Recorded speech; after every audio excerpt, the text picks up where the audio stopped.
Yan's morning began with a delirious shock. He stood stunned at what lay before him. Standing on the steps of the university, a place usually crowded with people, yet today not a single soul was in sight. The first thing he did was run to his classroom, but it was left in utter disarray. At a glance, it looked as if everyone had fled in panic. The dining hall was the same, lunch was still unfinished. It was strange as Yan quietly walked through the empty corridors that should have been buzzing with students' voices and laughter. Only one question occupied his mind. Could he possibly be the only one who came to campus today to form classes? Leaving the grounds, Ihan walked home because there wasn't even a bus outside. The scene was eerily quiet. He told himself perhaps it was all a nightmare, and the best thing now was to sleep to clear his head. When he got home, he climbed to the correct floor, opened the door, and shouted, "I'm home." But his mother didn't even answer. That made him even more uneasy, because his mother was always home at this hour. His eyes began to scan the house and stopped at the clock, the hands pointing exactly to 2:45 p.m. What confused Yan even more was that it was the same time when he left school. To be sure, he pulled out his phone to check, and the clock also showed a similar time, 2:45 Monday, right after October. He tried to calculate how long it took to get home. Probably about 2 hours, but oddly the sun hadn't moved. Then a thought flashed through his mind, as if the world's time had stopped. Ihan stood motionless at the window, backpack still on his shoulder. Looking down the street with a skeptical gaze, he was right.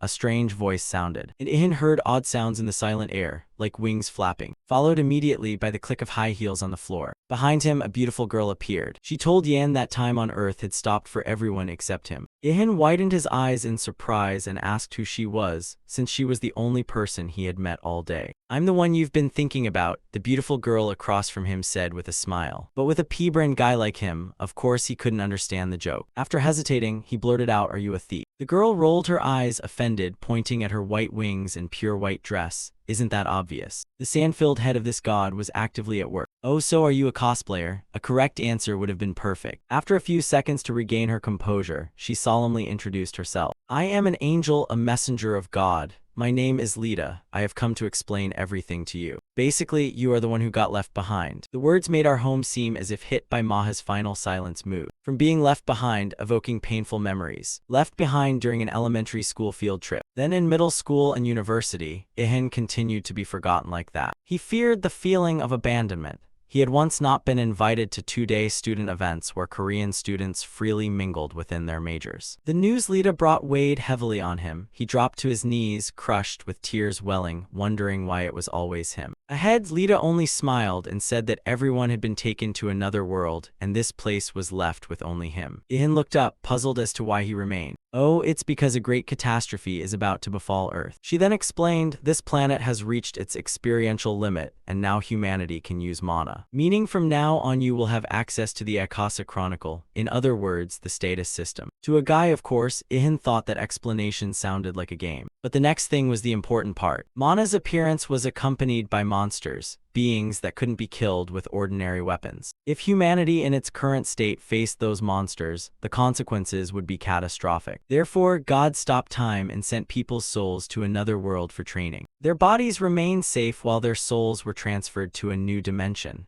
There, people would learn to use mana and fight the monsters. Ihan raised his hand and began to ask, "Can't we kill the monsters with guns or bombs? After all, humanity's current civilization isn't primitive." Lita replied, "Because they are made of high-grade energy, even nuclear bombs are useless." Now Ihan began to understand the reasons, but wasn't something still a little off here? "Everyone else is gone, so what about me?" But Lita's answer made him furious. She said it was an irreparable mistake. The gate had closed, and even God didn't notice him because he had used concealment techniques too well. Ihan screamed, red-faced, "There's no way God could be that stupid." Then like a child he collapsed to the floor, kicking and punching, shouting in disbelief at God's actions. In short, he begged, "Send me to that world and teach me to use mana." Lita waved her hand, saying God was very sorry about the matter and had decided to give him a reward. But he didn't want to hear it, he just wanted to go to where everyone else was. Unfortunately, it was too late. She said they would return in 10 years. "Now I'll prepare food for you, wait here." He was stunned to hear he'd live alone for 10 years, wondering what to do here. She suggested he should train and prepare for the monsters, which made Yan anxious. "But I don't know how to use mana." "Then train your body." Lita's face smiled as if this were a joke to Yan. So this life was essentially beyond saving. He still pleaded to be sent, but that was impossible, at least with the current power of a single angel. Thus despair surged, Ihan screamed, tears streaming down his face. And thus the solitary life on Earth of of a rookie boy began. The Earth now seemed dead with no people in sight. This scene spread across the world, from crowded China to the bustling Eiffel Tower. All fell silent. 5 years had passed since humanity vanished. Only he remained due to an ongoing mishap, waiting for them to return. During that time, Ihan followed Lita's advice and trained his body diligently. Day after day, he went to the gym. Yan devoted himself to each muscle group. Meanwhile, people in the parallel world were also training their mana to prepare for fighting monsters. Each person was trained in distinct skills suited to their own energy. In fact, Ihan wasn't completely alone because Lita still came by occasionally to talk. She watched him closely and asked, "Aren't you bored? Doing the same thing over and over for a year? But what other choice is there?" Yan snapped, "Do I have a choice?" Lita kept staring intently at the sturdy bicep in front of her. She thought to herself that this guy was truly persistent, even surpassing the limits of an ordinary human, which made sense since she had known from the start that only he could hide from God's sight. Hearing this, Ihan angrily exclaimed as if it were all his fault, although the mistake was truly the one made by the man above. Fortunately, Lita was a gentle angel and didn't pay much mind to his attitude. During that period, she visited him once a week, preventing Yan from sinking entirely into loneliness. Lita didn't just visit Yan. She took care of him and cooked his breakfasts, lunches, and dinners. The dining table in the apartment would automatically fill with delicious dishes, even better than his mother's cooking. And when the meal was finished, all the plates and bowls would automatically disappear. Then one day, when Ihan announced he had finished the physical training phase, it was time to move on to martial arts and weapons. What puzzled Lita was how he would learn without a teacher. He replied he would find instruction online. Electricity still worked, the internet remained, so he decided to learn from videos he had previously skipped. Ihan found it strange that the internet had worked for 5 years, and Lita explained it was because time had stopped. But with Yan's pea-brain mind, he wanted a clearer explanation. Also, now it was always daytime on Earth. After that, Ihan decided to go outside to practice martial arts. He chose a staff because it was a weapon easy to find anywhere and simple to use. After watching dozens of videos online, he began practicing the moves he'd memorized. Even Lita was quite surprised because he performed very well, as if he'd trained in martial arts for a long time. She observed every movement carefully and noted that he needed to focus on fundamental techniques. Across from her, Ihan said nothing and quietly continued training. Then suddenly she suggested, "Do you want me to spar with you? Having an opponent will help you improve faster." Ihan was surprised. "You mean fight you?" Lita nodded, telling him not to hesitate and to attack with all his strength. "But how could I strike my cute angel?" Yan shook his head in mock despair as if he cherished his angel greatly. Of course, that earlier line was a lie. He yelled and rushed forward with a clenched fist. "Of course I can." The punch carried 9 years of loneliness and frustration, but the attack was completely useless. With a single gentle swing, the cute angel sent Ihan flying to the other corner of the training ground. "Now I get it," Lita told him not to worry and to keep training. Injuries are just free gifts. And so time flew by like a dog running across a field. 10 years had whooshed past. The angel thought that at this level, Ihan wouldn't have trouble facing low-level monsters. And even when he reached higher ranks, he would be able to use mana because she had personally trained him, so there should be no problems ahead. Of course, many things would change when the catastrophe occurred. Farewells were exchanged. Ihan shook Lita's hand and asked, "Will I see you again?" But she said it was entirely up to him. This was the day of that fateful moment. Ihan couldn't wait any longer because the day everyone would return was very near. He even bargained for a special outfit for the grand occasion, thinking it had been a long time since he'd met anyone besides Lita, and he felt somewhat excited. Though sad to part with the angel, the moment had arrived. He closed his eyes, waiting for life to return to how it was. After waiting a while longer, nothing happened around him. Ihan cracked open an eye to see what was happening, but he kept waiting and waiting. It was truly beyond expectation. As for Lita, she had flown up high at that time, and glanced back down to check on Ihan, then froze. With a puzzled expression before her, Ihan still stood alone in the stadium by himself. Below, he began to grow angry, demanding an explanation for why no one had returned. Lita replied with a reluctant, sweet smile, "He, it seems there's been another mistake."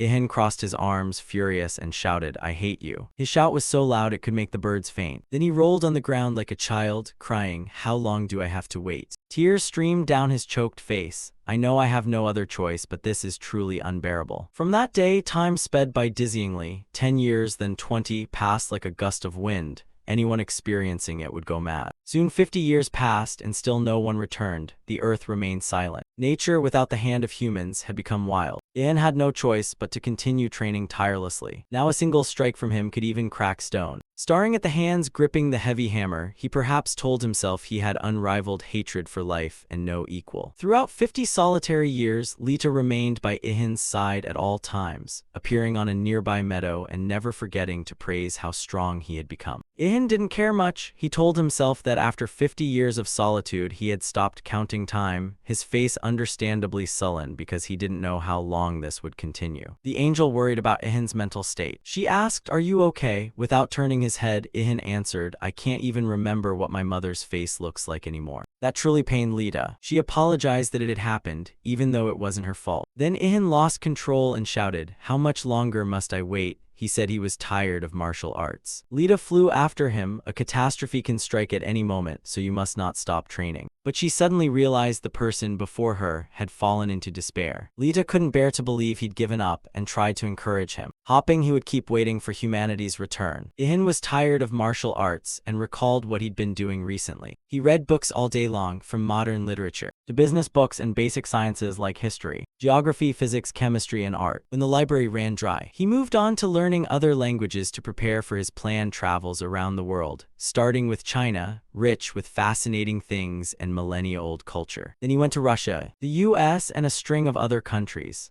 Throughout that journey, Lita stayed close so he wouldn't feel lonely. Ihan learned many languages along the way. During that time, he also read most of the world's books, from Europe, the Middle East, Africa, hundreds of nations. One day, Ihan told his companion, "This is my last book and now I don't know what to do." "If that's the case," Lita suggested, "why don't you try taking a break for a while?" But Ihan said that's never an option. "I still have so much to do before the catastrophe arrives." After centuries of solitude, Ihan still held on to the belief that one day humanity would return. Everything he did was to prepare for that day. Lita prayed to God, "Lord, please bring humanity back while Yan can still endure." Sunlight filtered through the dense canopy. Below, a wild boar running through the bushes suddenly felt a sharp pain in its flank. It collapsed, breathing its last breaths. After finishing the books, Ihan tried leatherworking and blacksmithing. He told Lita it's not too hard to start, and a wild boar is the perfect beginning. Then he asked, "If I kill all the animals, where will the monsters come from?" Lita said he could hunt the species she permitted, but if he wiped them out, the world would fall out of balance. She meant to say more about monsters, but luckily stopped in time. Ihan noticed that and wondered why she stopped. "Are you teasing me?" "Well, just pretend you didn't hear anything." Ihan returned to his main task, continuing to process the boar's carcass. Meanwhile, Lita thought to herself that he was strange. There was nothing he couldn't do. 274 years had passed since humanity was transported to another world.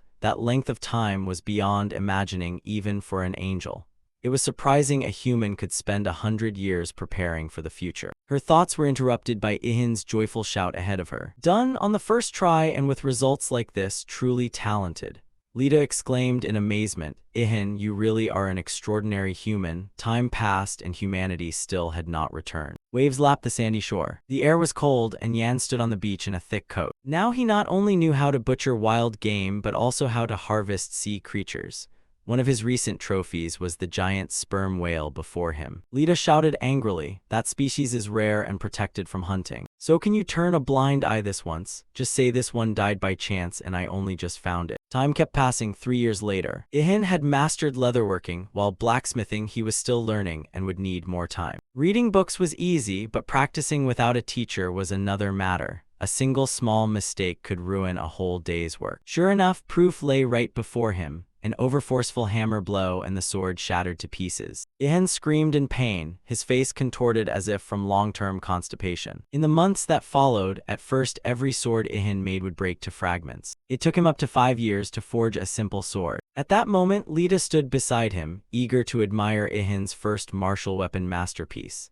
She smiled and remarked, "This can't even cut a radish." He told Lita to give it back, but the angel refused. She wanted to keep the sword as a memento. She said, "God sent me to help you, so consider this a reward." Lita hugged the prize to her chest with fondness, sincerely admiring Ihan's talent. Over time, Ihan tried crafting all kinds of weapons, from longswords to spears, axes, hammers, and countless others. Another 50 years passed in silence as he toiled at that work. Ihan's patience seemed limitless. Whatever he undertook, he repeated until he achieved the desired result. He had endless endless time on his hands and a will forged over centuries. After centuries of hammering, he finally became a true blacksmith and successfully forged a perfect spear after exactly 100 years of effort. Lita marveled, "Your perseverance is astonishing. This is the finest spear I've ever seen." But she added, "When mana appears, there will be materials even stronger than steel. Then I'll make a new one," Ihan replied as if it were no big deal, making Lita very happy that he never gave up. After the phase of forging and processing game meat,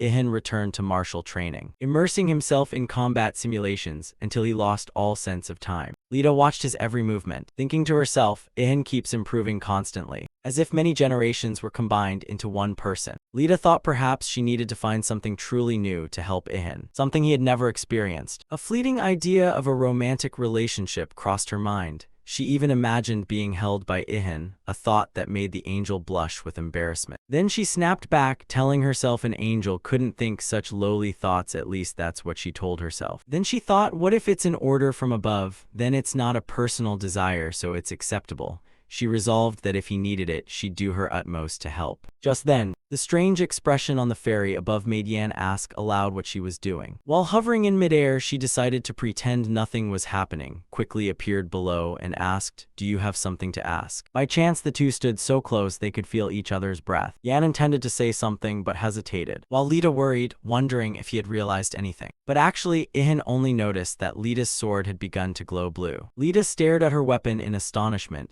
She herself didn't understand what was happening. Suddenly, the sword moved as if it had a soul, slipped out of its sheath, and hovered in midair before both of them in amazement. Lita couldn't believe her eyes because she had never seen anything like it. Only after a moment did she realize it was Ihan's first sword. Not wanting to lose it, she immediately spread her wings and flew up after it. Ihan tried to stop her, but Lita didn't respond. Suddenly, Ihan felt a clear change around him. Looking down at his hands, he discovered he was wearing the clothes from long ago, from when time began to stop. At the same time, the combat simulator vanished before his eyes at a visibly rapid speed. Ihan immediately understood. Everything was reverting to its original state. High above, Lita continuously begged God not to take that sword. She only took her eyes off it for a second to look down, and then was stunned to realize it seemed the catastrophe had begun. As for Ihan, he suddenly lost his balance and was lifted off the ground. He couldn't believe that. He was flying. Lita shouted, "Yan, wait, this can't be happening." She thought everything was happening too fast. They hadn't even had time to say goodbye. But what warmed the angel's heart was that Ihan's first sword was still in her hands. After so long together, she had truly grown attached to Ihan, not knowing whether they would ever meet again. Lita was an angel, but she was also a girl who had fallen in love with the person she was sent to help. Standing in the sky, she shouted loudly, "We haven't even kissed yet." Meanwhile, Yan watched his companion drift, wondering if this was truly their final farewell. They had been together for so long, and now there wasn't even a final embrace. This parting was too sudden. Ihan suddenly wondered, if he reached her level, would they have a chance to meet again? They parted in regret, still hoping they would reunite one day. The moment arrived, the streets were about to fill with people again. It began with a strange light appearing at the deserted bus stop, which in an instant turned into busy citizens going about their work. Another beam of light also appeared in the university lecture hall. Students and lecturers suddenly sat in their seats as if they had never disappeared. The cafeteria began to bustle again. People looked at one another in surprise. The campus was once again crowded like it had been back then, hundreds of years ago. Ihan stood in the middle of the courtyard and closed his eyes. He couldn't believe the day had come. He was no longer alone. When he opened his eyes, the first thing he saw was a personal status screen in front of him. Yan, race, human, occupation, unemployed level 1, title, Titan of Solitude, passive skill stealth, strength 72, stamina 78, agility 81, mana 1. Seeing that status panel, Ihan understood that the great catastrophe had truly begun. Nearby, he heard students chatting. "Wow, you can open the status screen here too. It's only been 10 years. Ihan froze, so for humanity, it had really only been 10 years there, while he alone had lived through a whole millennium. The young people were disappointed because the powers they had gained from the parallel world were erased, and everything reverted to its original state. Ihan couldn't believe his ears and quietly listened to the conversations. He also found it strange to be surrounded by people again, having grown so used to solitude. Another odd thing was that no one paid attention to Yan, as if he were invisible. Then he looked back at his status panel. Active skill stealth at max level, can evolve, requires evolution materials, note, passive skills cannot be turned off. Ihan didn't understand why he couldn't control this skill. He began to panic, wanting to turn it off so people would notice him, but he couldn't. He grabbed his head. Was his fate to be lonely forever? Centuries of waiting, and it was all meaningless. Born alone, die alone. After calming down, he decided to just let it be and go home. Passing the group of students chatting loudly, Ihan's spirits sank. Still, seeing people bustling about again after so long of living with only himself was wonderful. Time finally moved again, the sky shifting from clear blue to the orange red of sunset. When he closed his apartment door, a sigh of relief escaped him, finally home. At that moment, Ihan heard his mother call his name. The woman ran into the hallway, tears brimming from missing her child. Ihan didn't dare look at his mother's face because he'd forgotten what she looked like. But then he rushed forward and hugged her. All memories flooded back the moment he embraced his beloved mother after 1,000 years apart. The sunset streaming through the window also softened his heart. At last, after 1,000 years of waiting, he had reunited with those he had longed for. In the kitchen, the smell of dinner rose, food hissing in the pan. His father sat at the table with a newspaper in hand. Everything seemed unchanged. He said, "Heavens, still no news from Sa." His wife replied in surprise, "You're in Sa, and I'm here gossiping with the neighbors." It seemed Ihan also noticed some things had changed since 1,000 years ago. Mother said Sa was perfect, but father had never seen any special qualities. Mother said she couldn't learn to control mana and that it was truly difficult. At first, Ihan thought he wouldn't get a word in until his mother repeatedly asked where he'd been. Then he decided it was best not to tell his parents he had once been left beneath the surface. That would only make them worry needlessly. He made up that he'd been in a nameless little town, which surprised his mother. Fortunately, the conversation shifted when his father agreed with his wife that mastering mana was indeed very difficult. But why include infants, the elderly, and pregnant women in that 10-year training program? His mother thought they should have chosen only strong young people. Perhaps because they weren't allowed to disturb the balance of the world, even if that method wasn't truly effective. Yan's casual remark suddenly made him realize his parents' astonished gazes were fixed on him. He suddenly understood he had blurted out things he shouldn't have. His mother asked, "What do you mean? What do you mean by balanced effectiveness?" "Oh, it's just my speculation," he replied. He told himself from now on to be careful with his words or he'd raise suspicions that couldn't be undone. Then she continued asking her son what he had accomplished. "Mom heard that if you learn to use mana, you can make a lot of money. Monster corpses sell for a high price." Father said, "People like that are very rare, dear, but they'll definitely be rich." Hearing parents repeatedly talk about things that seem only in games made Yan feel very strange. After dinner, he put his chopsticks down and turned to his parents. "Mom, Dad, I have something to tell you." Then he bluntly confessed that he didn't know how to use mana. Hearing that, his parents were a bit stunned, expecting something serious. But then both burst into laughter. "Then focus on your studies, son." His father thought maybe it was bad genes since he himself wasn't any good. Ihan felt relieved that his parents accepted the truth so easily. And now, it didn't really matter anymore. After dinner, he went to his room, and what he saw made Ihan freeze. Leaning against the wall was the spear he had forged himself. Why was it here? Hadn't all weapons vanished? Lita had done her best to protect that sword. Could this also be her work? He picked up the spear and found it perfect, flawless. No need to go hunting for monster weapons anymore. At that moment, a status panel appeared before Yan. Steel spear, rare weapon, attack 800, durability 500, on par with mid-tier monster bone weapons. And also a human-made miracle that required no mana. Not letting himself be discouraged, it was time to start gathering information. Searching online, Ihan found many new posts. People who had just returned from the other world rushed to the internet to share everything they knew. The first thing to grasp was how leveling worked and how strong you needed to be to defeat monsters. It seemed a normal person could take down level 5 monsters, while in that world you had to reach level 7 to be considered a rookie. Reaching level 10 unlocked professions like archer or swordsman and many other choices. By level 50, strong warriors could have the chance to take on second-tier professions. And third-tier professions only became available from level 100 onward. Of course, those people were regarded as national treasures, and because the conditions to reach third-tier professions were hellish, almost no one reached level 4.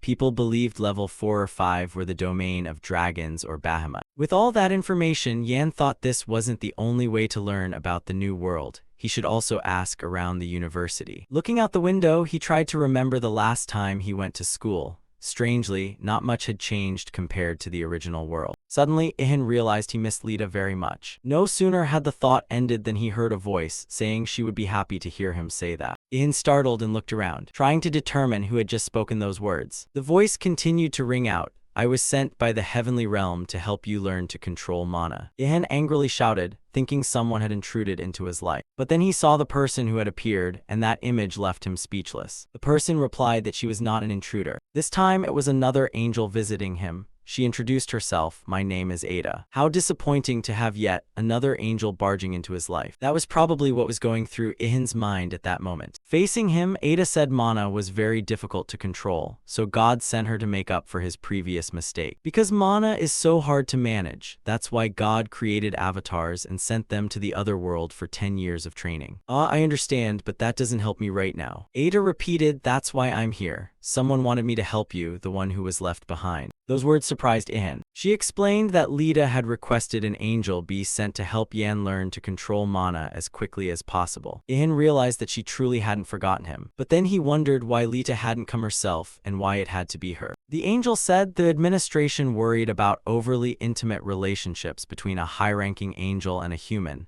so they sent a different angel. Ihan nodded, thinking that just seeing her again was enough. Ada remarked that Ihan wasn't like what Lita had described. Then suddenly her eyes glowed blue. They swept over Ihan's entire body, astonished at his physique and appearance. Ada, with a grim face, thought, perhaps Ihan doesn't need an angel's help. He could easily kill weak monsters with his bare hands. She recalled Lita's words, how she had cried and said Ihan needed care, that he had been lonely for 1,000 years. He's the only one who can't use mana, don't you feel sorry for him? At that time, her friend's face looked exactly like a kitten begging for food, and given the circumstances, it was likely she was merely pretending to be an innocent angel. But in any case, everything was clear. Ada sighed and accepted that a given mission couldn't be refused. She told Ihan, "You've trained your body very well. Now I'll teach you how to use mana." Hearing that, Ihan asked in surprise, still vague and unsure where to begin. Ada flew up, hovered right above Ihan's head and said, "I only need to be near you to activate. Because I am a supreme being, all your mana-related stats will increase tenfold merely by my presence." Before, even 1,000 years beside Lita brought no results because that great catastrophe had not yet occurred. Holding a tablet, she estimated the process would take about a year. Ihan, annoyed that an angel kept sitting on his head, asked, "So are you planning to sit there for the whole year?" "Of course not. I have been granted stealth before lower beings, so don't worry." But what bothered him most was how he'd bathe or have any privacy with someone following him like that. She wouldn't even leave him alone when he used the restroom. Most notably, with Ada always present, he couldn't even access his private stash. The trouble was, she didn't care about the bodily needs of lower beings. In short, act as if you're alone and be comfortable. Ihan was stunned to realize she could read thoughts. Ada replied casually, "You can jump around like an idiot or play games, I don't care." "Wait, what did you just say? How do you know about that?" The angel answered, "High beings aren't interested in human pastimes." But Ihan didn't believe it since she was clearly smiling. Now he only hoped Lita would return, though that couldn't happen. Ihan and Ada would have to live together for a year. The next morning, he went to university for the first time in 1,000 years. Ada was still sitting on his head. Of course, no one around could see her. Ihan wondered, "Are you really planning to sit there 24 hours a day? Maybe no one can see me, and you should focus on your current task, which is going to school." He muttered, "Am I the only one who can see you? Or are you deliberately teasing me?" Suddenly, Ihan noticed people in military uniforms walking by. Seeing the army moving through the city made him think life hadn't fully returned to normal, or perhaps never would. The state was mobilizing the military to prepare for the arrival of the monsters. But Ihan wasn't sure that would help, since Lita had said only mana could repel the powerful monsters. This was the university, and it had been a very long time since he last attended classes. Back in the present, Ihan again felt invisible. None of the students in the hall seemed to notice him. He opened the system panel again to try to turn off the stealth skill, but his face showed frustration because there was no way to disable it. Ada thought it was not a bad skill. It could be considered a pretty neat gift. They communicated without words thanks to Ada's mind reading. Ihan snapped, "This is a skill for losers, if anything." Suddenly, he overheard a conversation between two students. "Did you get a skill yet? I got one, but I almost failed it." Ihan immediately asked the angel what they were talking about. Ada explained they were combining a little mana and a tiny bit of combat experience to try to obtain skills, like how people search for something to fight monsters with. Ihan looked at the other students and saw that they all already knew how to use mana, wearing sad expressions. Suddenly he realized he could eavesdrop on every conversation thanks to the stealth skill, and even his gaze went completely unnoticed. So from a look of disappointment, Ihan began to feel pleased that he could easily extract information. Shortly after, he caught an intriguing conversation, and no one knew exactly who she was. One student said, "When the monsters appear, we'll all find out." Ihan concluded she must be a female student who had shown outstanding talent in that other world, hence the special nickname. The students were wondering when a dungeon would appear, and even if it did, they had no way to enter it. Ihan immediately asked the angel, "What is a dungeon?" "It's a genuine trap created by God himself, with real monsters inside. At first, God put food inside to lure monsters in, and when there were enough for a dungeon, he closed the door and they'd be trapped inside. Unlike monsters, humans can freely enter and exit a dungeon if they meet the requirements. A dungeon is a place where people can hunt monsters relatively safely." Yan was stunned by that information. He asked, "Why not lock them all up in there for safety? Wouldn't that solve it?" Ada answered, "Dungeons have a limited lifespan, and if not dealt with quickly, they will collapse on their own. Also, there are monsters too intelligent. They won't fall for traps or can break them, even create traps of their own to catch humans. That's why I advise you to always be vigilant." Just then, the lecturer entered the classroom, and the entire room fell silent. The teacher went to the podium, took attendance, and then gave a long-winded lecture unrelated to the course content. The teacher said, "We must adapt to the changed world. The United Organization has banned the free use of mana and is controlling the breeding of Roven. China and other major countries are focusing on researching monsters and the world's disturbances under the influence of mana. Depending on South Korea's actions, many companies will go bankrupt, but some will rise." The professor kept talking while Ihan thought, "He talks too much. I'm here to study. Was it worth spending all that money just to hear this?" So what value does a bachelor's degree have in the new world, where mana matters more than paperwork? When will the new curriculum include subjects related to mana? Hearing his thoughts, Ada interjected, "The best way to train is to hunt monsters."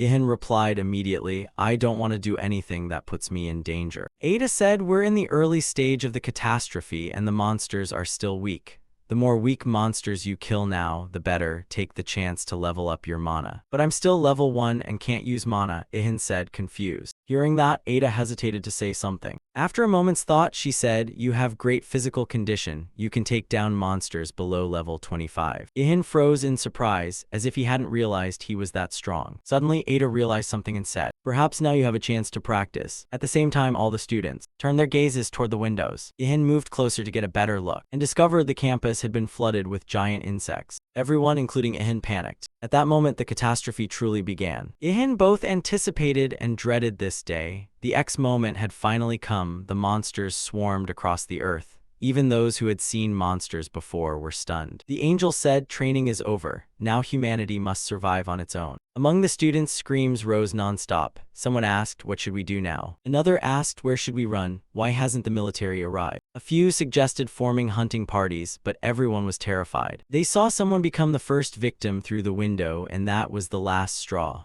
The crowd quickly panicked and fled. Only Ihan, with an angel on his head, stood motionless. He was completely stunned by the sight, tears welling at the corners of his eyes and a helpless look. "Am I being left alone again?" The goddess murmured, "I expected nothing more from you." But unexpectedly, Yan quickly regained his composure. He scanned the area as if searching for something. Ada, seeing this, asked, "Do you intend to fight?" "Ah, they look even weaker than the sperm whale I once took down." Ada explained that monsters differ greatly from ordinary animals. Their armor is thick and their strength superior.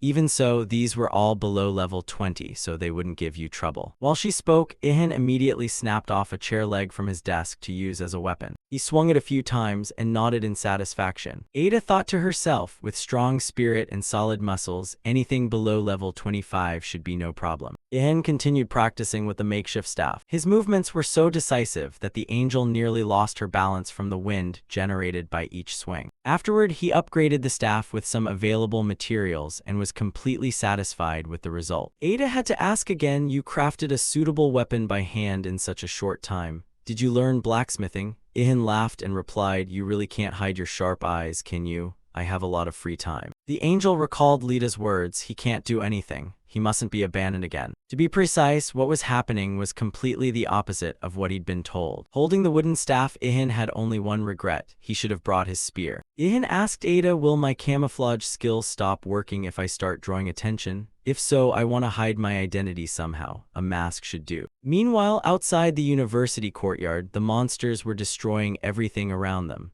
The professor's statue was quickly hacked in half by creatures that looked like mantises but far larger and much stronger. Ihan didn't hesitate any longer. He immediately rushed outside to hunt and attacked the first monster from above. Wearing a mask and holding 4 makeshift wooden spears, he lunged forward like a true superhero. His strike was extremely precise, landing straight on the creature's neck and sending it crashing to the ground. After the first kill, the status board quickly appeared. Ihan received 800 experience points, gained 3 levels in stamina, mana increased by 2, and strength and agility each rose by 3. Also, Tai Kai Fist reached max level and can evolve if he has the required materials. Receiving the entry Large Mantis, level 13, Ihan couldn't believe this was what leveling up felt like, and he was pleased with his first achievement. It was known that levels are the recording system of the Akasa Chronicles, where you can grow stronger each time you defeat a monster. When you take a life, you gain not only experience and a chronicle entry but also a portion of their future potential. Ihan quickly realized his mana had increased slightly, which made him extremely excited. Ada at his side asked nonchalantly, so you feel the thrill of violence? Ihan nodded. One day you'll feel this from me too. Soon after, Ihan found himself surrounded by another group of monsters. They were flies. He didn't hesitate, picking up another spear, and admitting that he had no group combat skills. Ada advised him to rely on reflexes. Everything would sort itself out. With no other choice, Ihan plunged into the battle, facing the storm of insects charging toward him, and cleaved the insect's protective armor in 2 with a single blow. After the next victory, the system notified that Ihan received 700 experience points. Spear techniques reached max level and can evolve if materials are available. He obtained the entry Large Fly, level 11, gained an additional 850 experience points, and leveled up to 4.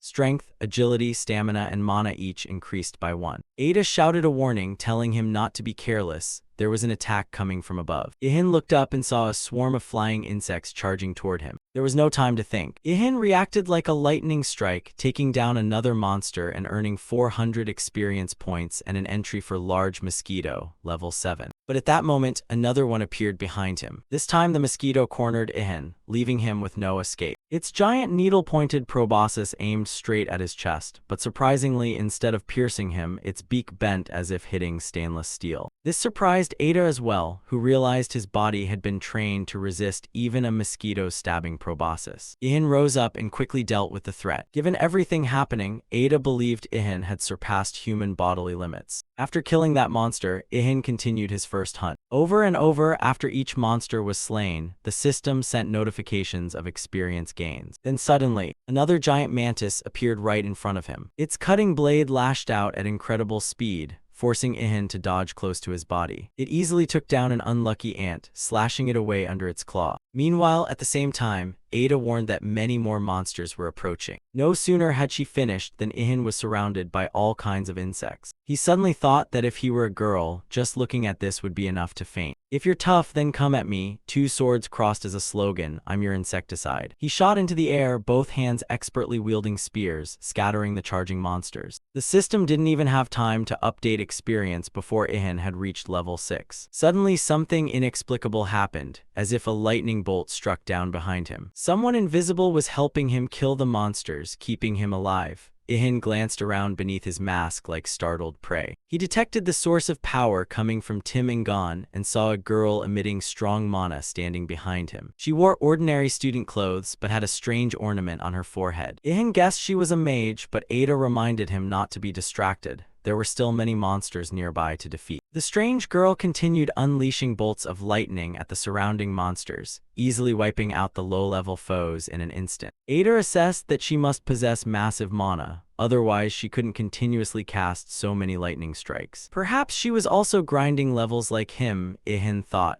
Before long, the two had defeated the last monster. Ihan gained an additional 1250 experience points and reached level 7. Nearby, the students who had been watching the battle gaped in amazement, marveling at such skilled fighters. Ihan could finally breathe a sigh of relief. He had just slain a bunch of low-level monsters, making for an impressive debut. At that moment, a troop rushed into the courtyard. A soldier shouted, "Sorry, our vehicle couldn't get up here." But then the unit commander froze, unable to believe his eyes. There was nothing left for them to do. The military had only just received reports of insect monsters appearing. No one understood what had happened here. Meanwhile, Ihan was inspecting the corpses of the monsters, hoping to find something like the legendary soul stones. Seeing this, Ada asked if he knew how to dissect carcasses. If so, he might find a moss stone inside.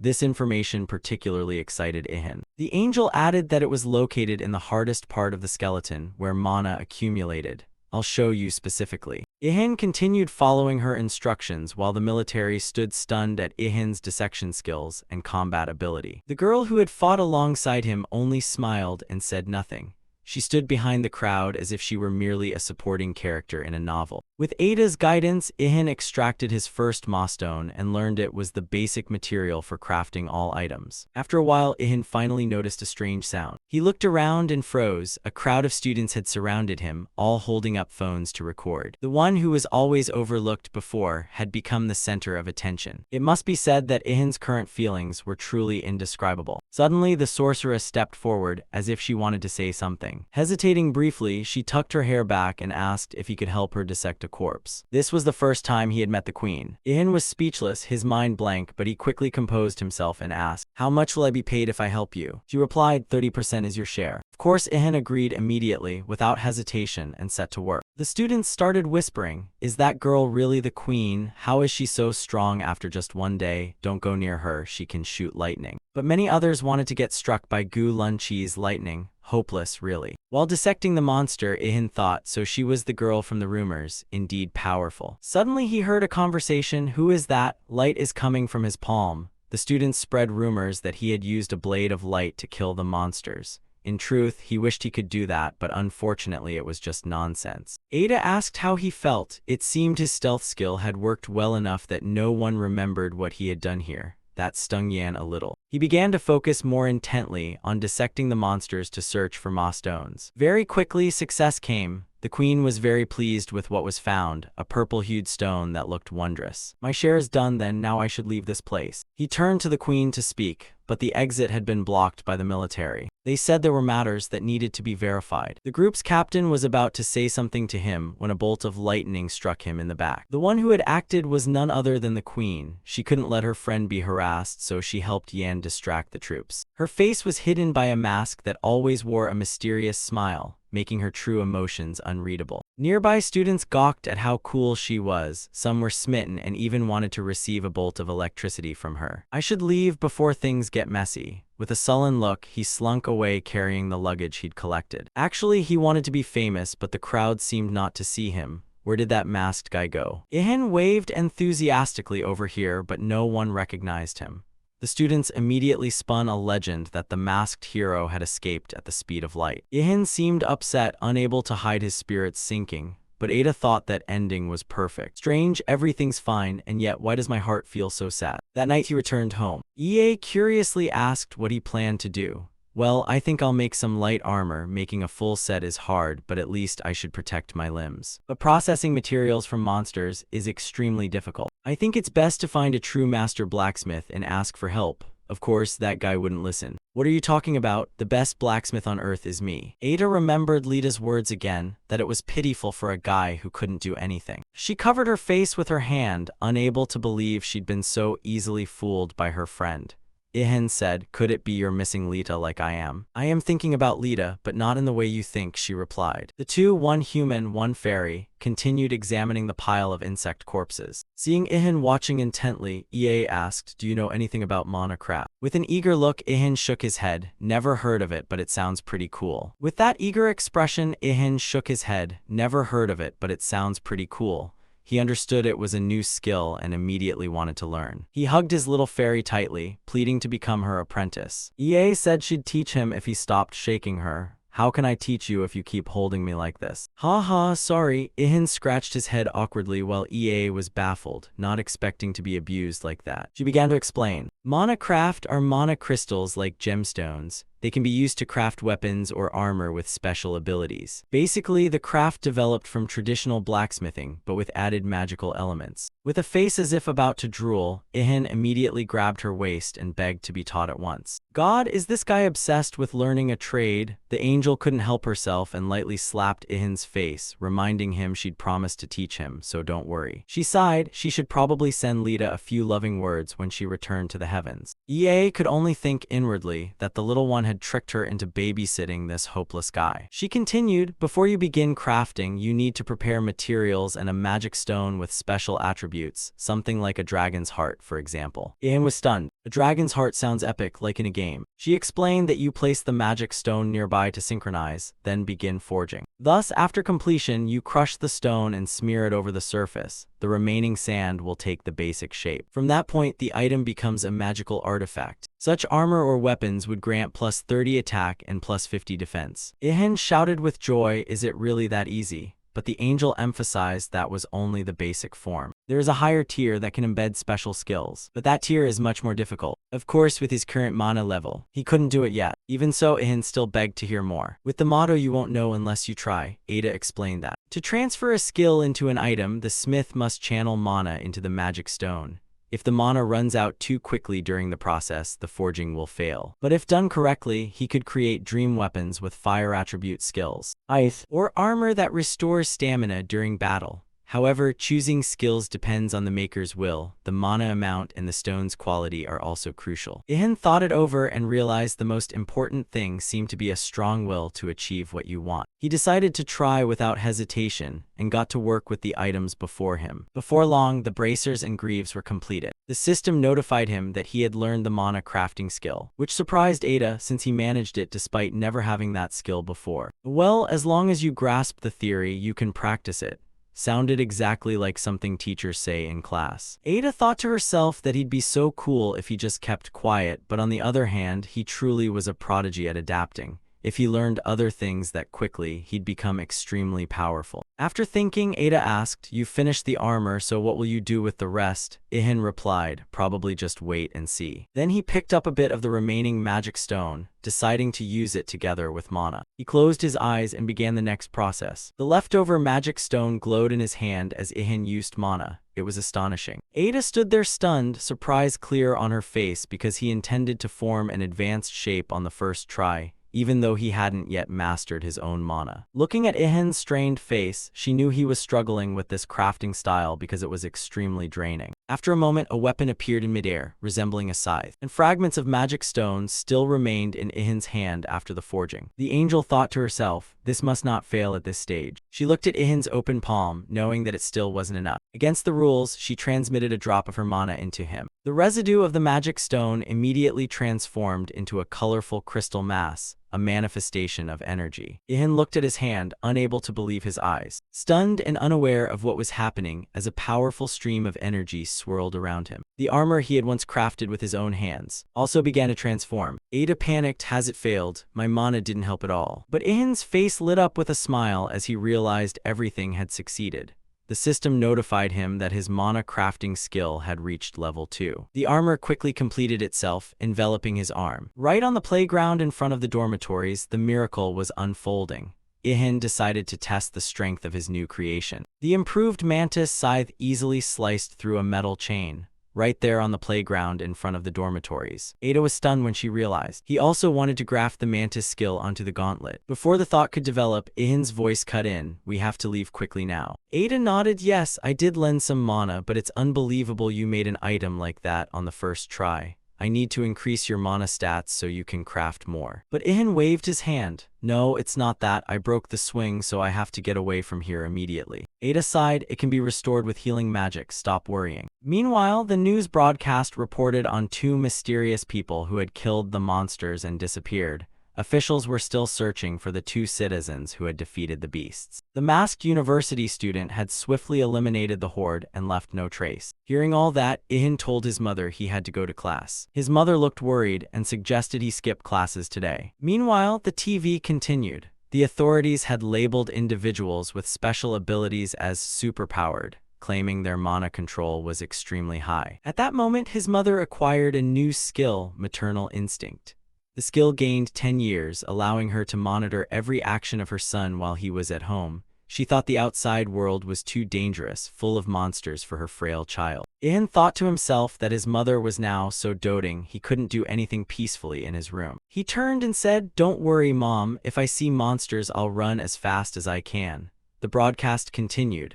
The government was planning to form a unit composed of high mana users led by superpowered individuals. His mother told Ihan to be careful. He nodded and promised not to wander off anymore. After that, Ihan decided to go out and walk to school. He complained to Ada that it took forever to get out of the house because his mother was managing him too strictly lately. He couldn't believe his mother had such a skill and didn't understand why it would be necessary in this world.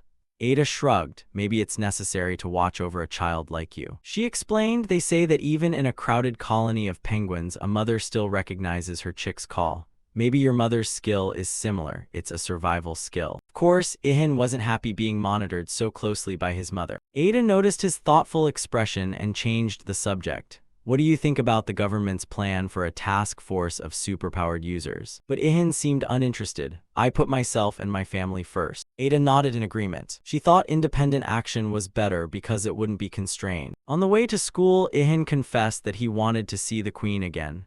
As he spoke, his eyes fell and his expression became pensive. Ada was rather disappointed and asked, "Have you lost that little crush? Men really, whenever they see a girl." But Ihan snapped, "It's not like that. I'm not interested in romance. Since the disaster, I don't even have time to watch treasure hunting shows. Well, excessive training also reduces desire, you know." What sounded like a casual remark made the little fairy embarrass Ihan, turning his face red. He shouted, "I'm not helpless around women." Passers-by thought he was a strange lunatic because they couldn't see his companion. If not for the invisibility superpower, Yan might have been badly misunderstood. Ada reassured him, "Even if you shout helplessly in the street, no one will hear you. So that's that."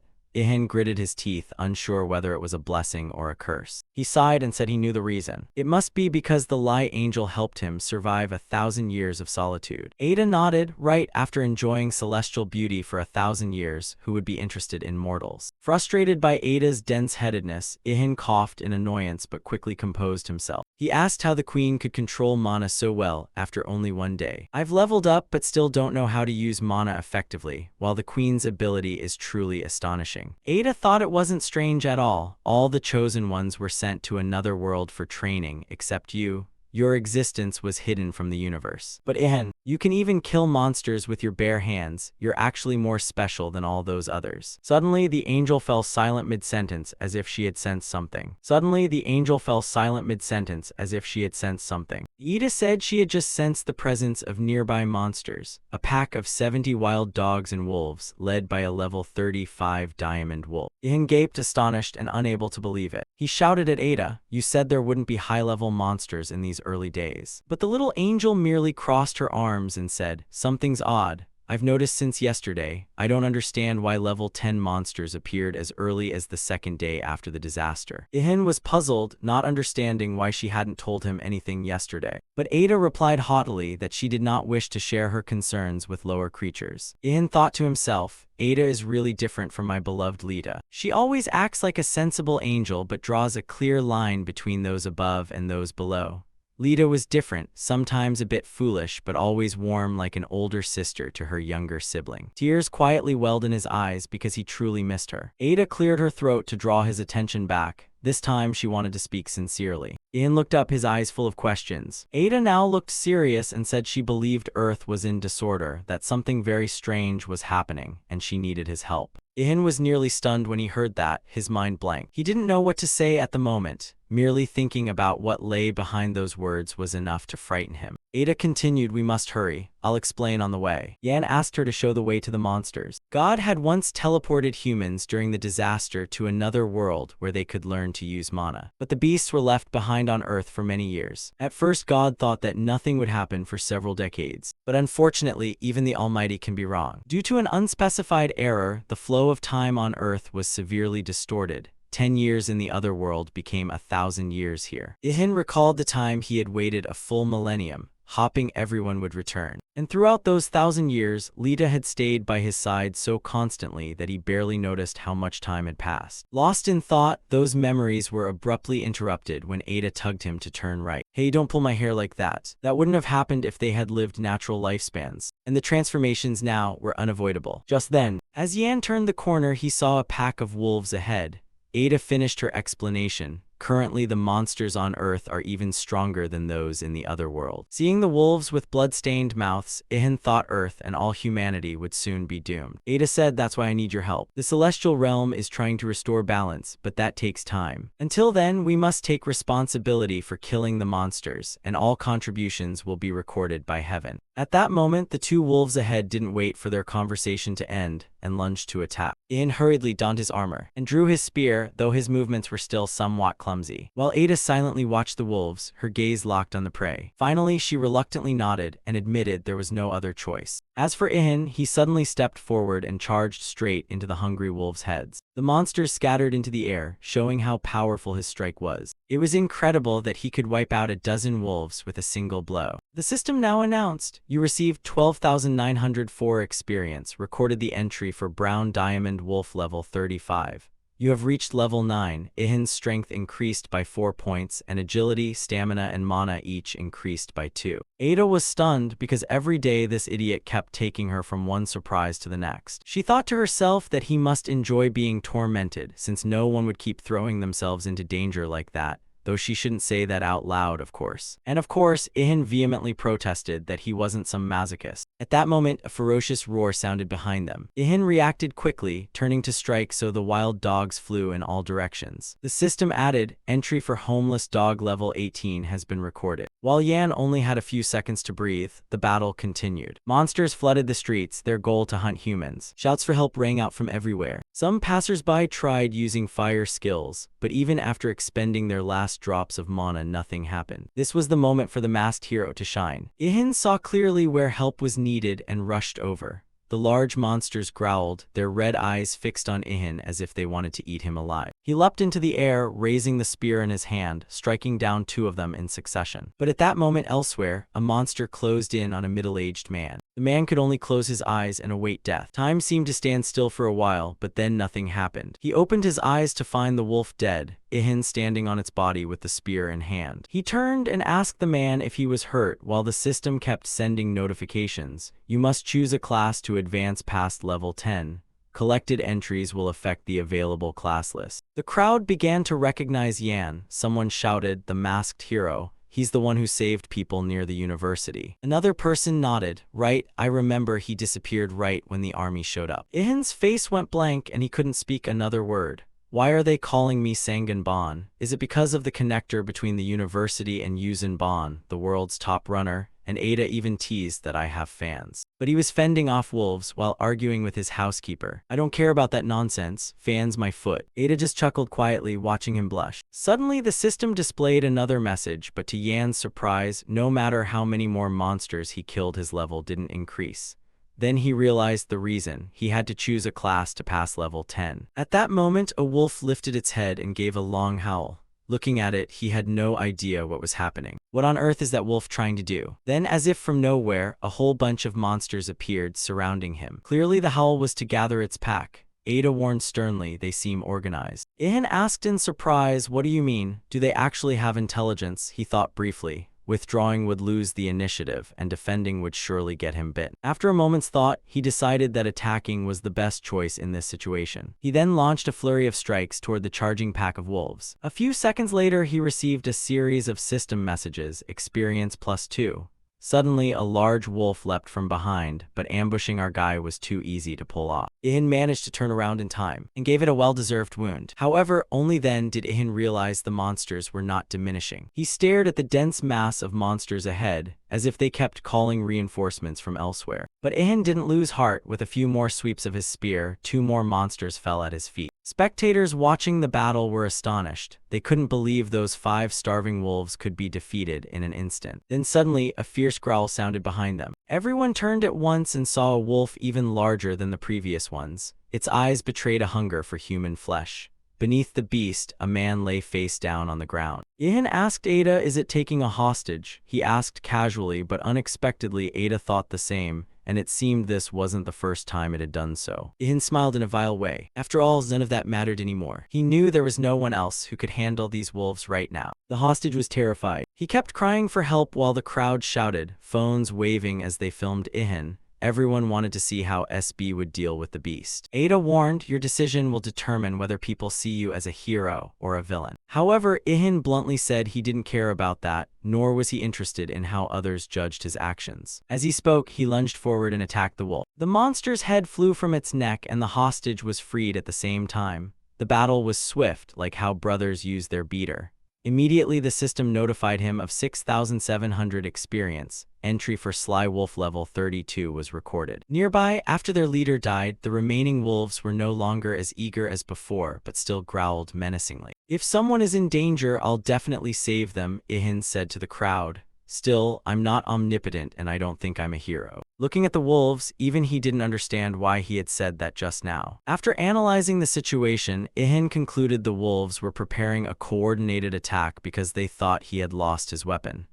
He cracked his knuckles lazily, ready to deal with the remaining monsters. A giant wolf charged forward, jaws open as if to devour him, but it seemed it had made a big mistake. "I'll show you what decades of martial training can do." With a casual swing, the wolf's teeth went one way, its jaw another. The sight suddenly made him long for the familiar image of gentle Lita from years past. In stance, he was ready to face any monsters who dared charge. Nearby, Ada watched Ihan and thought he wasn't the type to sacrifice himself to save others. But he always made quick, more rational decisions than others, so his effectiveness was often higher. She truly had to thank Law. She had raised a very impressive monster. She stared in amazement at Ihan's combat technique and realized it was all self-trained. Each strike targeted an opponent's weak point directly, taking them down extremely quickly. The crowd kept exclaiming, "So strong, it's unbelievable. Sunbin, keep it up." And the wolves howled pitifully at each tender swipe Ihan gave them. When the pack lay at his feet, he finally exhaled in relief. He couldn't believe the battle was over, but at that very moment another surprise awaited. A soldier with a rifle aimed straight at Ihan's head ordered him to stand still and not move. The situation stunned Ihan. He turned around and saw himself surrounded by a battalion, countless barrels pointed at him. The crowd was outraged. "What the hell are you doing to Sun? He just saved everyone from those monsters." The unit commander, a female soldier, was also flustered by the chatter. She couldn't believe what she was hearing about Ihan.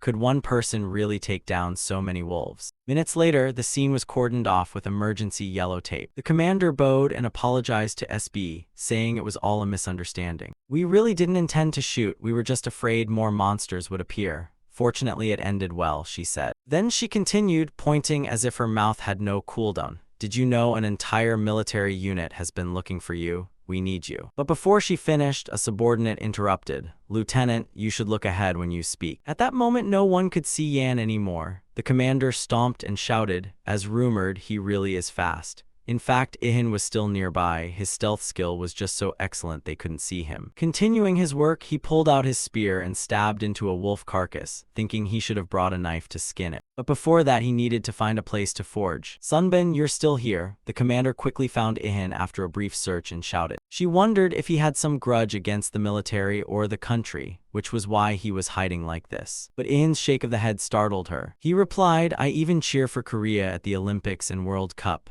"Then cooperate with us," she said. But Ihan firmly refused, plunging the lieutenant into deep disappointment. She was saddened by the refusal and wanted to know why, but he only placed his hand on the wolf's wound, thinking to himself that if he agreed, he'd be buried under questions and missions. Even Ada agreed when she heard those thoughts. "Hey, are you reading my mind again? Isn't your thought written all over your face? Guessing the mind of a lower creature isn't hard," she replied. All the while, the female commander kept staring at him. She must have been wondering why the guy kept talking to himself like an idiot. That said, Ada fully agreed with Ihan's decision. It's best not to cooperate with the military or government. Even if they organized, they weren't real warriors like him, so acting alone would be far more effective. However, there was one thorny issue to solve. Looking at the number of wolves he'd slain, Ihan scratched his head in embarrassment. Handling everything solo like this was a bit exhausting, wasn't it? And so time passed on the street where the monsters had appeared. Below, the female commander complained to her subordinates that no one listened to her just because she wore a uniform. Should I just quit my job? Just then, Ihan approached and the lieutenant's complexion changed completely. She smiled and asked, "Have you changed your mind? Will you work with us?" But Ihan only asked, "Do you want to buy these wolf carcasses? If so, I'll help you butcher them."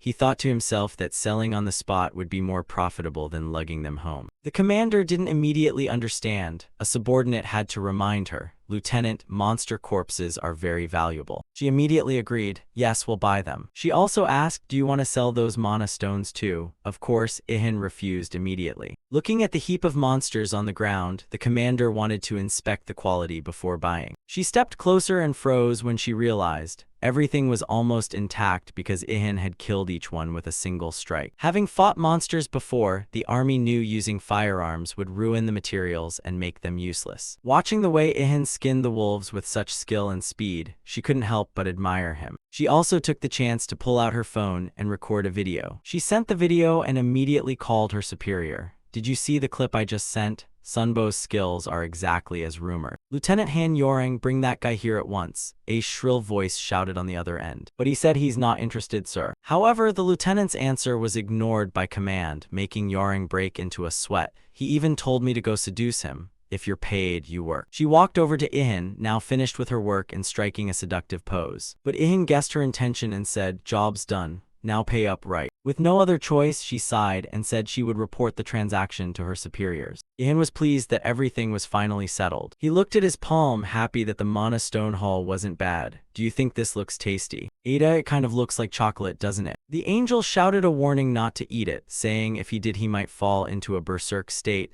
unless he wanted the monster's power to possess him. Ihan intuited someone would surely try a taste and turn into a monster because it looked so delicious. Meanwhile, the lieutenant had already reported the deal to her superiors and proposed paying Ihan 37 million world in cash. Staring at the glowing briefcase, Ihan couldn't help himself. He wanted to haul it home immediately. Ada thought they probably paid so much to avoid offending him. "If you've checked it, could we?" She thought to herself that now she was in uniform, so it was different, though she'd been quite bold before. But Sunbo paid no mind to her seduction and turned away. "You're very kind, but I'm sorry.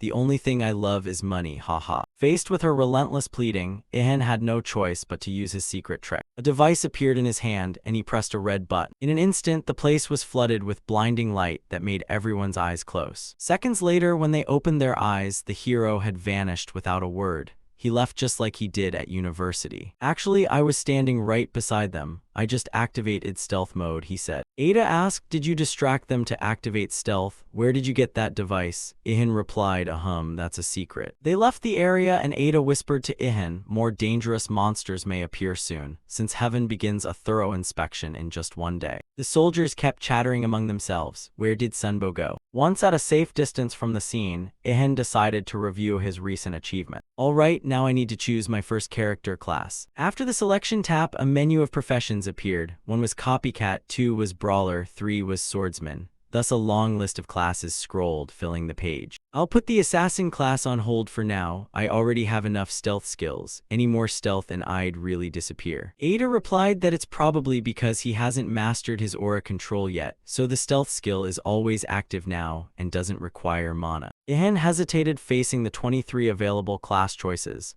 "Ada, do you have any advice?" Ada was surprised that, several days after they entered the Akasa Chronicles, the system had only unlocked 23 classes. With more time, there would surely be 30 or 40 classes by now. The angel spoke, then fell silent to think, considering what to suggest to Ihan. After a moment she said, "You could choose the Lancer class since you still use a spear, or any class that uses close-range weapons wouldn't be bad. Or grappler, the brawler is good since you're skilled in melee." Yan recalled he learned those things because Lita had suggested them. He also remembered the angel praising his rapid progress. Back then she clapped and said, "Today you stood your ground for a full 3 minutes, a new record." "Actually, I learned these skills mostly from taking hits from L, didn't I?" Ada read his thought and said being trained by an angel is an extremely rare opportunity, so he was very lucky. But Ihan replied, if I were truly lucky, I wouldn't have been left alone on Earth. The angel advised him not to worry too much about choosing a class, because when he levels up, he'll be able to choose a second subclass, and even a third subclass. She meant not the main class. Ihan asked, I searched online and couldn't find anything about subclasses. She answered, don't waste time on stuff online. There will never be information about them. He asked curiously, have you had bad experiences on the internet? After a moment's thought, he decided to choose the swordsman class and was about to press number 3. But at the last minute, he changed his mind and decided becoming a mounted lancer would be best. Ada wanted to know why. Ihan enthusiastically explained, damage output depends heavily on the weapon, so having a weapon is better than fighting unarmed. The angel nodded, your reasoning is sound.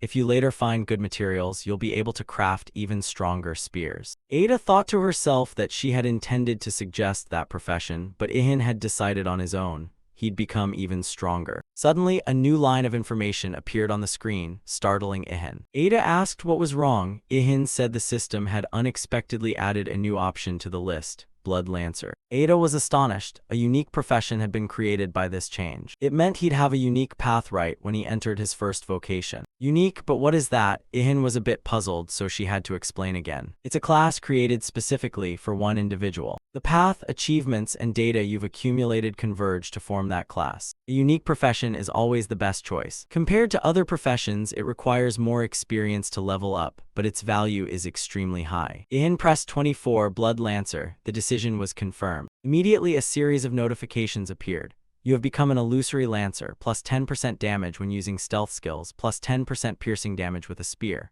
The conditions to level up stealth and spear skills have been simplified.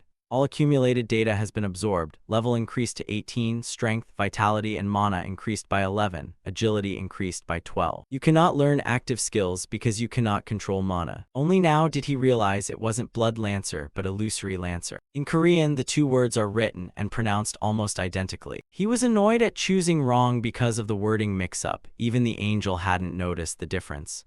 Well, it's just a record. The words are the same but slightly different in context. Ihan was about to argue but fell silent halfway through, sensing something odd. Another info panel appeared before him, accompanied by a stream of light from the system. Suddenly, the muscles in Ihan's chest and abdomen swelled strangely full. His biceps visibly grew as well. A tremendous surge of power rose within his body. He felt it clearly and told Ada, my body has changed. The angel explained that because he chose his first class, his body was enhanced, and once chosen it couldn't be reverted. He looked back at the stat panel, unable to believe his eyes. It was many times higher than before. However, what stunned Ihan was that his title hadn't changed. Would he be the loneliest person in the universe forever? Ada asked whether he had received any active skills. Ihan answered no. Hearing that, she said most people who pick their first class don't get active skills immediately, so don't worry. But with your growth rate, I suspect even at class 2 you might still lack mana. Oh my god, help, isn't that a bad thing? Ihan screamed in despair. That's true, but it's only worrying if you were an ordinary person. Ihan's face bloomed with joy as Ada sat comfortably on his head, about to say more. Actually, there's nothing to worry about. If you don't get skills at class 1 or 2, your records will accumulate, and when you reach class 3, you'll receive an extremely powerful skill. Ihan smiled to himself, thinking, so instead of getting a few ordinary skills, I'll get a single super overpowered one. The angel confirmed Yan's hunch. She thought he should have received 2 active skills for achieving a unique profession. But strangely, that didn't happen. If all records accumulate before reaching class 3, he'd obtain an extraordinary skill. Ada smiled at her own thought. She considered little Ihan the first low-level creature worthy of her observation. Now let's go. Ada tugged Ihan's hair and led him in another direction. Ihan intended to go back for the money briefcase, but Ada explained, I hid it with magic, so no one can take it. As an agent, you should start hunting monsters. A moment later, Ihan checked his phone and found there were many other agents besides him. Here, agent refers to those who have awakened a profession. Since many people have awakened, Ada advised Ihan he didn't need to do everything alone, just hunt monsters in his own area. Ihan wondered if the Empress had become an agent. Of course, someone that talented couldn't sit it out. Ada said this is a mission from the heavens. If he performs better than other agents, the rewards will increase with his contribution. What more could I ask for? Missions like this suit me best. So Ihan ran down the road until Ada reminded him to check his phone again. His expression changed completely when he saw a post on the monster hunting forum, Someone said a tiger lived on Mount Buchan. But another anonymous commenter replied, bears are scarier than tigers. Even the army's continuous fire didn't faze one. He dashed toward the mentioned location. There, the gazes of passersby were all filled with fear. In the middle of the street stood a giant bear with eyes blazing with fury. Everyone else panicked and ran in the opposite direction. Everyone believed this monster couldn't be brought down. But Ihan broke into a mysterious smile and muttered, looks like I'm having bear honey for dinner today. Ada said, if you have poison resistance skills, maybe. You should learn that skill if you get the chance. Hey miss, I was just joking. Ihan's helpless look at the fairy who nitpicked everything. As for the terrifying giant bear, it looked down on its prey from above with bloodshot eyes. Suddenly, chunks of stone from a nearby building fell toward Ihan's head, leaving him bewildered. He wondered if the army had just fired a missile to cause this scene. EA pointed up at the sky, signaling him to look up. The bear roared madly, destroying everything in front of it. This time the army arrived promptly, unlike before. The lieutenant ordered his men to open fire on the giant bear. All the soldiers fired at once, but the bullets bounced off it without leaving a mark. They realized their weapons were completely useless and wondered why they had to fight such a bear on the third day after the catastrophe. The bear's claws easily crushed vehicles. Everywhere it passed was wrecked. Seeing the bear change direction, the lieutenant shouted, everyone, get out of the way. People obeyed and fled. Someone shouted, where are the superpowered people the government asked for? Nearby, Ada remarked that human architecture was flimsy, easily destroyed by a level 2 monster. Ihan asked her to be more sympathetic to humanity, explaining that since people were trained in the other world, the buildings, equipment, and weapons here are relics of the old world, and no one had time to prepare for the current situation. The bear roared again as if to say, no one here can stop me. Ihan put on his familiar mask and muttered, that bear seems to be having a great time. Ada asked what Ihan intended to do, reminding him to act quickly before the place turned to rubble. Well, I'm just timing it. No sooner had he finished speaking than he entered combat stance.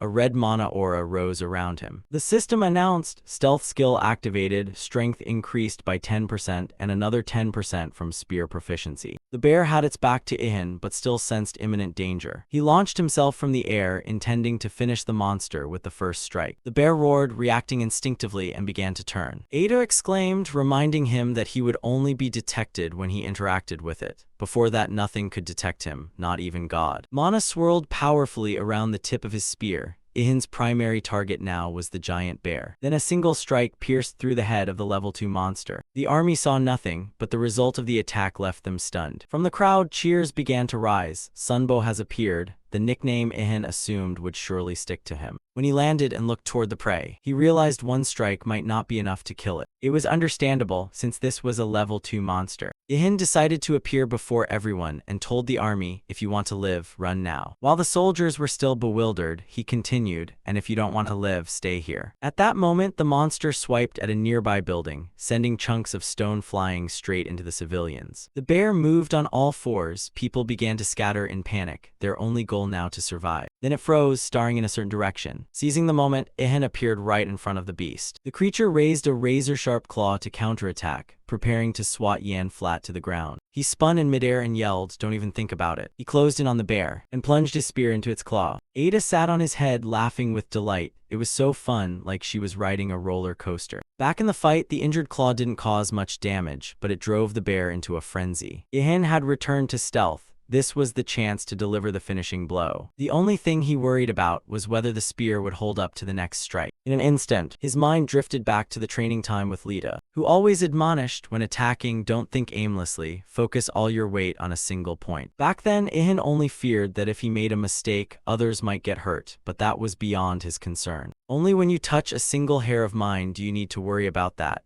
Understand. Lita, who do you think I am? If I fought you, I'd be the one worried someone would get hurt. As she spoke, he lunged for a surprise strike, but as predicted. This time with a light flick, Ihan fell to the ground as usual. The next memory was Lita praising him. He had channeled all his weight into a single point just as he was taught. Ihan looked up in surprise while Lita twirled her long blonde hair between her fingers and smiled, saying, you just cut my hair with that punch. Fighting the giant bear, he recalled Lita, the beautiful goddess he couldn't help but long for. Yan remembered it was the only time he'd ever touched Lita. Now it was time to concentrate all his energy on one point. Focusing, Yan shot upward and slammed into the bear at lightning speed. The long, sharp spearhead drove fiercely down into the monster's skull. The soldiers watching the fight between the bear and the invisible assailant noticed the creature suddenly stop. They wondered if it was really dead, but then the bear let out a violent roar, clearly in extreme pain, which only made it angrier.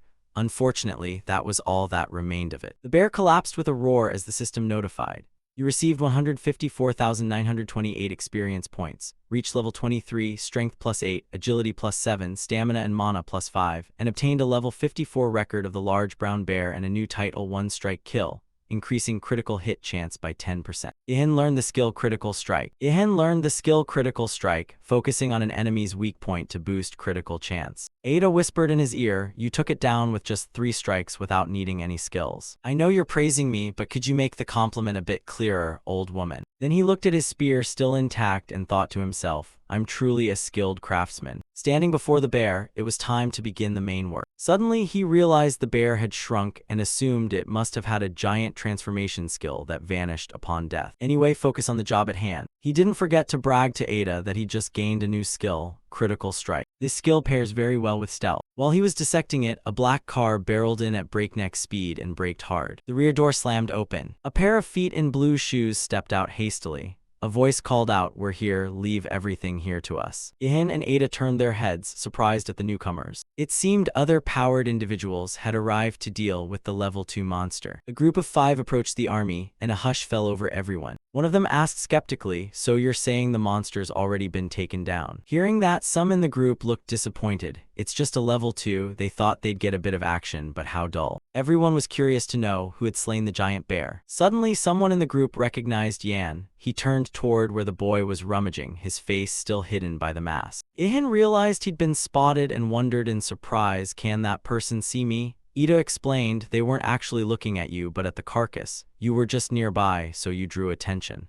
They recognized that stranger as the recently famous Sunbow. Indeed, that nickname would probably stick with him for life. The black-haired guy muttered angrily, "You say this guy killed the bear alone? No way, how could this be real on just the 3rd day after the catastrophe?" Meanwhile, the others swarmed Yan, excited to learn more about the masked hero. "You're strong. Did you find some hidden dungeon or something?" Ihan didn't want to talk, so he stayed silent. An introvert by nature, he preferred minimal interaction. The black-haired boy was furious at that attitude. His head began to steam. "When people ask, you answer," someone in the group urged. "He's probably just not in the mood to talk to us." Unlike the others, a girl in the group thought that masked guy was really cool, like a hero from a manga. The team leader asked the army, "It looks like you don't need our help here anymore, right? Need anything else?" The soldier replied, "Other areas still need support. If you can, please go assist there." Ihan heard it all and thought to himself, "He talks so comfortably with strangers, must be an extrovert. If I tried that, I'd probably mess up at the very first step, let alone the rest." At that moment, footsteps sounded. It's the team's captain. He addressed Yan, "Pleased to meet you. My name is Jujun." Ihan was bewildered. Is he going to shake my hand? Why would he do that? He seemed to realize the other had social anxiety. Jujun continued, "When I saw you take down that bear, I knew you'd already surpassed me from this first mission. However, I'll catch up to you soon. Remember my name." Ian asked back, "How do you plan to surpass me?" Jujun was taken aback by the question, stunned for a moment before replying. "In a world where power denotes rank, it's not hard to tell who is the strongest. I believe that one day I'll stand at the top of the leaderboard." When it was Ihan's turn, he froze, speechless at the other's thought. What a ridiculous reason. Does this guy want to be a hero or a superhero? After a few seconds, Ihan asked back, "Why do you have to compete like that?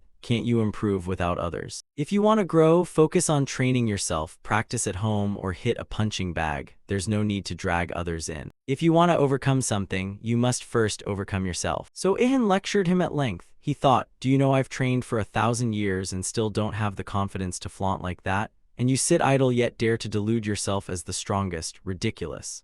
Well, that was what he'd say if he had the nerve. For now, Ihan only dared think it in his head. This left Ada speechless as well. She didn't bother replying. At that moment, Ihan looked around and realized everyone had left. He touched his ridiculously cool mask and said to the angel, "What the hell did you just say? I'm totally fine."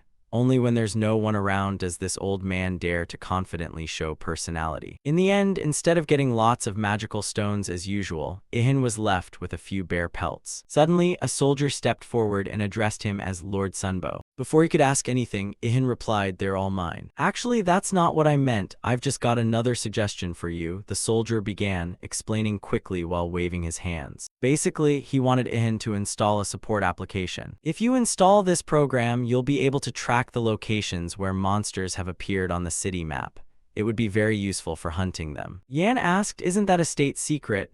The soldier replied, "For the safety of the people, we hope at least this will help minimize damage caused by the monsters." Hearing that, Ihan said nothing more. He turned and walked away, leaving the two soldiers staring after him. A subordinate asked the commander, "Should we let someone like that roam free? Should we force or coerce him into cooperating somehow?" The commander replied, "Do you really think someone who can take down a level 2 monster in 3 moves will obey us? I've seen a false superpower in another world rule an entire nation alone, and a single monster could utterly destroy that country." He believed that young man would only grow stronger. If we tried to impose our will on him, we'd invite tragic failure. This world no longer runs by the old rules. It's an era where a single person can topple governments and armies. The subordinate was stunned by the lieutenant's speech. "You are truly wise." The commander, annoyed at this, snapped, "You idiot. Do you know I studied at Seoul University?" On Yan's side, the two had gone a fair distance. Ada told him, "That soldier back there was really smart. He seems very experienced." "I don't know, I think he just overestimated me," Ihan replied. But Ada thought the opposite, because if the army had forced Ihan to cooperate by force, he would surely have wiped out the whole unit just for not following orders. Now the army no longer has the ability to control Ihan. The fact that the soldier recognized this and chose to propose cooperation instead of coercion was the best choice for both sides. It seems Ihan still hasn't realized how strong and valuable he is to the current world. Meanwhile, Ihan was staring at his phone screen and suddenly exclaimed, "Ada, look." He pointed to the red dots. 3 monsters just appeared at the same time. "What do we do now?" Ada replied nonchalantly, "Why think when we can just kill all 3? "Exactly what I mean, let's fight." Using the map on the phone, they quickly found the spot where the first monster appeared, a deserted building. The first monster was a giant rat. Yan easily dispatched it very quickly. Next was a giant praying mantis blocking the road. Finally, there was a large black bird. Ihan used his spear to give it a hole through the middle. After everything, Yan still didn't understand why after defeating all 3, his level remained at 24. A notification popped up, because these were much weaker than the wolf and brown bear he had previously defeated. Ada explained, "Your unique class requires a much higher amount of experience than normal. If it were a regular class, you'd probably have reached level 30 by now." However, Ihan wasn't discouraged because he had found many valuable items to sell to the army. Now his life was so full of wealth that he wondered whether he should buy his own house. But Ada thought this guy was using his brain inefficiently. What if they deliberately traced the finances? Spending like that is basically shouting that Sunbo is me. Then she added, "Just this once, as a special reward, I'll wipe the memories of those involved." But wouldn't that make everyone forget about someone who specializes in hiding like me? The next morning was like any other. Ihan woke up in his bed. As soon as he opened his eyes, he immediately activated the system to check his body stats, and instantly received a message. "Connection to the other world has been restored. From now on, you can manifest an entity in the world you were summoned to and complete missions to receive appropriate rewards." The sudden news made his hands tremble. "The world I was summoned to. Doesn't that mean I'm going to be abandoned there again?" He showed the screen to Ada and snapped, "What is this? Monsters on Earth are getting stronger, so I just thought of some ways to keep people safe." "Ah, you mean sending people to the other world so they can level up more safely?" Sadly, the answer is yes. Ihan couldn't hold it in and shouted, "What about me then? While everyone else goes to the other world, I'm the only one left here." "Don't scream like that. You've been alone from the start, so it's no different now." Ihan clutched his head in despair. "Even so, my mother will definitely ask why I didn't go to that other world. Answer that there's nothing to learn there, so you didn't go." That answer actually sounds pretty good. Ada smiled. "That said, I do feel sorry for your case, but unfortunately, I'm not the one who decides this fate." Ihan calmed down and replied, I know. I guess I can't go to the other world after all." But then he heard a voice say, "It's not entirely impossible. If you become a supreme being, you'll have a chance. If you become the highest being, you could not only enter the other world but even set foot in heaven. then you'd be on par with the angels. Ihan was shocked by that news, because if I become a supreme being, I'll be able to see Lai again, right? The angel thought irritably to himself, as if they were a pair of lovers separated by distance. Ada's head was buzzing like a disturbed hive. She finally realized she was playing the go-between for two people in love, which she absolutely hated because she herself had no one to love. With her temper flaring, Ada shouted, "Train harder and focus to become a supreme being. Only then can you enter the other world and reunite with the one you love." Yan asked, "How long will it take?" And he was told the process would take less than 1,000 years. Ihan breathed a sigh of relief. The news lifted his spirits because at least there was something to look forward to. When he went into the kitchen to have breakfast with his parents, Yan heard an emergency broadcast on TV. The anchor announced that martial law had been declared nationwide. The news stunned Yan. The silent war against the monsters was no longer his alone. His mother added, "It seems not only our country but the whole world has declared martial law. Because of the appearance of dangerous monsters, the global governments had no other choice. All schools and businesses have been closed. The military is planning to annihilate the monsters. At least they're trying to limit the number of people out on the streets." Yan sipped his morning tea, thinking that even the government had admitted the world couldn't return to how it was. He decided it was time to speak frankly with his parents. He turned and said, "Mom, Dad, you should go to the other world." His mother was about to object, but before she could speak, his father cut in.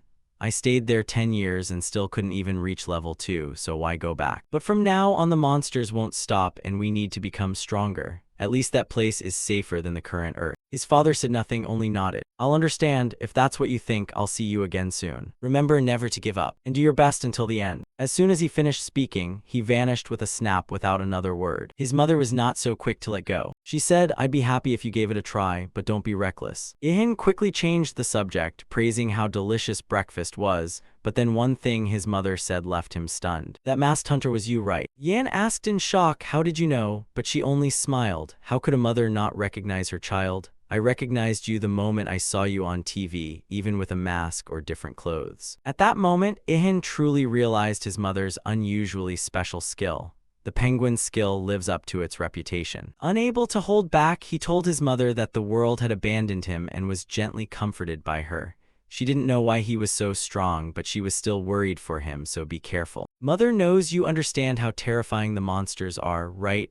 And there's something even scarier than monsters, people. There will be many bad people out there. You should be careful with them." Ihan smiled, very happy to have talked with his mother. Saying that, his mother stood up. "It's good to see you had breakfast. I have to go now. Don't do anything too dangerous." Ihan waved to his mother and told her, "Take care." When his mother vanished into another spatial dimension, he looked around the empty kitchen. His gaze landed on the sink full of dirty dishes. At least she could have washed them before leaving, right? He put on gloves and began washing each plate, his mind stirred by thoughts. His parents had gone to the other world to gain experience.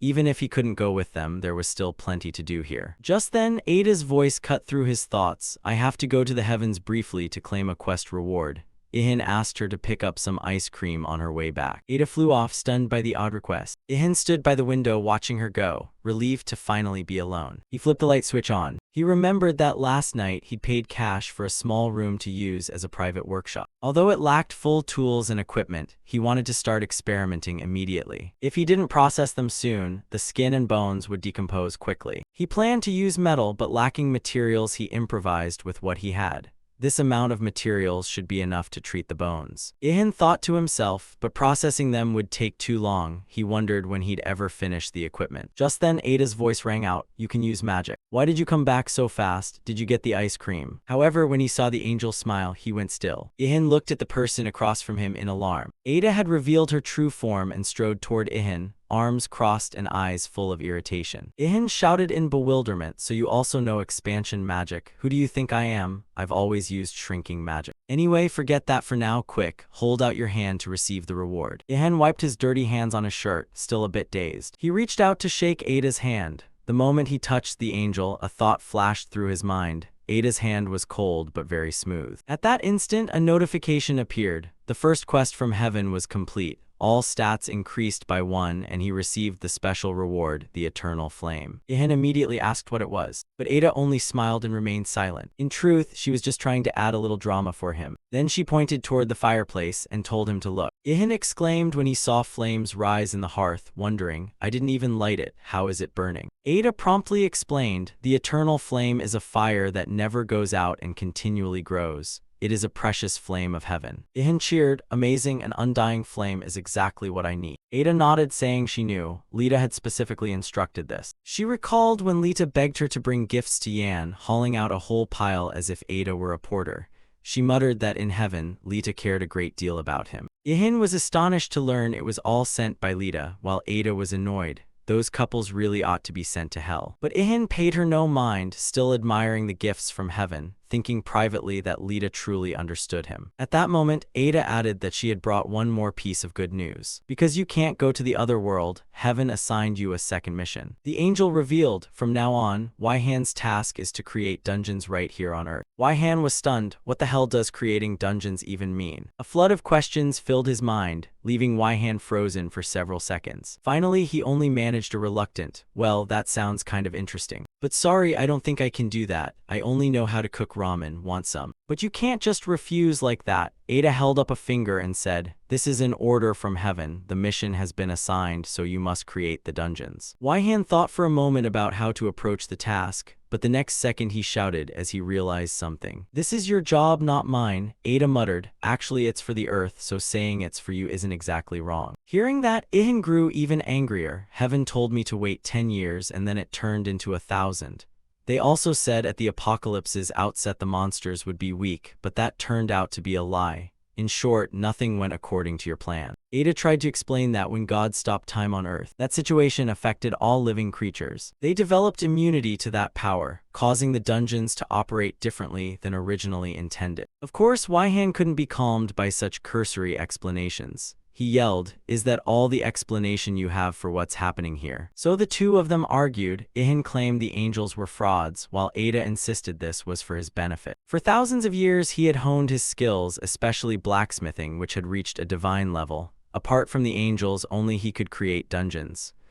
Waihan, of course, didn't believe it and didn't want any part of this matter. But then he suddenly realized Ada had been praising him a lot. How convenient, she was probably just saying that to heap work onto me. Thinking that, he didn't hesitate to point at her. You're tricking me into working, aren't you? But Ada calmly replied, this is a mutually beneficial situation. We complete our goal and you receive the mission rewards. What happens if I do nothing? In response, Ada said that then the monsters wouldn't be drawn into the dungeons and humanity would have to live in a wild, dangerous environment. Ada presented the blueprints and the raw materials. She explained that heaven would supply everything necessary if he needed it. Hakanum and Elhydra are two of the materials used only by higher beings. They haven't appeared on Earth yet. Ihan had to gape at the enormous size and rarity of these gems. Inside the next gift were entirely new tools of the highest quality. Seeing them, Ihan's mood changed completely, excited to own such high-end equipment. So I can use all of them as I please.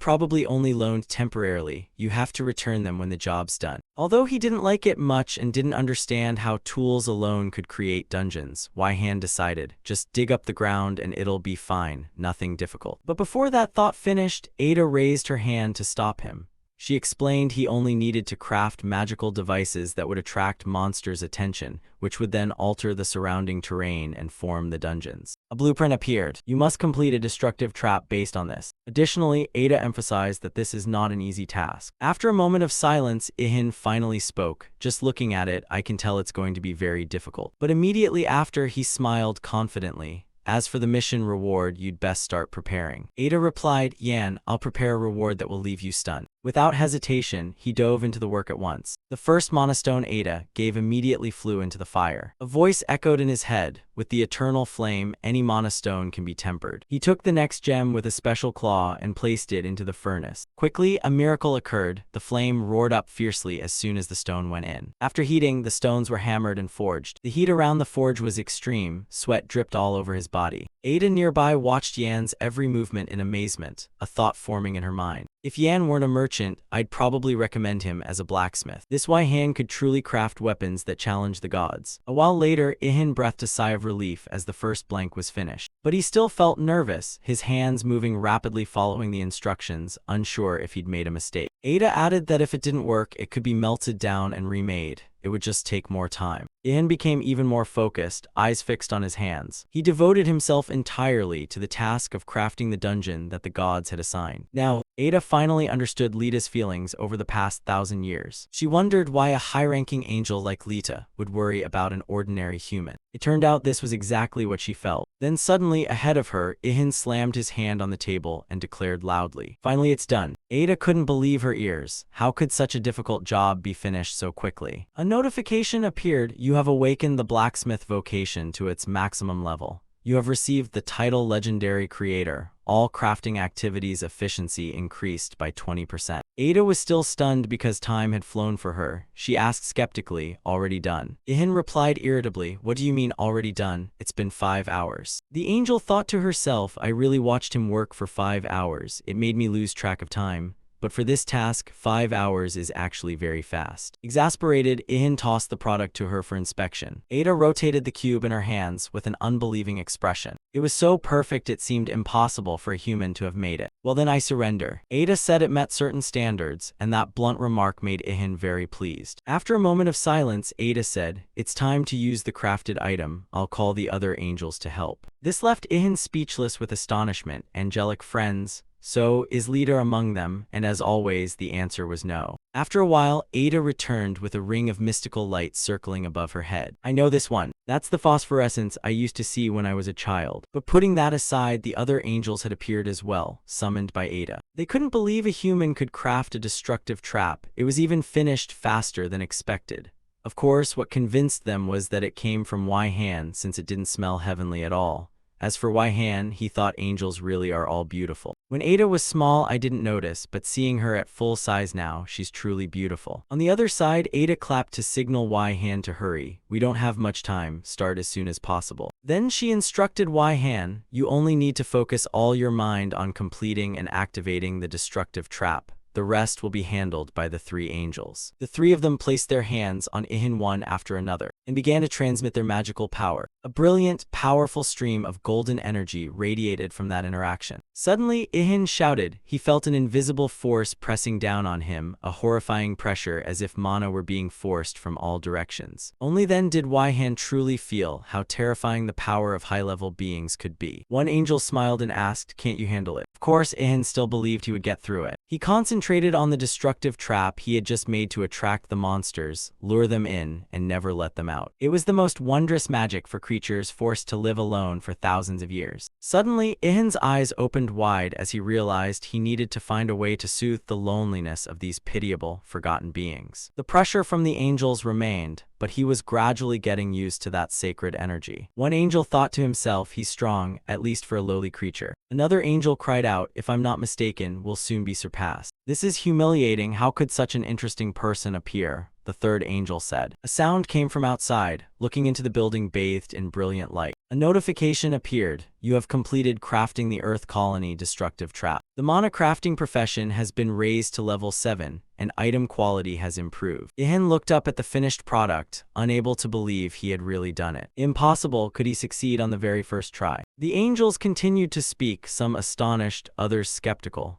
"I thought he'd need at least 10 attempts, and now there are even alpha and beta options." Ada explained to Yan that they were talking about additional sub-options attached when crafting a destructive trap. These effects appear randomly, depending on luck, materials, and the crafter's skill. "Hey, you're amazing, you know that. The angels are looking at you differently now. It's time to go set the trap." Ada invited Ihin to come along if he wanted to observe. Of course, Ihin immediately agreed. Thus the 4 of them flew over the ruined buildings in turn. They glided through the air on their wings, carrying Ihin with them. He marveled the world now looked no different from the apocalypse. "Hey, do we need to cast invisibility on Ihin?" someone asked, but she thought it unnecessary. As long as he doesn't attack first, he'll never be detected. Indeed, the monsters on the street showed no reaction to Ihin, because Ihin is someone even God wouldn't notice. "Do you lot think I'm a toy?" Ihin thought irritably to himself, but he had no other choice. "Just wait, after this mission I won't bother talking to you anymore." Finally, the towering mountain range outside the city came into view. The angels flew straight to the vacant land where they intended to place the dungeon. Ada kept holding the trap during the journey. Now she tossed it into the air. The mana block hovered and simultaneously lit up the whole area, then vanished before everyone's eyes. Ihan still didn't understand where it went when an angel explained that everything was proceeding smoothly. Then loud noises rang out and the ground trembled. Somewhere in the city, soldiers with guns stood bewildered. They looked ahead and noticed the giant rat they had been attacking behaving strangely, no longer rampaging but acting as if something were drawing it. Giant ants everywhere also began moving toward the rat's gaze. Meanwhile, everyone looked up at the sky, which was covered by the wings of huge birds massing in one direction. All the mutated creatures that had caused chaos on the street now obediently entered the trap Ihan had created. Reluctantly, they had to admit that the guy really had a talent for crafting traps. Ada paid little mind to such flattering words. She announced that all the other dungeons had been activated as well. Ihan asked, "What other dungeons? You said they couldn't be used anymore." Ada explained that they had used magic to convert the energy. After all, regenerating or restoring is the most environmentally friendly approach. "Oh, you two seem awfully close." The blue-haired angel interjected, making the two of them instantly go on the defensive. Both denied it at once, "Not what you think." Suddenly, Ihan was drawn in by what was happening among the monsters. Despite having lived on Earth for thousands of years, they finally obediently stepped into the destructive trap as the Lord and the angels intended. He realized the divine power of God was absolute, able to transport all humanity to another world in an instant, and of course the monsters could not resist that power. In the end, humanity was merely pawns dancing in the palm of the Supreme Lord, and being abandoned was simply an error stretching over 1,000 long years. Ihan realized that without Lita, he would probably have gone mad from loneliness over those 1,000 years. But now, with Lai gone, he only wanted to become stronger. Strong enough that no force could control him. The next day, he sat leisurely at home, eating a sandwich and listening to the news. Reports said the reason the monsters suddenly moved last night was that dungeons had been activated in many places around the world. Dungeons appeared not only in Seoul but across Korea, Japan, and even some regions of China. At that moment he thought of his parents, wondering when they'd return. Ihan felt a bit sad imagining how they'd fare in another world, but with their life experience he believed they'd manage, he told himself. Ada flew over and announced, "It seems the dungeons are operating steadily with no errors. Well done, Ihan. I remember you said I still have to make 27 more traps, right? Why are the angels leaving when I could start right now?" Ada replied, "Creating a destructive trap requires a huge amount of mana, so the angels need a few days to recover. You're not the only group of angels, are you? Why not send Lita here to speed things up?" Actually, not every angel has as much free time as you think.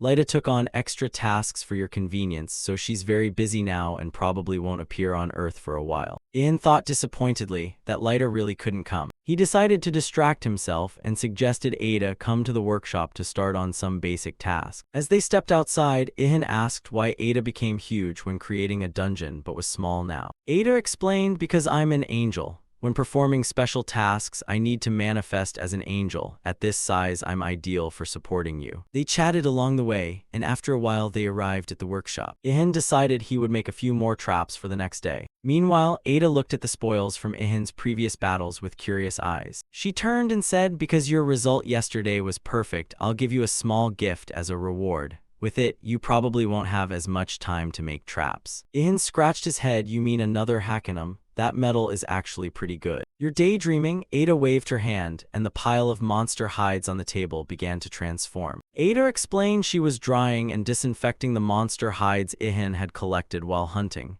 It would be finished in a second. Ihan gaped in surprise. Indeed, angelic magic at its finest, the quality felt noticeably enhanced. "From these we can make gloves and boots." He got to work immediately, the forge fires blazing. On the table, the hide was being cut into pieces for upcoming items. First, a pair of savage wolf skin gloves was completed, a rare grade item with 600 armor and 700 attack. Next came a matching pair of boots with 550 armor, 750 attack, and an added heat resistance option. Good, this has the heat resistance option, so you won't overheat or be unable to move while wearing the armor. Ada asked when he learned enhancement techniques, since those bonus stats were no joke, just manual work. Once you know how to do it, diligent practice is enough. Continuing with the bear hide on the table, he intended to craft an armor from it. Meanwhile, Ada stood by watching intently, her lips curling into a sly smile. The sun gradually set behind the mountain. Evening was approaching. He yawned, so another day is over. She stepped closer and suggested he rest, but Yan didn't respond because his mind was fully focused on the work. Just a little more and it's done. I don't feel tired at all. Ihan said, then pulling an all-nighter won't affect your superhuman stamina, right?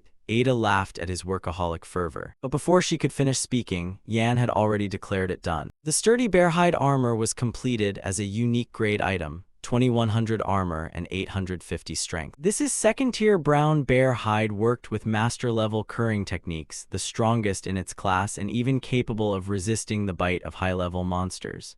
Ada stood stunned before this masterpiece. Ihan explained there were just a few final steps, then reached for the bear's claws and bones to reinforce the armor. All remaining power from the bear bones transferred into the armor, significantly boosting its stats. Ihan received a notification that his mana crafting skill had reached level 8. He checked and discovered the armor had a hidden function. Ada was not too surprised. I think I guessed its function from the name. She reached out to strike, and hidden sharp spikes sprang from the armor to counterattack automatically. The armor automatically counterattacks when hit. Ihan laughed with excitement, imagining himself as a porcupine that even Ho would run from. Ada recalled the bracelet Ihan had made, which also hid a mantis blade inside. She wondered why he always hid sharp spikes in gear to spring out like that. Ihan was silent for a moment, then spoke suggestively. So that's what you're interested in. Ada's mind lit up. I was just asking randomly, why is the mood so weird? She asked again. Do you have a special reason, like a porcupine that harmed your parents? But you see, my parents are fine. Ihan tapped his chest and declared, that's the dream of a real man, the dream to create something special. Wow, how meaningful. Meaningful in the same way as your empty head. Putting that aside, Ada focused on the armor. Anyway, this one has both alpha and beta options. Ihan replied, there's still some leftover bone, so I'll make a knife to use up the rest. Using a spear to butcher a monster corpse would be awkward. Very quickly, another masterpiece was born. A knife made from bear bone, rare grade, 500 attack and 450 durability. Next came a wolf skull mask, 600 armor, 660 durability. Ada asked in amazement, this monster must have had a lot of mana when alive, right? Look at all these stats. Ihan donned the full set, looking pretty cool, at least to himself. He stepped in front of the mirror and asked Ada, I look good hiding my face, right? But Ada shouted in surprise, what the hell did you do to that mask? Your presence weakens completely while wearing it. Unbelievable. Suddenly, they both heard a strange noise. What is that sound? Is something happening outside? Ihan asked, and Ada said it seemed someone was fighting a monster. Upon hearing that, Ihan immediately removed the mask, his face showing shock. Another monster. Ada softly exclaimed in surprise, there are still monsters that haven't entered the dungeons. Yan was worried, silently praying, please don't be stronger than that giant brown bear earlier. Huh, are you scared? You don't look like yourself at all. Actually, Ihan wasn't afraid of fighting. What he dreaded most was processing monster corpses, especially if it was stronger than the previous bear and he'd have to skin it for new armor. Fighting is still less terrifying than handling a corpse. He pulled out his old spear to inspect it closely, telling Ada they'd need to fix it before heading to the battlefield. After completing the reinforcement process, the steel spear reached first-rate quality, 1100 attack, 715 durability, with an added option to increase critical rate by 20%, an achievement he produced entirely without using mana. Ihan was very pleased that with just a few adjustments, his attack had increased by 300 points. He planned to refine a few more things, but Ada stopped him, saying it was time to go hunting. Ihan sighed, thinking this angel could be annoying at times. When they stepped into the square, they were met with the scene of severe devastation the city had suffered. People were frantically running the other way to avoid the danger. Only Ihan rushed straight toward the threat. Ada stood beside him, pointing toward the appearing monster. A giant leopard with blazing red eyes was spreading terror throughout the city. It roared furiously, swiping its claws at the military helicopters. Soldiers kept shouting, the anti-tank missiles are useless. A senior commander ordered anyone who had reached level 2 to charge in with melee weapons. Watching the army's actions, Ihan wondered, besides the soldiers, do people who reached level 2 also have to fight? Before he got an answer, a nearby soldier, level 2, complained that it was easier to gain XP in the other world, and facing powerful monsters on Earth was overwhelming. Indeed, a single sweep of the leopard's claws sent more than a dozen people flying into the air. Even level 2 warriors couldn't easily overcome a monster of equal rank. But Ihan had no intention of abandoning the place. He wasn't the type to willingly sacrifice himself for others, but he also couldn't leave leave everything to chance. If trying a little harder could save people, he'd do it. The thought flashed, and Yen shot off at a speed the naked eye couldn't follow. He tore through the crowd, fleeing the battlefield. The leopard continued its rampage, its fierce gaze fixed on the military. Ada reported, "This monster is stronger than the giant level 2 brown bear from before." At that moment, the army fired up the tanks. The first shot hit the creature squarely in the head. The soldiers began cheering, thinking they had taken it down. But when the smoke cleared, they were left staring in stunned disbelief. The leopard's head was completely unscathed. The leopard's rage erupted. It turned toward the tank, poised to pounce. In an instant, its gigantic paw struck, immobilizing the tank. Then it lifted the war machine high and opened its jaws as if to devour it. At that very moment, a streak of light zipped by. Ihan sprang from the ground, lunging at the leopard with blinding speed. In his head rang, "Never have I been more grateful for the invisible ability than now." The leopard's blazing red eyes were right before him. In a moment, the spear would pierce through. Thud! The leopard screeched in pain and released the tank from its claws. The system announced it as a critical hit. The crowd below murmured, "It's SB, he hasn't gone to the other world, we're saved." The tank plummeted to the ground. Ihan stood still for a moment, observing the situation. The leopard roared in agony, severely wounded in the eyes. After a brief pause, Ihan decided to retreat out of danger by kicking off and flying into the air. The army commander shouted, "Open full fire now." At the shout, a barrage of gunfire rained down on the monster, hopping to take it out at the right moment. As Ihan moved toward the tank, he saw soldiers trapped inside. Without hesitating for a second, spear in hand, he sliced the tank in half as if it were a log. The soldiers inside looked up in horror. But Ihan reassured them, "If you don't want to die, hold my hand tight." They grabbed onto him. Ihan hugged both of them and leaped off the tank, landing safely on the ground, where a deep dent remained from the impact. The two soldiers recovered their composure and thanked Sunbo from the bottom of their hearts for the spectacular rescue. "Well, I'm not doing this to be called a hero. I saved them because it was within my ability." Suddenly he heard a troubling sound. He turned his back to the two soldiers and ordered them to run immediately if they wanted to live. The giant leopard, like a living mountain, stood towering over them, its eyes fixed on its target. Ihan told Ada, "I'm sure this one is much smarter than the bear. It knows exactly who the greatest threat is." Ada warned Ihan to be extremely careful. The leopard had detected him, and his invisibility had been nullified. "Don't worry so much," he replied. "This is an opponent I can defeat, even head-on." The monster lunged at incredible speed, threatening not only Ihan but everyone. The campaign commander shouted, "This is our chance, attack." A volley of bullets from various weapons struck the leopard, but it was barely phased. At this moment, the monster was focused on Sunbo. This was the ideal time to strike. One of the heroes shouted, "Everyone, use magic and aim for the leopard's eyes." Suddenly, a bolt of lightning appeared in the sky and struck the creature on the spot, making it roar in pain. Civilians looked up and saw a helicopter, inside which was a girl surrounded by arcs of electricity. The crowd whispered, "Did she really summon that lightning strike?" Then some people realized, "It's the queen, she's arrived." Has the queen always been this beautiful? Her looks kept many from turning away. Below, the leopard continued to roar, while the army kept firing. The monster quickly regained its composure and lunged straight at Ihan.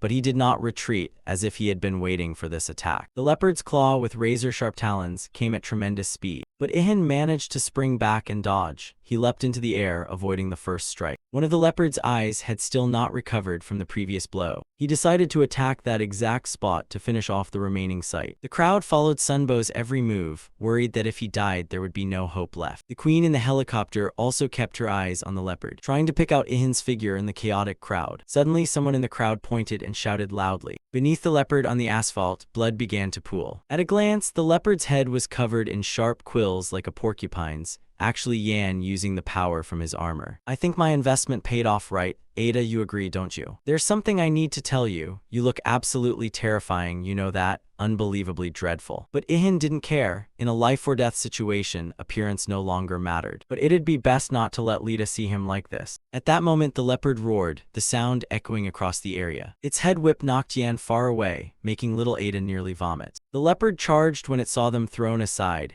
aiming to smash Ihan into the building opposite. A collision sent fragments of the structure flying. The spikes on Ihan's armor disappeared, but he managed to spring back in time. Cartwheel through the air and counterattack. This time, sharp spikes appeared under his soles, pinning his feet into the giant leopard. All the while, he kept a firm grip on his spear, delivering a series of direct stabs at the opponent. The system kept announcing critical hits. "Your critical strike skill has reached level 2. The military watched closely and saw the leopard begin to slow down, and immediately the order to open fire was given. People below, even those with sticks and poles, all joined in. Whether it was effective or not was uncertain, but morale was certainly high. Against a level 2 monster, attacks from level 1 people are nearly useless, but relentless hammering wears anything down. The leopard's paws still bled from the cuts they inflicted, proof that even an army of ants can fell an elephant. Standing on the beast's carcass, Ihan reminded himself how vital strategy was after witnessing this. Just then, Ada urged him to finish it quickly, but why couldn't they handle the rest? She explained that the leopard was on the verge of evolving to level 3. Immediately after, the leopard opened its eyes viciously, and from the wound on its head emerged red, writhing tentacle-like things that seemed intent on grabbing every living creature nearby.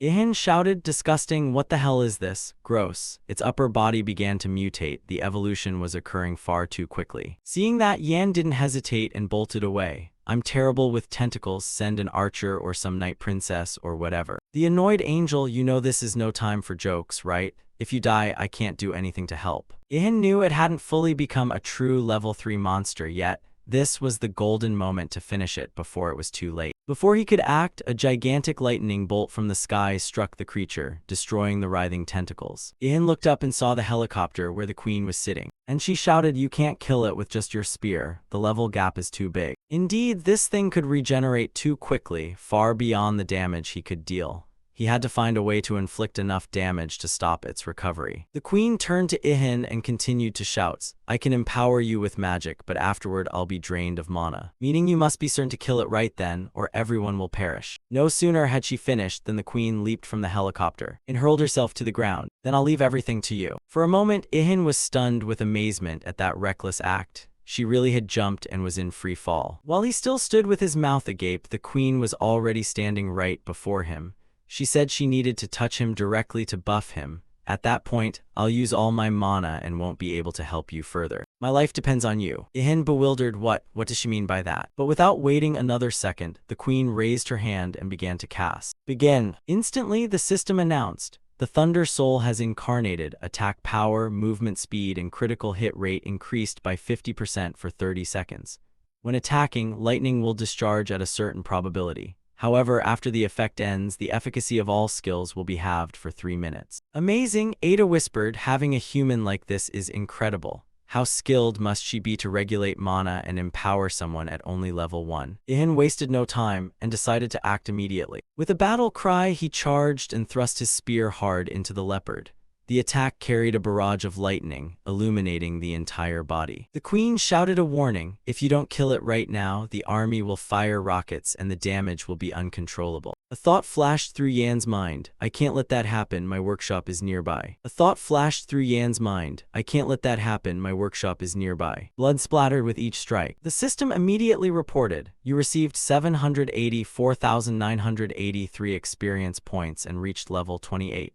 Strength, agility, stamina, and mana each increased by 5. You have obtained the record of the level 87 giant leopard. Finally, it's over. Ada praised Ihan. Well done, it's great that you defeated it before it reached level 3. At that moment, the queen ran over, astonished, and asked, is it really dead? Yes, didn't you get any experience points? Ah, probably because I'm not in your party. That answer left Ihan puzzled. Party? What the hell is a party? There's even a party system here. I've always acted alone, so I didn't know. Ada, able to read minds, muttered, yeah, loners like you don't usually join parties. Just then, a system notification sounded. The buff effect has ended. The effectiveness of all skills will be halved for 3 minutes. Nearby, the leopard began to collapse. Its fall sent tremors through the city because of its massive body. Fortunately, if it had been any slower, the monster's corpse could have crushed Ihan. The crowd around them cheered excitedly. You did it, Sunbin, we won. Ihan stood frozen, stunned by the cheers. Below, people were also shouting the queen's name. The queen's lightning assistance was truly impressive. Ada turned to Ihan and said, you're being praised, so cheer up. But then she noticed something odd about his behavior. The enemy was defeated. There were no more monsters here. Ihan muttered, his face sweaty and worried. I just realized that. The leopard is completely torn apart. I can't make a new set of armor from it anymore. Oh, so this is really that important. Should I give it a good beating? Meanwhile, the soldiers began to discuss how to divide the spoils. One soldier said, although the mass has halved after death, we should still carve it up first. Just as he was about to stab the knife in, a voice called from behind, wait a moment, it's Ihan. You stepped forward saying handling monster carcasses is your specialty. then turned to apologize to the queen and asked how she wanted the leopard's body divided. Someone in the crowd whispered, "Oh my, she's beautiful. I didn't expect the queen to be this pretty." Ihan looked back at everyone, wondering if anyone would object. Then he looked up at the sky and muttered, "If it's 60%. Immediately after, he bent his knees and jumped onto the leopard's body without hesitation. He thrust his hand into the wound on the monster's head, sending blood spraying everywhere. In just a second, a pink mana stone appeared in his hand. He thought to himself, "I knew this spot would have won." The crowd below gasped, "It's a level 2 mana stone." The queen observed, "Perhaps this stone can count as 60% of the spoils." Ihan clenched the stone in his hand. "Then this is my share, the rest can be divided however you like." A soldier objected, "But that's a mana stone, it should be accounted for separately." Indeed, many others chimed in, "We risked our lives to bring down the leopard too. We won't accept that division." Just as expected, these low-level folks are hopeless, Ada muttered in disappointment, thinking everyone is like Yan. Ihan turned to the crowd, "Fine, if everyone objects, we'll divide it another way." Those below rejoiced that the other side finally understood them. He's someone who listens to others' opinions. Ada asked, "What are you going to do? Are you really going to give them the mana stone?" But Yan knew persuading others in this situation wouldn't be easy. He recalled his mother's advice, "Son, it's very difficult to reason with people who always want to compete with you. So why use words when we can use fists to argue?" Hearing that, Ada was speechless at this mother and son pair. A tiger begets a tiger. Ihan turned to the angel, "I'm a good child, so I'll listen to my mother, he." Ihan raised the stone toward everyone, saying he'd give up the mana stone. But unexpectedly, he threw the stone back into the leopard's body. Then he jumped down to the ground and added, "Of course, if I don't get a full 60%, then no one will leave here intact." Clearly, this was a warning from Sun to the greedy, lazy crowd. They thought he was mild-mannered, but apparently not. The crowd began whispering anxiously, regretting their actions, because even together they couldn't do anything to that hero. After a quick discussion, a few people stepped forward and told Ihan, "Take the mana stone."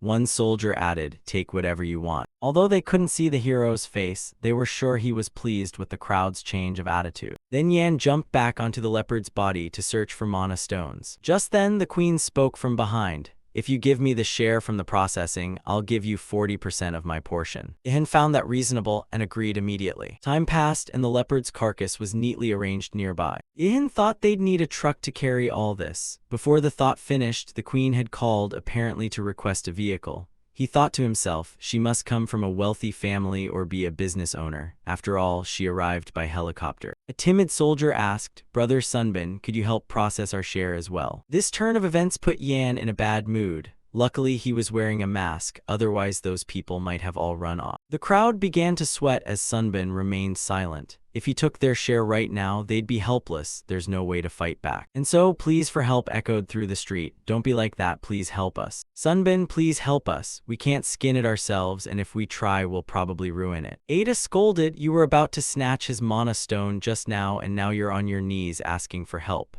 Humans really have some nerve." Ada muttered, "Maybe I should move back to the countryside to grow vegetables and raise fish. These people have no inclination to work." "Fine, remember to call Lita to take my place." Then, after a moment's thought, Ihan turned and raised his hand to the crowd. "I'll take 50% of your share if I process it." "What the why does the queen get 40% while you demand 50% from us? Skinning costs 50%. If you don't want to, then forget it." Ihan turned his back 180 degrees and the people, though heartbroken, had no choice but to agree. They watched Ihan work intently, occasionally complaining and asking him to divide it evenly. "Hey, these pieces are different sizes. Why is his portion bigger than mine?" Fortunately, Ihan had an overpowered skill and managed to slip away. But after only a few steps, a voice called for him to stop. It was the queen. She said, "Your stealth skill is astonishing. If I hadn't been focused, I wouldn't have noticed you were gone." "Ah, that's not something I control. It runs automatically. If it could be turned off, this thing would have been off ages ago." The queen stepped forward with an offer. "I want to form a party with you. I think you'd be a perfect partner." "But I don't think so." At that reply, the girl only smiled. She said, "I plan to stay on Earth from now on. I'm not weak enough to return to another world just to do simple quests." Saying that, the queen handed Ihan a business card to keep in touch, then turned and walked away. She left the paper in Ihan's hand while he still didn't understand what had happened. He looked at the paper and exclaimed in surprise, Her real name is Kang Mi-dae. Then he thought, although that way of turning and leaving was cool, I won't bother contacting her. Now let's go home. Ada still has a ton of work to do. That night, our hero immediately set to work crafting traps. This core is the 5th mana core. Nearby, Ada wondered, they're almost evolving to level 3 already. What is happening to your Earth? Then she muttered in panic, tugging at her ear. No amount of thinking will figure this out. I told you to ask God about it, Ihan replied, then countered.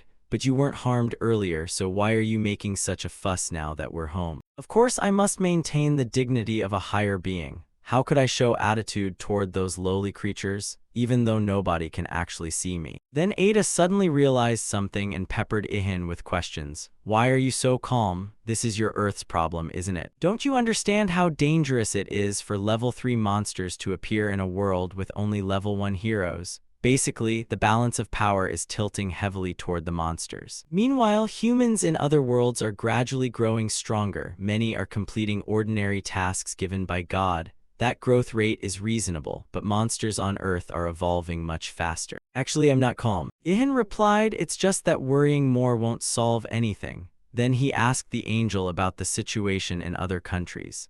Ada answered, South Korea is the only place where monsters are about to evolve to level 3. Sure enough, that destructive trap could be part of the problem. Ada's expression hardened, a big question mark appearing on her face. So are those very traps what's making the monsters stronger? But that can't be. The most reasonable explanation is that they wake up and become more aggressive because they feel threatened. After thinking, she told Ihan, in other worlds, the monsters are killed before they become alert. That means their evolution mostly happens inside dungeons. And due to the endless crossbreeding there, increasingly deformed and dangerous creatures appear. They eat each other and evolve with a very small probability. This is what makes dungeon evolution slow. Ihan was stunned by this wild information, truly a legitimate criminal den inside the dungeons. But Ada explained further, if the monsters aren't confined to dungeons, they'd eat humans instead of their kind. In short, outside, their evolution would be faster because they wouldn't need to eat each other. Yan remarked, so dungeons are necessary for humanity, right? Ada nodded, yes, meaning that the fact you create trap-filled dungeons brings great benefit to mankind. After hearing that, Ihan's crafting sped up even more. He realized he had to urgently create many more destructive traps before the gods returned, and dropped another magic stone into the eternal flame. The angel asked, do you think just doing that will forge a new item? Ihan replied, of course not, it's not that simple. Simply making it for the sake of making it would mean nothing. The reason I craft things is to have new experiences. She had never thought of that, but it made sense. Ihan had lived 1,000 years in an unchanging world, alone and silent on Earth for such a long time. She wondered how he must have felt being the only one left. Now Ada understood why he craved new experiences so much. But then she suddenly panicked, asking herself what had she just been thinking. Did a superior like me just feel pity for an inferior creature? Ihan looked at the little fairy beside him with a huge question mark over his head, watching her buzz around like a dragonfly. Ada pointed and said, hey, you, be strong. If you're stronger, you can experience anything and help many more people. Yan replied softly, I know. He knew well what he needed to do in this situation. Become stronger to help humanity escape its current plight. So all day long, Yan worked diligently in the workshop. When everything fell into darkness, the angels returned after recovering their mana, and he had finished crafting a batch of traps using manual mana techniques. Once completed, the angels took those traps to place in the dungeons of various countries. Ihan suddenly wondered which country the dungeon would be created in. He hoped no dangerous monsters would appear in the middle of a city anymore. Even if a level 3 monster appeared because of a destructive trap, it wouldn't be his fault. Ada said after reading Yan's thoughts, you're undertaking a very important mission now. I know, thanks for worrying about me, Ihan replied, while Ada fell silent. Maybe she thought this human had it rough, but what does he know about being tired? Training for 1,000 years on Earth is nothing.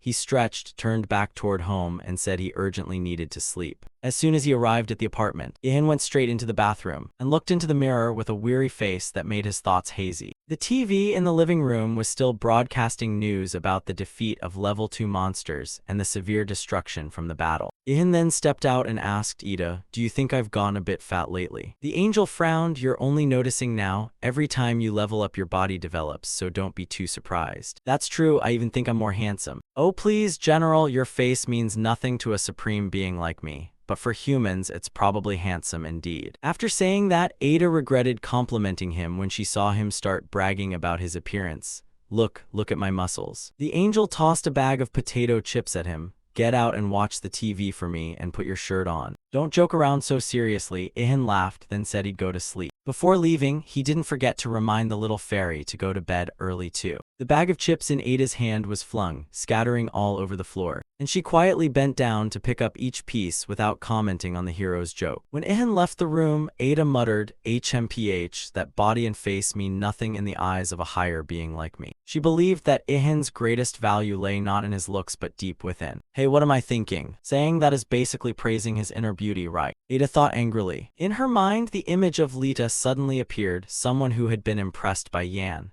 That memory made her even more annoyed at those two who kept dishing out lovey-dovey moments. On top of that, Ihan kept babbling, Lita, I miss you. The night with Yan passed in the blink of an eye. When the first light of morning streamed through the window, he woke up. Upon opening his eyes, he saw a personal achievement notification in front of him. The system announced that Ihan had reached the maximum level of the rest skill. All recovery stats from last night were enhanced. He was astonished. He hadn't expected sleeping could become a skill. At the same time, Ada stormed into the room in a fluster and asked, since when did you learn an SSS rank skill? How it's an SSS skill, I just discovered it myself. What exactly did you do? How did you learn it when I haven't even trained it? Ihan couldn't believe his ears. Are you serious? The rest skill is that powerful. He recalled that for hundreds of years, every night he had tried to make his sleep as comfortable as possible. The angel was stunned to hear this. He focused on something as simple as sleeping to that extent. No wonder I couldn't do it. He's learned a hugely rare skill and even upgraded it. Ihan, you're really talented. Ada, sounding drained, exclaimed, but I still don't know what that skill is used for. Well, just rest and sleep well, that's enough. What more do you need to ask? Of course I don't believe that. It can't be just that. You're hiding something. Ihan held up 5 fingers at Ada and said, you better tell the truth. If it's only that, why are you so surprised? Be obedient and I'll care for you, okay? Be obedient and I'll care for you, okay? Ihan was just joking, but Ada's sly expression showed. She pushed her glasses up and grew serious. All right, it's time to tell you about skill evolution. Just like reaching a new class level, skills can also evolve, and those evolution paths reflect the user's life experiences.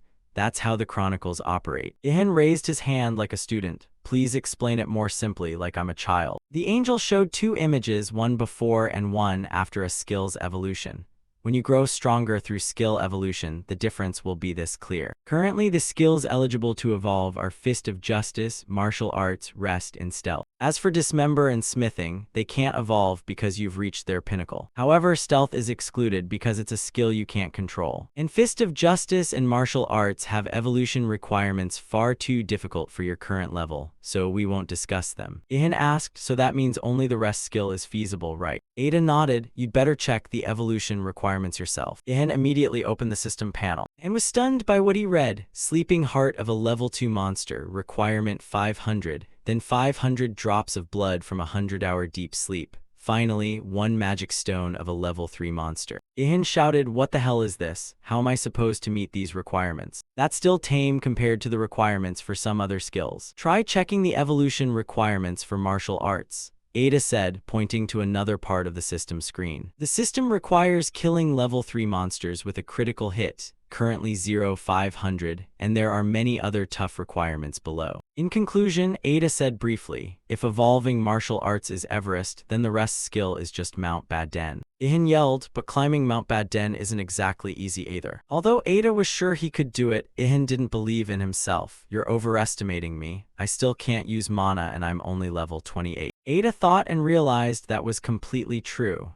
Ihan's leveling speed was too slow. Could it be because of his special title? The difference between those who can use mana and those who cannot is huge. One could conclude that Yan's current strength comes entirely from the martial arts he trained and perfected over 1,000 years. The lack of mana clearly slowed him down. Others could easily surpass Ihan at any time. Of course, once he learns how to use mana, Ihan will no longer be an ordinary being, but will rise above all creatures in the Chronicles records. That day will come too, heh, Ada thought with an increasingly sly look, but wondered how massive a change it would be when Ihan became that strong. She took a deep breath, trying to stop the stream of thoughts. Well, whatever will be, will be. When Yan stepped into the kitchen, he found breakfast laid out with a note. Son, don't skip breakfast. Mom put the side dishes in the fridge. At that moment, Ihan turned to the angel and asked, where should I go to find trolls now?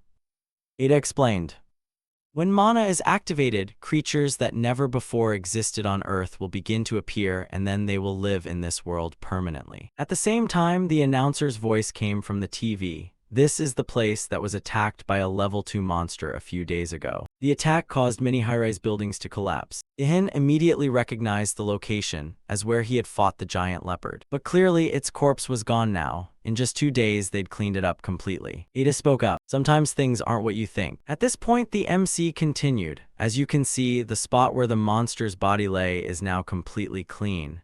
It vanished along with the people who split the spoils back then. The report shocked Ihan while the announcer went on. Some suggest they might have been swallowed by a dungeon that just opened. Ihan gritted his teeth, guessing that it couldn't possibly be due to a dungeon. He immediately understood that another monster might have appeared, and those people could have become its prey. Ada asserted the giant leopard was definitely dead. You even took its magic stone. In 99.9% of cases, that's the end of it. What about the remaining 0.01%? The angel held up a finger. If it was a pregnant monster, the story would take a different turn. Ihan then understood everything. That leopard was female and she was pregnant. He recalled the moment he looked at the screen, only briefly, but he'd seen a leopard with black fur. Maybe it specialized in stealth. He chastised himself. If I'd cleaned it up thoroughly back then, this wouldn't have happened. The angel said it wasn't his fault, but a tragedy caused by human greed. Even so, many people died, including those who had trusted, supported, and helped me. Ada looked at Yan in surprise. She hadn't expected him to be so deeply involved in this matter. She realized she still didn't truly understand the person she was protecting. Ihan remembered the moment he fought the leopard. Now I understand why it fought so frantically to the death. It did it to protect its offspring. Now I understand why it fought so frantically to the death. It did it to protect its offspring. When cleaning the body, you left half of it behind. So maybe the leopard hid where your hands never reached. At that time, people were too busy arguing over who took which part, so the mother leopard's corpse wasn't completely dealt with. Ada speculated that because that group wasted so much time arguing, the cub had time to be born. Its birth was indeed the result of a strange coincidence. She imagined the moment the cub appeared and saw the crowd.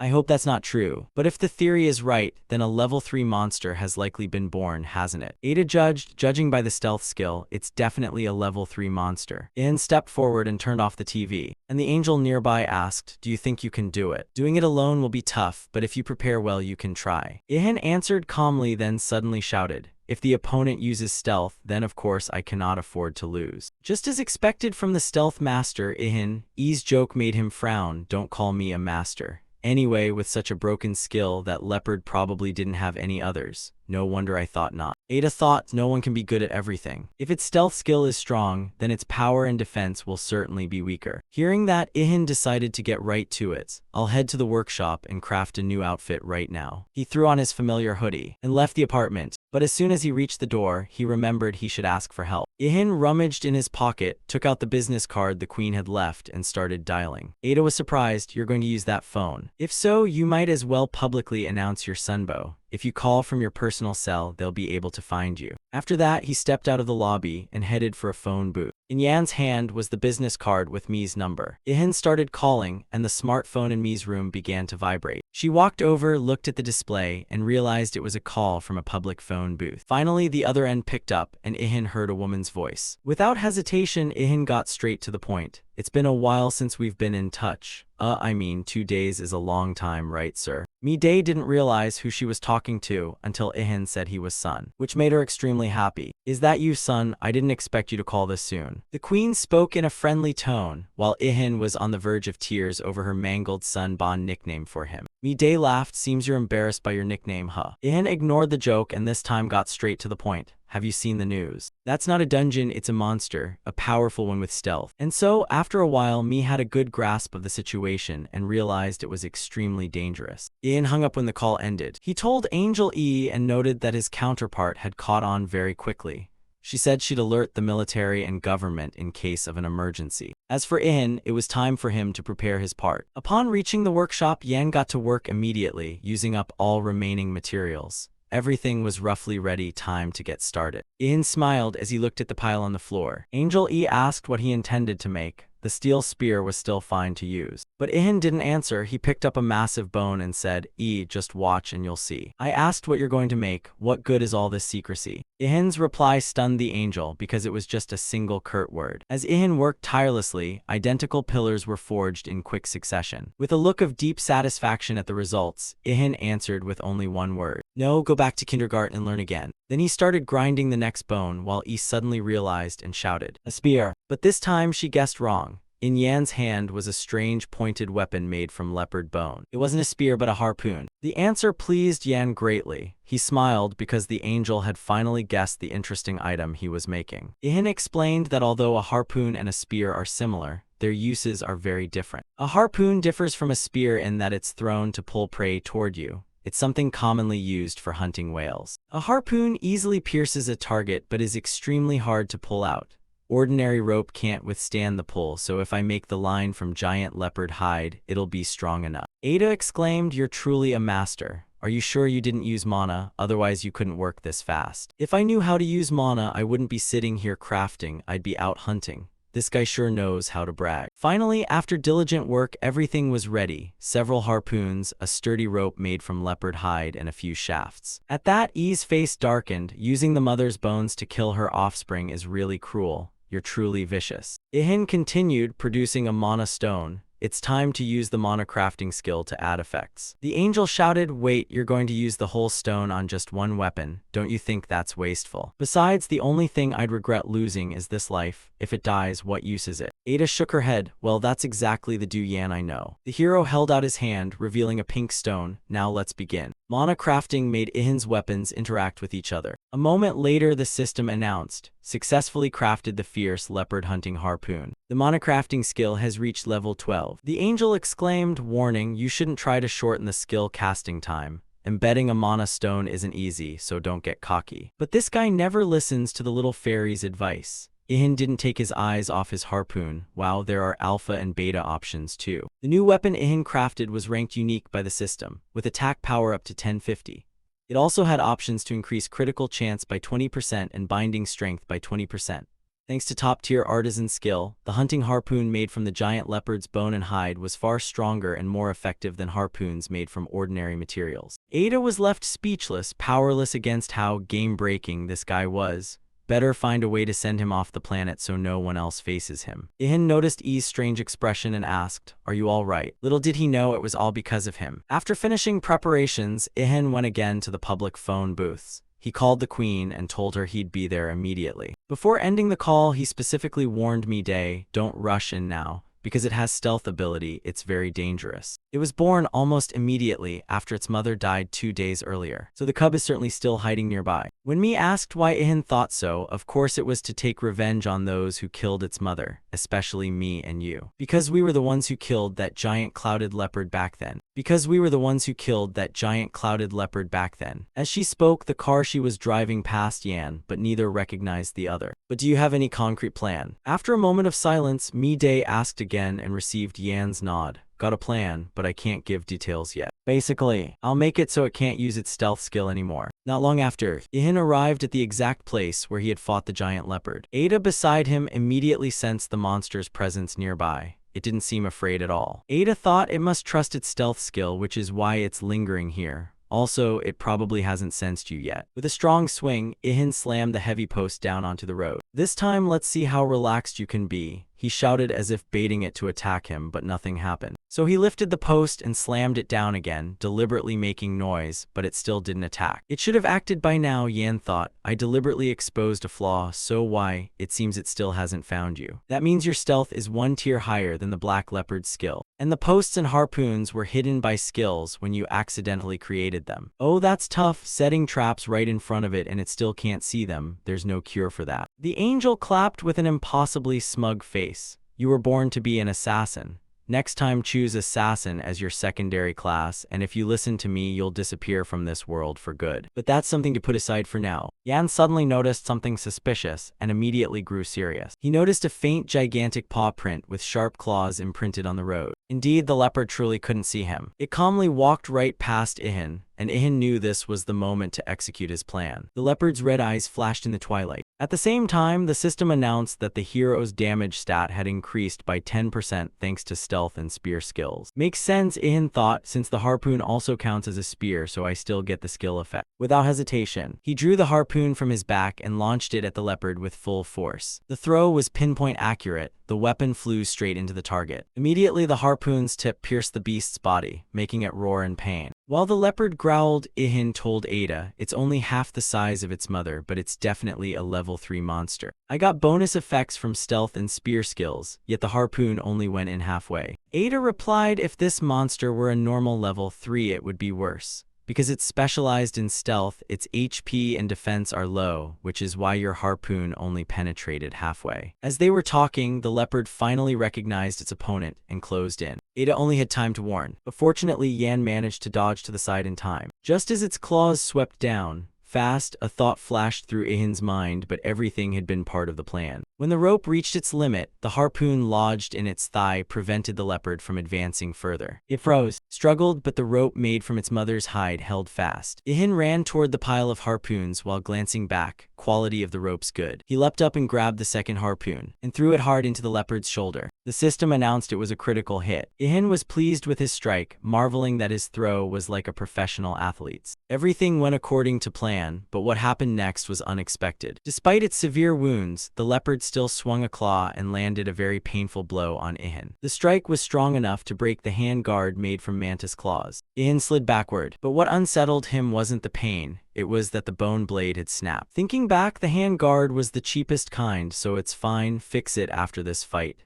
Damn it, that thing wouldn't help much against a level 3 monster anyway. Ada's face looked like she wanted to say something but feared upsetting Ihan. While the two spoke, the leopard attacked again. It repeated a powerful slash close to the ground, and Ihan barely jumped up to avoid it. Taking a deep breath, Ihan asked the angel, "What was that? The slash and the explosion just now, was that a skill?" Taking a deep breath, Ihan asked the angel, "What was that? The slash and the explosion just now, was that a skill?" The beast roared bloodthirstily, as if avenging its mother. Ihan shouted, "Look, the more you resist, the more it will hurt." He kept leaping around the leopard under its bloodshot gaze. The leopard didn't give up and immediately bit hard at the rope. Ada hurriedly reminded, "Use the remaining harpoon to stab it before it chews the rope through." Yan moved instantly, thinking to himself he hadn't expected it to have a ranged slash skill. He had always thought monsters were just mutated beasts with enhanced bodies. Now things weren't that simple. From now on, I have to face things beyond ordinary logic. He realized many dangers still awaited in the future. Ihan lunged to get close to the leopard and almost took the next hit. Once close enough, he drew the last harpoon from his back and drove it straight into the leopard's leg. At that point, its body was completely restrained by 3 harpoons, and it could no longer use ranged attack skills. Ihan placed his left hand on his chest and proclaimed in a clear voice, "Call me Lord Adventurer." However, Ada wasn't so relaxed as she looked toward the beast. "You breathed a little too soon, it's not over yet." Just then, Ihan heard someone call his name, "Lord Sun." Ihan immediately turned, the sound growing louder. The monster over there. While right in front of him, the queen leaned out of the car door holding something in her hand. Sparks of lightning flashed around her, and the next instant she reached forward and unleashed an attack, striking the leopard directly. At that moment, the beast revealed its true form, a bolt of electricity coursing through its body. The beauty stepped out of the car, looked straight at the beast, and smiled at Ihan as she asked,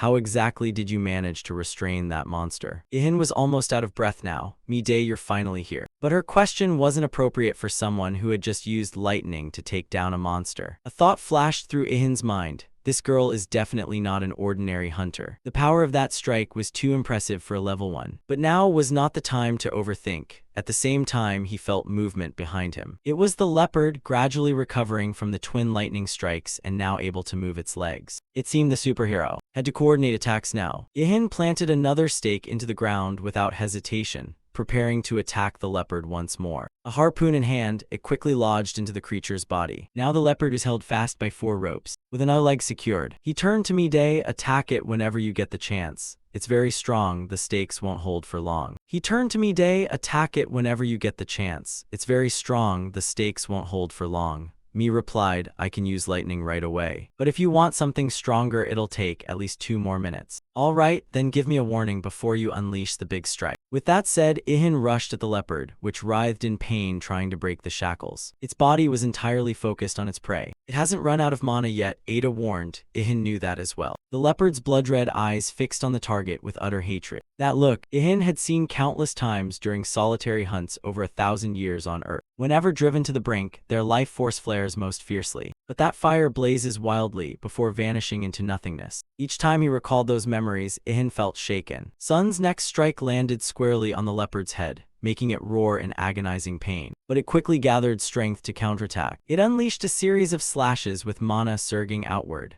The leopard truly had a large mana pool, making it extremely difficult for Ihan to dodge. Damn, it's too strong, Ihan muttered as he glanced down at the road. He dodged while he heard Ada's warning. That's the berserk rising, it's gone mad, so be careful. At that moment, Mi-Day finally recovered enough to launch a second lightning strike. But unfortunately, the bolt just skittered across the leopard's flesh and bounced off, almost striking nearby vehicles. Lightning couldn't pierce it. It's hard to approach now, Mi-Day said anxiously. The leopard continued to resist wildly. It seemed the ropes holding it were nearing their limit. This really is a tough one. Yan stared at the beast, sweating inwardly. Despite all its legs being pinned, it still thrashed fiercely. Now the only option was to paralyze it again. But to do that, they'd have to wait for the queen to be ready. He dashed up onto Mi-Day's car roof, looked down and asked, don't you have any stronger skill to hold it back? Mi-Day fell silent, but beside them the driver pulled out a machine gun. Will this do? Both of them were surprised by what he held. Of course it would help. Ihan replied that he'd been thinking about something else a moment ago, so he answered a bit slowly. He quickly grabbed the gun while Mi-Day anxiously asked, do you know how to use a machine gun? Ah, well, basically I know how to use most of the weapons currently on Earth. Then he immediately jumped off the car and rushed toward the leopard. Mi-Day watched his retreating figure and thought, if it were anyone else I wouldn't believe it, but he definitely isn't lying. As he approached the monster, Ada casually asked Ihan, you hesitated earlier because you were afraid of damaging the armor, right? The question made Ihan shiver slightly, for this fairy knew him too well. Anyone could guess that about a greedy guy like you. At that moment, a danger alert rang out. He looked up and saw giant claws plummeting down. In the end, it still broke free from the stakes, but look, the ropes haven't snapped. That's the work of a skilled craftsman. Ha ha. Only when Ada snapped at him did he stop joking. Mi-Day sat in the car, intently observing the creature's behavior. She checked her watch and hoped Senbo would hold on a little longer. Just one more minute, hang in there. However, given the current situation, the remaining stakes being pulled up was likely only a matter of time. Ihan trained the machine gun on the leopard and shouted repeatedly, take this, alien monster. Ida immediately corrected him. This is a product of Earth, damn you. Ihan's first shot hit the creature's eye directly, causing it to lose balance, slam to the ground, blood spraying from the wounded eye. At that instant, the system announced, you have reached maximum level in the shooting skill. Ada exclaimed in shock, wow, you jumped from rookie to challenger rank in a single strike. Mi-Day in the car was also stunned. How could such a severe wound be caused by a normal gun? Did he buff the weapon while I wasn't looking? Normally, weapons have no effect. If not enhanced, this machine gun would be useless against a level 3 monster. Yan's shooting skill had surpassed the limits of the weapon. Now Ihan continued firing a second volley, shouting magic magic. Mi-Day in the back understood and hurriedly replied, I need 7 more seconds. Her hands had already gathered successive bolts of lightning aimed at the battle. The countdown began. Ihan fired continuously while retreating rapidly. With only 2 seconds left, he threw the gun to the ground and leapt backward. By then, the leopard had broken free from its shackles. All the stakes had been pulled from the ground. Nothing now restrained it. Its jaws full of fangs lunged straight after Ihan. He understood that he was now the bait to distract the monster from me. What seemed like it would be very difficult, but at that moment, Mi-Day had recovered enough power. She shouted, casting a 3-tiered lightning skill that struck the leopard's head. Before everyone's eyes, everything was bathed in the blinding light of the bolts.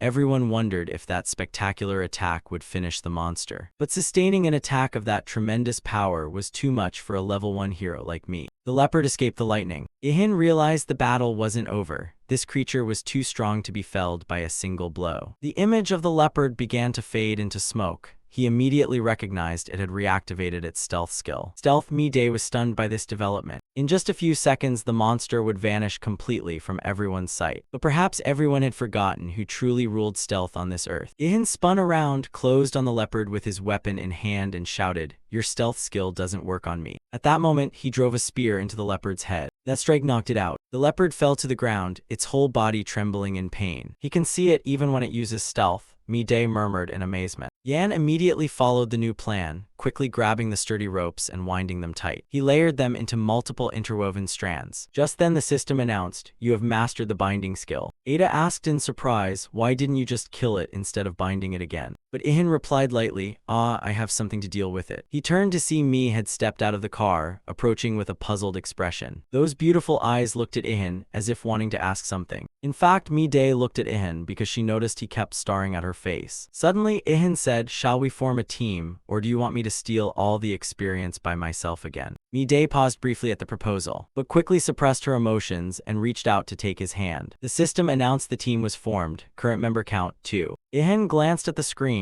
The displayed info surprised him. He could even check his teammate's status. It felt as if his senses were enhanced and he could perceive everything.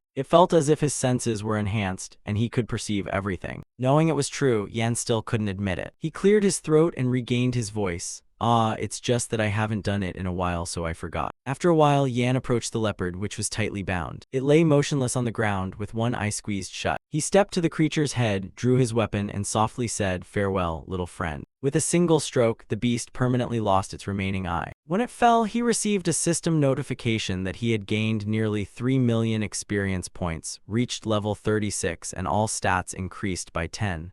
Additionally, the profile added an entry, spotted leopard level 102. Ada smiled and said that after just one battle, he had jumped from level 28 to level 36. But at that moment, Yan clutched his head, groaning with nausea and dizziness. It seemed to be a side effect of leveling up too fast. He turned to his companion and anxiously asked if he'd taken all the experience, since the amount gained was still so huge. Ada explained that a level 3 monster is totally different from level 2, so it's not surprising. Compared by points, jumping that many levels is still modest, given his special profession. After a while, the headache faded and Ihan decided to start processing the leopard's corpse. He quietly apologized. "Sorry I couldn't protect you, my dear. If I were a bit stronger, I wouldn't have let you get hurt like this." So Ihan began harvesting parts from the leopard. He inwardly regretted to death that the bullets had shredded the skin. Suddenly, when he cut into the leopard's head, he fell silent in surprise when he discovered a blazing red mana gem inside. Ada exclaimed in astonishment, "Both the mother and the leopard have mana gems? That's very rare. You really are unbelievably lucky." She explained that mana gems appear only when the monster's mana doesn't dissipate from the body at death, and the chance of appearance is only about 17%.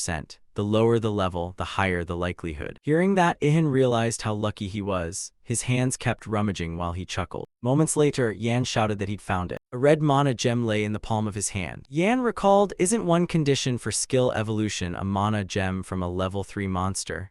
Now that he had this, only a few more conditions would be needed, right? But Yan wondered to himself whether he should share it with Mi-Day. He thought this as he glanced at the girl, still struggling with her headache beside him. She rubbed her head and said she received about 1.2 million experience. But when she learned Ihan got as much as 3 million, she was a little surprised. She thought she might have received too much since she hadn't contributed as much compared to what her teammates had done. "No, without your help, I couldn't have killed that leopard. I might even have had to risk my life," he said. His words put Mi-Day somewhat at ease. Then he asked, "Could you tell me your real name?" After a brief hesitation, Mi continued, "Or do you want me to keep calling you Sunben?" With an awkward smile, Waihan finally introduced himself. "My name is Waihan." "Oh, then you Waihan keep the mana gem. I'll take half the corpse if you handle the processing. By proportion, the gem counts as 6 parts, so that's fair, right?" "Isn't that too little for her?" Waihan awkwardly asked her to reconsider, but she replied, "What's most important in the world right now? It's not being a mage or a warrior, but people who can process monster corpses.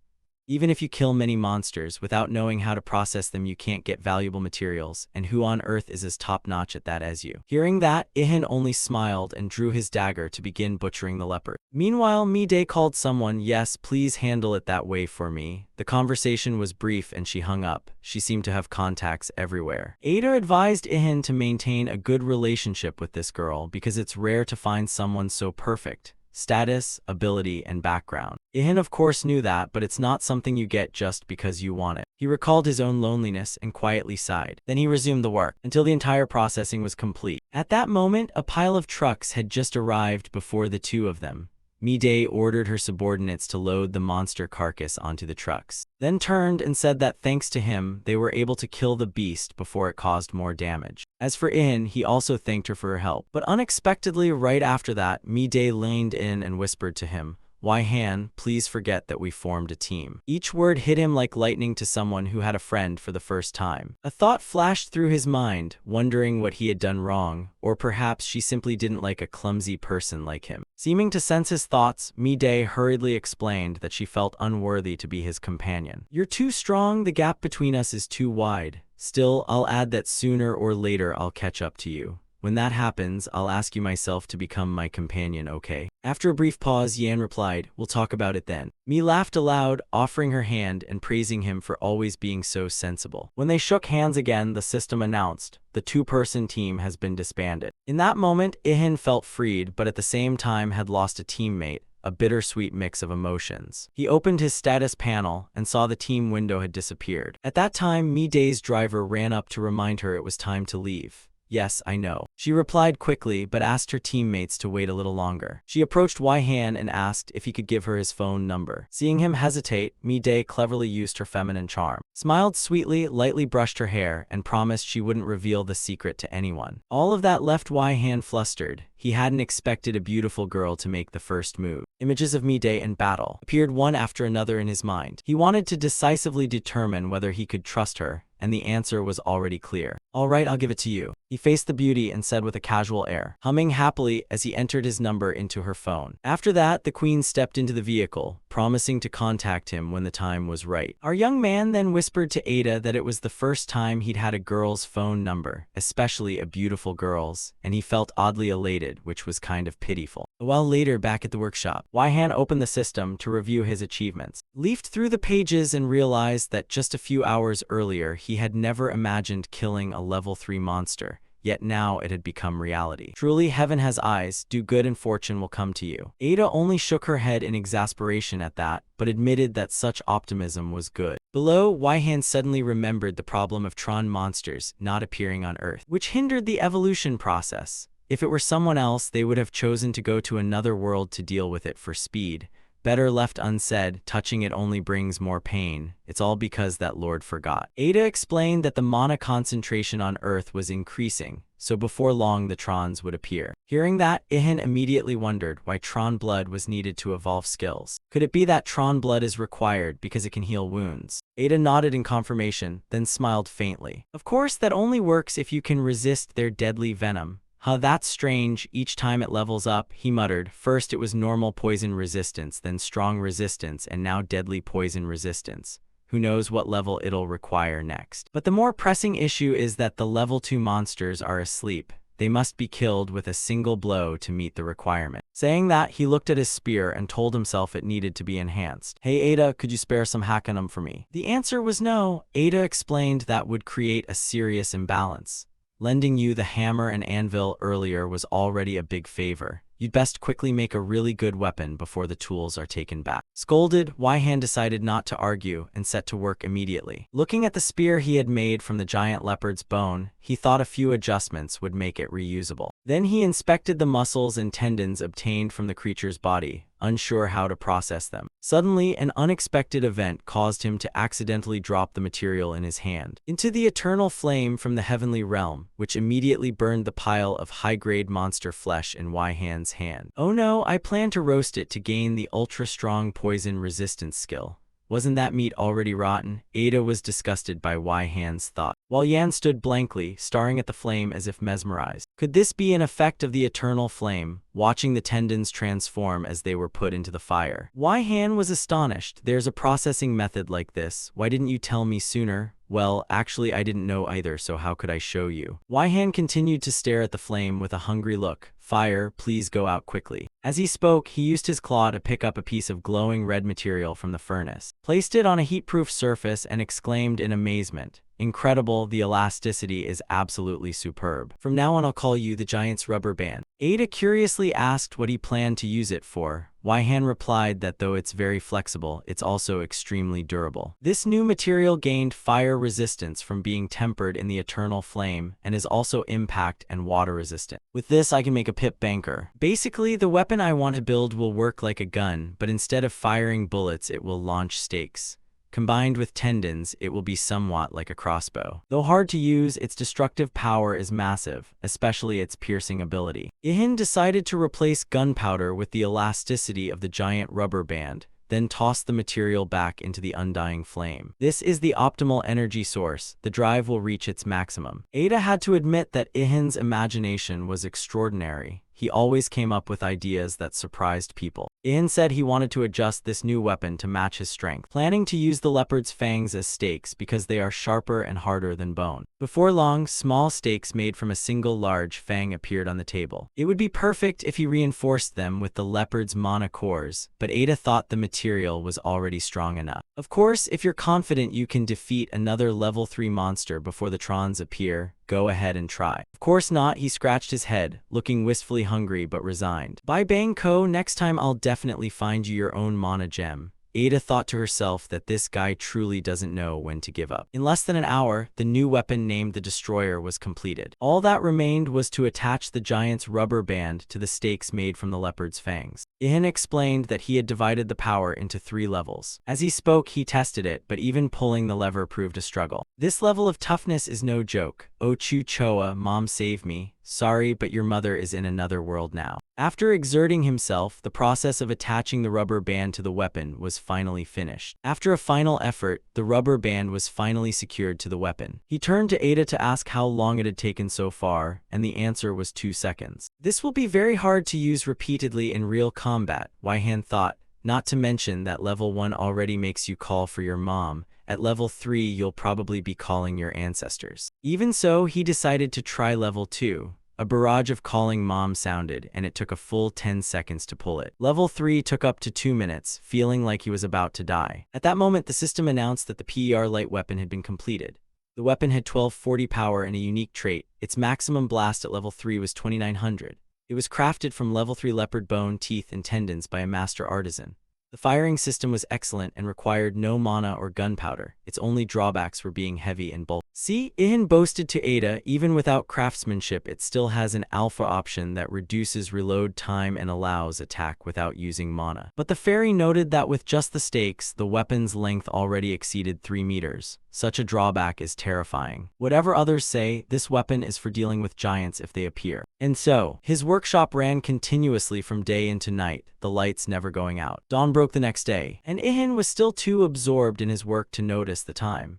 The system kept notifying him as he completed trap after trap, raising his mana crafting skill to level 24 and enabling him to create more sophisticated items using less mana. He casually tossed another trap behind him and said he'd finished one more. The newly arrived angels were astonished, staring with open mouths at the destroyer traps, each of which had added options. Ada said this was the 17th destroyer trap he had made, and since the initial goal was 28, only 11 more were needed. Watching how industriously he worked, like a tireless blacksmith, the goddess confirmed that his traps had exceptional features and large scale, which strengthened other destroyer traps across the world. However, Ada warned that if all monsters converged on the strongest trap, it would be a disaster. In that case, the other traps would become redundant. Think about it, what if the empty traps keep radiating mana in areas without monsters? Yan was a bit stunned. Would humans be trapped instead of monsters? No, the angel replied, explaining that Ikasa's random records would intersect with the mana flow from the destroyer trap,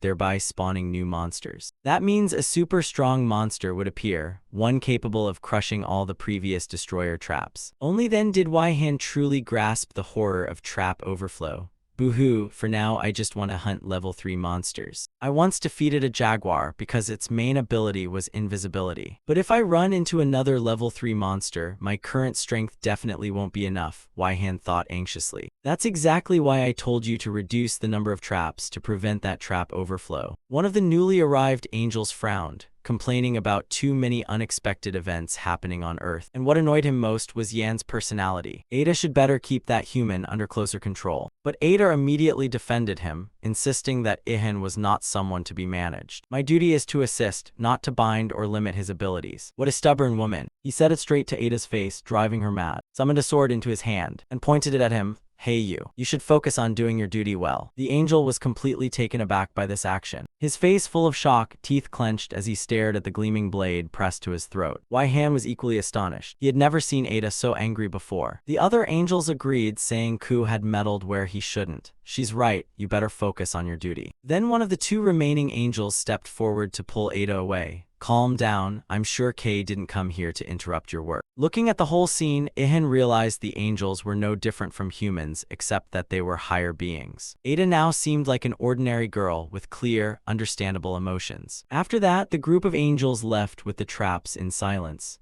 Kill was the first to dash straight into the sky without a word. Ada sat atop Ihan observing, and the two watched their silhouettes vanish into the clouds. Seems like I just showed you something I shouldn't have, Ada coughed and said. But Yan smiled, though surprising, wasn't it exhilarating? I'm quite surprised to see angels have their own emotions. Well, angels having emotions has been happening for a long time, even if they were small feelings. But didn't that angel go a bit overboard? It didn't look like the small feelings you mentioned at all. That's why you're amazing. Ada's remark left Yan completely baffled, not understanding what he had to do with it. Ada explained that she meant his talents and skills were so great they even made angels envious. At each word, Ihan didn't know whether to believe it was true. Then he quickly laughed and replied, You seem to rate me a bit too highly, but I think you're serious. You're just underrating yourself too much. But that's not necessarily a bad thing. Because if someone can trust themselves absolutely, even gods can be challenged. Ada hesitated, then quietly stared at Yan without saying a word. Ada changed the subject, saying she had something to discuss regarding the reward for the destroyer trap mission. Ihan crossed his arms over his chest and answered that he only accepted monetary rewards. But Ada smiled mysteriously, asserting that he'd change his mind when he heard what she was about to say. A new type of metal has just appeared in a dungeon on Earth, and of course I will tell you its location. This news immediately stirred Ihan's daredevil blood.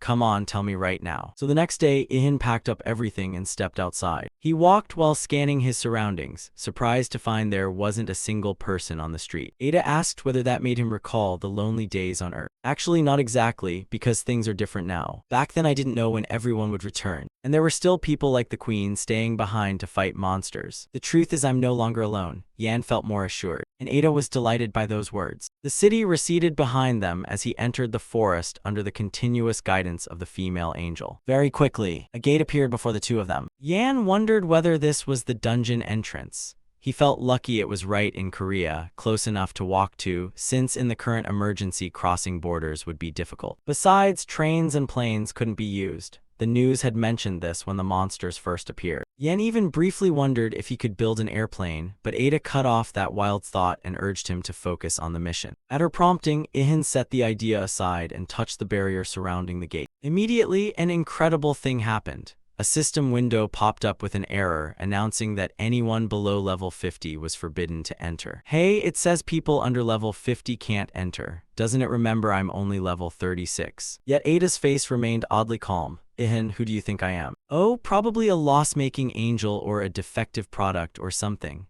Sorry, I'm a being higher than the creator and manager of the destroyer traps. After a brief argument, Ada concentrated her power on the dungeon entrance. She waved her hand and the system immediately reported that the entry restriction had been lifted. Ihan pointed to the notification before him. Awesome, Ada, you're more useful than I thought. Ada didn't forget to remind him to remember her invaluable assistance. Then Ihan reached out and tried again, and this time succeeded. He was instantly pulled into the dungeon, astonished by the powerful flow of energy surrounding his body. Looking around in amazement, he found himself in a cavern with stone walls, interspersed with some strange materials, likely the very thing they were searching for. How could something this marvelous be made? Ihan marveled. Ada reminded him, didn't you create this trap yourself? Immediately, a pair of glasses appeared on the angel's face. She adjusted them and announced the start of the examination. First question, do you know how the new monsters appear on Earth? Ihan answered. I remember you saying it happens when the mana concentration in the atmosphere reaches a certain threshold. That's only a basic condition, like a forgotten jar of rice, or a pile of scattered food that no one pays attention to. Monsters are like grain weevils. They only appear in an environment that's perfect for them. After hearing the explanation, Ihan hardly understood anything. He shook his head and asked, "Why did you bring me here?" Ada said, "Your mission now is to kill monsters in the dungeon and dissolve their hearts. That's the new metal that has appeared on Earth." Ihan sighed helplessly. "Why didn't you tell me sooner? No wonder your earlier explanation was so confusing. By the way, what did you just say? Monsters have hearts made of metal." Now Ihan panicked, having thought he only needed to bring the pick to mine, not realizing he would have to fight. He looked at the pile of tools, hauls, and clubs he'd spent hours preparing, and now it was all for nothing. But Ihan quickly regained his composure, pointing to the pouch worn on his chest, saying it was Demon's magical bag that could hold anything. True, it was a reward from a quest, but its capacity was limited. As he spoke, Ihan put all his gear back in and readied himself for mining. He glanced to the right, pointing at the stones. "They look like a cavern wall. Are you saying they're monsters?" Ada was surprised. He was disappointed, while Ihan explained, "It's a bit different from what I imagined. I planned to run in, dig tunnels, like suddenly a bunch of monsters would swarm out and ambush us.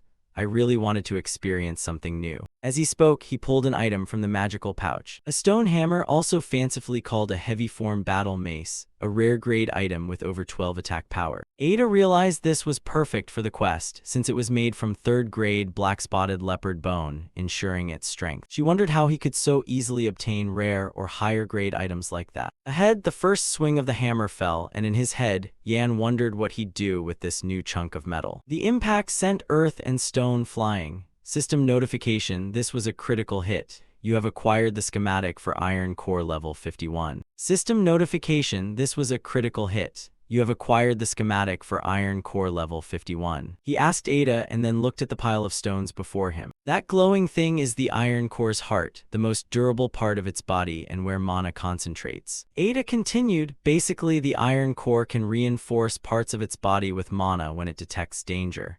Usually one person distracts it while another ambushes from behind. But isn't that a bit too easy for a level 2 monster? Fighting like this is a little boring, though danger will come the moment you let your guard down. I've read all those novels. The characters keep dying and coming back like that. Ihan was filled with excitement, thinking there would be a dangerous ambush. However, reality wasn't as imagined. There was no ambush or conspiracy. The system notified that he leveled up to 38, strength increased by 2 points, and agility, stamina, and mana each increased by 1. Hey, are dungeons always this dull? He recalled that he'd gone deeper, but the scenery hadn't changed, occasionally encountering a few stone monsters, all killed with a single blow. God, no adventure, no suspense, nothing at all. Ihan screamed in pain and collapsed under Ada's helpless gaze. And Ada was truly curious how this guy could max out every skill when he seemed so easily bored. Suddenly, both heard strange sounds ahead. The system immediately announced that a giant Iron Core level 74 had just appeared. Now that's adventure. Ihan eagerly looked at the huge rock, while Ada explained it was a giant metal core 20 levels higher than its kin. Ihan rejoiced because he finally had a chance to try his new weapon. "This time I'll definitely use the level 3 pulse stake to take you down." What made Ada goggle was that her student always had a weapon ready for every situation. He stomped the ground, rocketed into the air with the drill hammer ready in his hands, and shouted, "I'm coming." The steel stake descended with a shockwave strike. Cracks ran along the giant iron core, and it shattered to pieces the next instant. The system reported 548,000 experience points received and an entry for giant Iron Core level 74. Ihan was pleased with the result of his weapon test, but looking back at the stake, he saw it had cracked wide open. Vowing to use it sparingly since it was a single-use item, he began to wonder whether those rounds could be reused, or if he should try swapping them for cannon shells. Putting that aside for now, Ihan started collecting the Iron Core. He noticed the giant core was much stronger than the hearts of ordinary stone monsters. The angel added that the Iron Core King was even better. It's the complete form of an iron core and has the highest durability in the world. However, it wouldn't be here because it's a level 4 monster. Waihan just laughed. "Don't you know your mouth stinks? Say that and you might summon the Iron Core King right now." That's just coincidence. Unlike other monsters that went through evolution, the Iron Core is a newly emerged monster, so finding a giant core here is already rare. It definitely won't happen again. But But your mouth really does stink, Madam Angel. Now look at that giant before us. Wasn't that what you were just talking about? Wai-Han reacted immediately, deciding to set aside the ice pie for now and unleash the violent heaven bullet with the force of a 1974-point strike. Thus, man and rock collided head-on, making the angel think he must be the only one in the world who felt such joy from fighting. Time passed and Wai-Han and Ada stayed in the dungeon for many days like that, reaching level 40, agility increasing by 2, while strength, stamina, and mana each rose by 1. Shouldering the hammer, Wai-Han asked Ada if that was all. She replied that the dungeon had been completely cleared, so he could return later when he needed more iron core, and she hoped next time they'd encounter the Iron Core King.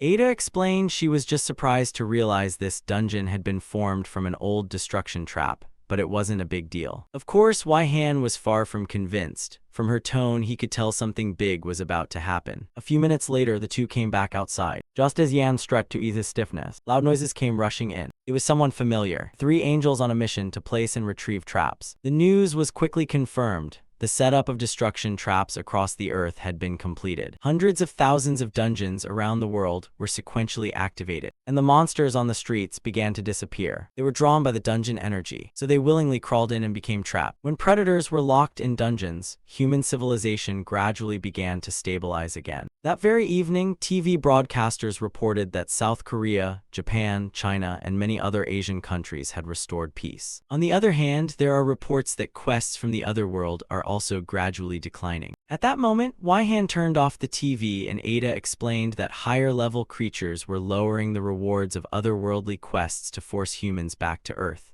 Moreover, the dungeons had been activated so people had to return to slay the monsters. And now Wai-Han understood why the atmosphere was so noisy. His parents were about to return too. The angel was eager to see what new things this craftsman had created. She was particularly interested in the additional options on Yan's products. There probably are, but I can't check right now because I just want to sleep. He yawned, complaining that he'd been crafting nonstop since leaving the dungeon without a single moment's rest. Still, Yan insisted on checking the results. First was an armor set made from iron core. The system called it a rare black armor with enormous durability and stealth capability, able to withstand a 4,800-point hit with options that increase defense by 40% and boost power by 30% on surprise attacks.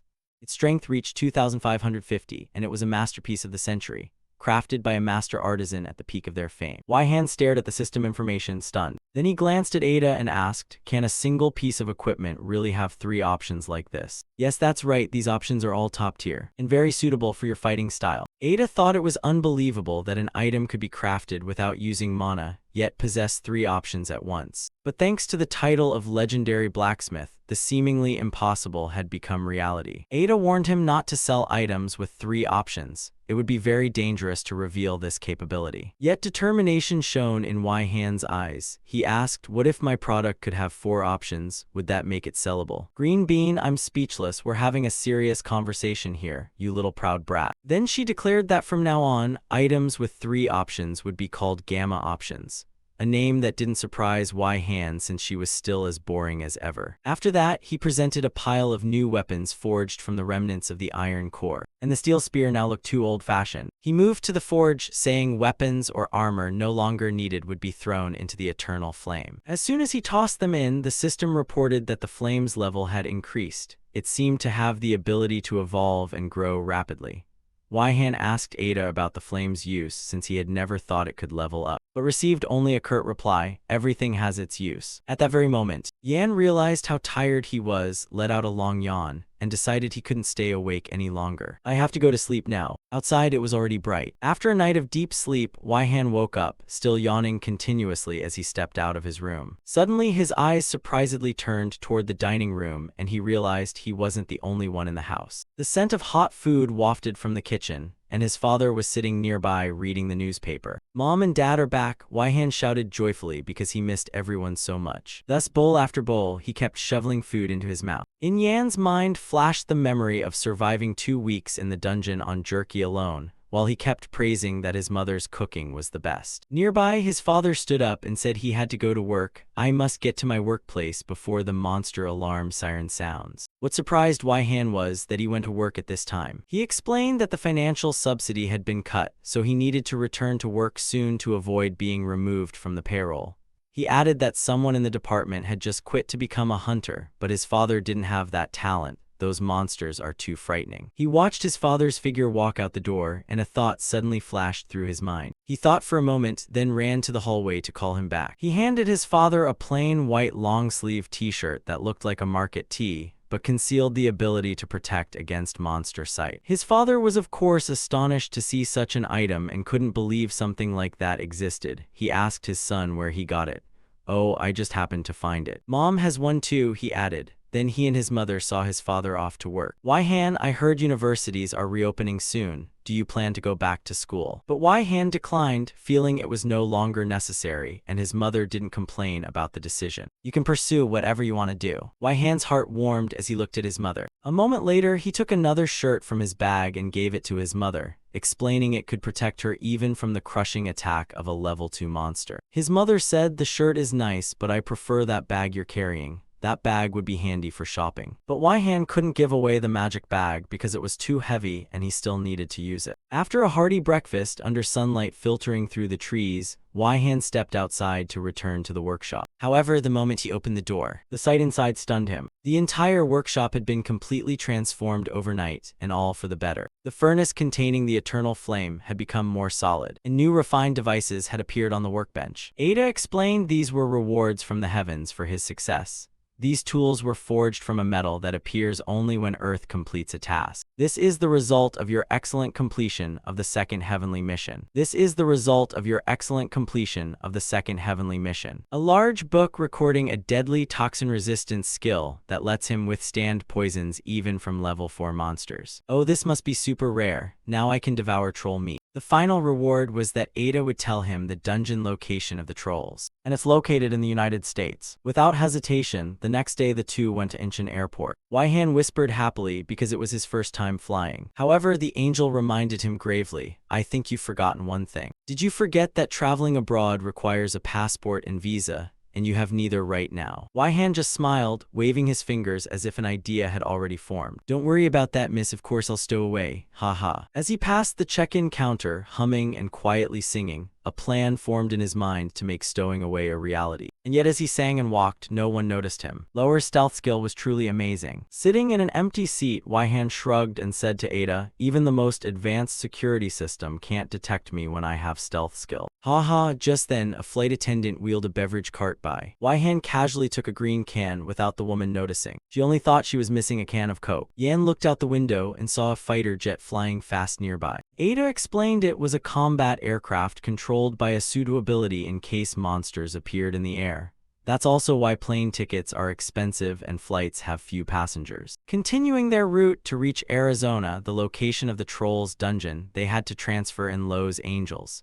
Ada seemed confident the trip would go smoothly, but Ihan only smirked because whenever the angel said that, trouble always seemed to follow. Sure enough, not long after takeoff, chaos erupted everywhere as a monster appeared on the ground. Seeing the crowds fleeing in panic, Ihan was alarmed. Who would have expected Los Angeles to welcome them with such a scene? But Ihan quickly regained his composure. After all, he'd fought monsters far stronger than this. In Ada's mind a thought flashed. The final prophecy had come true. The so-called overflow phenomenon occurs when a destructive trap explodes for unknown reasons, releasing countless mutated monsters. These mutated monsters were far stronger than the previous ones because the trap absorbed and transformed all surrounding energy, altering the landscape as well. Ian then took his toolkit from the magic bag, looked around and realized part of the airport had turned into a rocky desert, meaning that monsters overflowing from the dungeon would convert the outside scenery into a dungeon. Ada confirmed that guess and explained that overflows usually occur when the world shifts and a dungeon forms, or as a result of extremely powerful magic, or when a dungeon disappears. But this time it was different. The biggest problem was that monsters from this overflow could interact with other dungeons and trigger successive dungeon overflows. Meaning if he missed even a single one, the catastrophe would spread without end. Hearing that, Ihan paled, immediately stopped and asked Ada, "Is this a bad omen?" The angel replied that if he missed one, another overflow would follow, and he'd be exhausted dealing with the consequences. The goddess declared this tragedy must be stopped, and she assigned him a mission whose reward would be new attributes and skills from the heavens. At that moment, a loud explosion rang out from the left. People panicked, screamed, cried for help, and ran out from that direction. While the security forces kept firing, everything seemed to be out of control. Through the hole where the airport wall had collapsed, massive dark silhouettes poured in.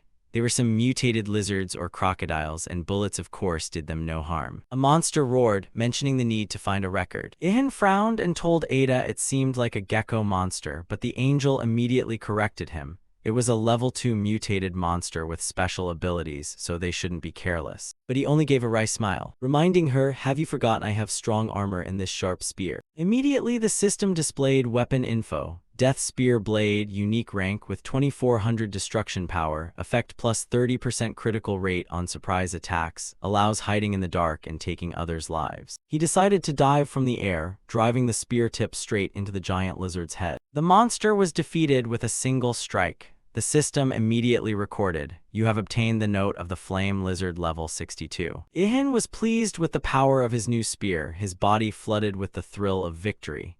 Ada explained that this monster had no mana stone. If he wanted to make use of it, he should harvest some key parts and put them in the bag. The crowd began to gather, stunned that a young man had taken down the huge monster in the blink of an eye. A thought crossed Ihan's mind. Even with stealth skill, if he stood in the center of such a commotion, people would still see him. At that moment, another living flame lizard suddenly opened its mouth. A fierce blaze erupted into a towering column of fire that swallowed the spot where Ihan had just stood. He barely escaped with his life, cold sweat running all over his body. He guessed that this attack was likely what had broken the airport wall earlier, and that it would be best to run outside now. But the flames this time moved faster, forcing him to face them head-on. A second later, the place where Ihan stood was engulfed in a sea of fire. The crowd was shocked, whispering that the savior must have died. There was no way he could have dodged that attack. But when the smoke cleared, they saw someone's hand raised high. It was Ihan. Even Ihan was astonished that he had survived the direct hit. This meant he could now face fire without fear. Clenching his spear, Ihan plunged back into the fight, but realized he was no longer fighting alone. Shouts rose from the crowd, "We can't just stand by. Those who can fight follow me, those without skills run." Ihan paused for a moment. He wasn't used to seeing ordinary people unite like that. Ada noticed that after the recent strike, the crowd seemed to have forgotten his existence, and even the monsters were ignoring this hero. Those who fought bravely were weaker, but some among them had altar powers and temporarily erected protective barriers against the monsters. Ihan stood and watched that uneven battle for a moment. He wanted to see how long those people could hold out against the level 2 creatures.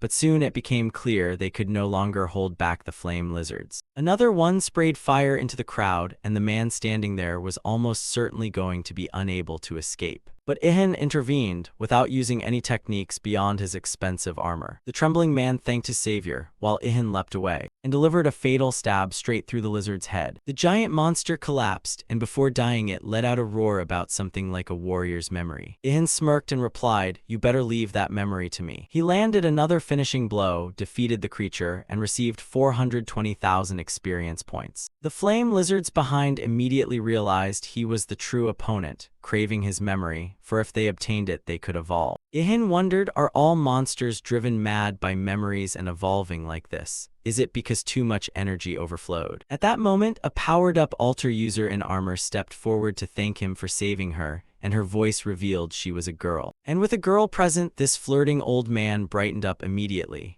Ihan confidently declared, "From now on I'll protect you." He turned and left the girl amid cheers behind him. "But don't do that, even though I know I'm handsome." The battle with the lizards continued outward, reaching the area near the airport building. After killing another one, Ihan received 431,000 experience points, then killed another and got the same amount.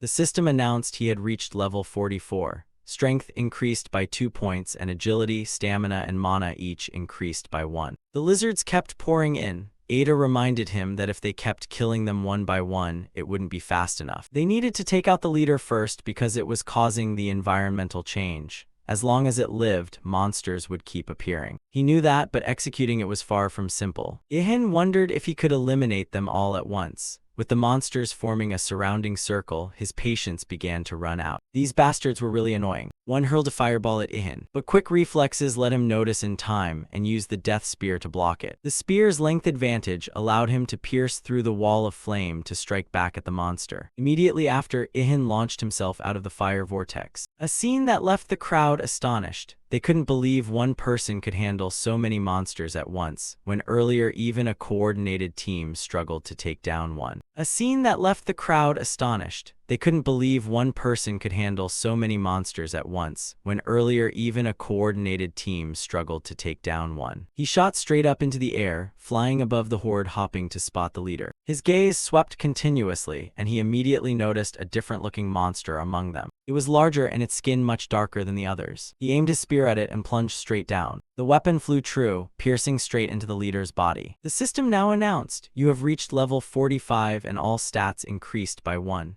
He worried to Ada that at this rate, by the time he chose his second profession, he might not control mana yet.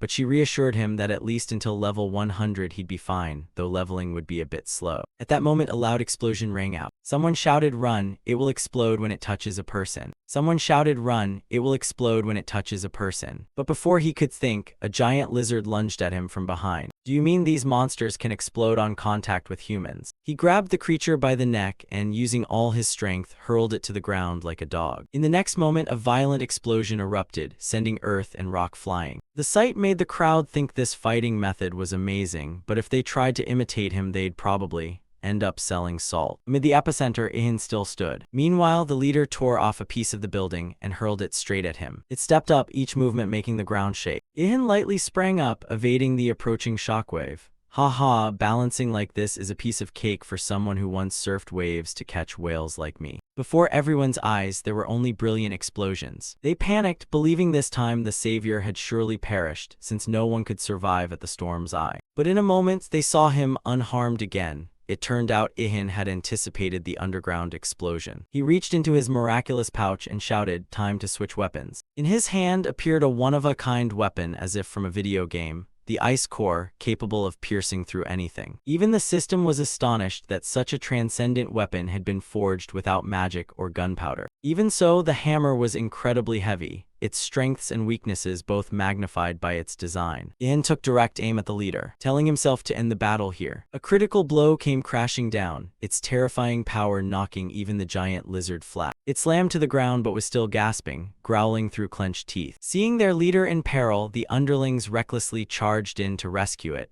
But the monsters weren't the only ones with numbers. The people who had been panicking moments ago intervened in time, blocking the assault to give Ihan a chance to finish the target. Two monsters rushed straight in after breaking through the crowd, but were sliced down by a sharp blade as Ihan switched to another weapon. The black greatsword of the foolish giant, a unique weapon with 2300 attack power and 2100 durability. The system immediately announced your swordsmanship had reached its maximum level and could evolve when combined with certain auxiliary components. Beneath the ground, the flame lizard leader was dying, and in its last breath still fantasized about the memories of a great warrior. Human achievements were too powerful. At the same time, Ihan suddenly sensed intense tremors from behind. He turned back and saw the ground cracking apart into fragments, quickly turning into yawning chasms. People panicked and ran to avoid being buried. They shouted, "The leader is trying to drag the strongest warrior down to hell with it." But Ihan was fed up with the creature's petty tricks. He swung the greatsword and hurled it straight into the Lizard King's head with a painfully solid blow. Ihan stood before the monster without another word. The system displayed a notification. You have received 1,197,000 experience points along with a record of the level 91 flame lizard. Ihan asked Ada if these monsters really had a lower level than the Black Panther, even though they could alter the entire environment. He learned that the panther earlier was a mutant, far stronger than other monsters, so level could not accurately reflect their true power. Then he jumped down to where everyone was gathered and froze, unused to being the center of attention. Around him were people who had just escaped death, all expressing gratitude and praising the hero's extraordinary ability. The first to step forward were a beautiful girl and a young man. The girl even moved to kiss him to show her appreciation, which made Yan suddenly remember he had met this Korean couple before. "Do Wai Han, I sense a heap of jealousy from you. What are you jealous about?" He didn't respond to E, just slipped through the crowd and told them softly that he was fine. If I miss even one, we'll have a big problem. Brother Hajin, do you think that hero has reached a third profession yet?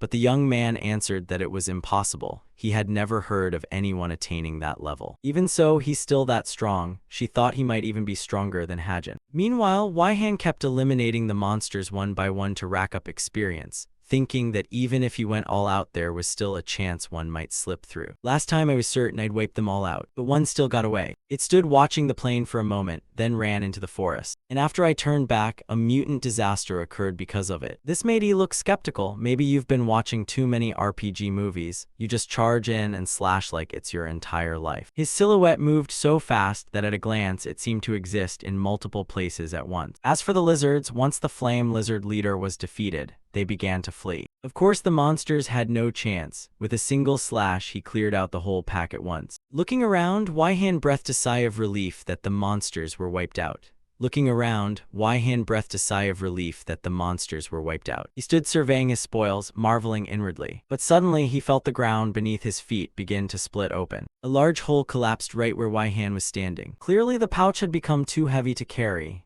Ida, give me an option to change the pouch's weight. Ida showed no surprise, as if she had predicted this would happen. At last, the airport was cleared of the mutant flame lizards. A system window appeared notifying that Heavenly Order 3 was complete. All stats increased by 2.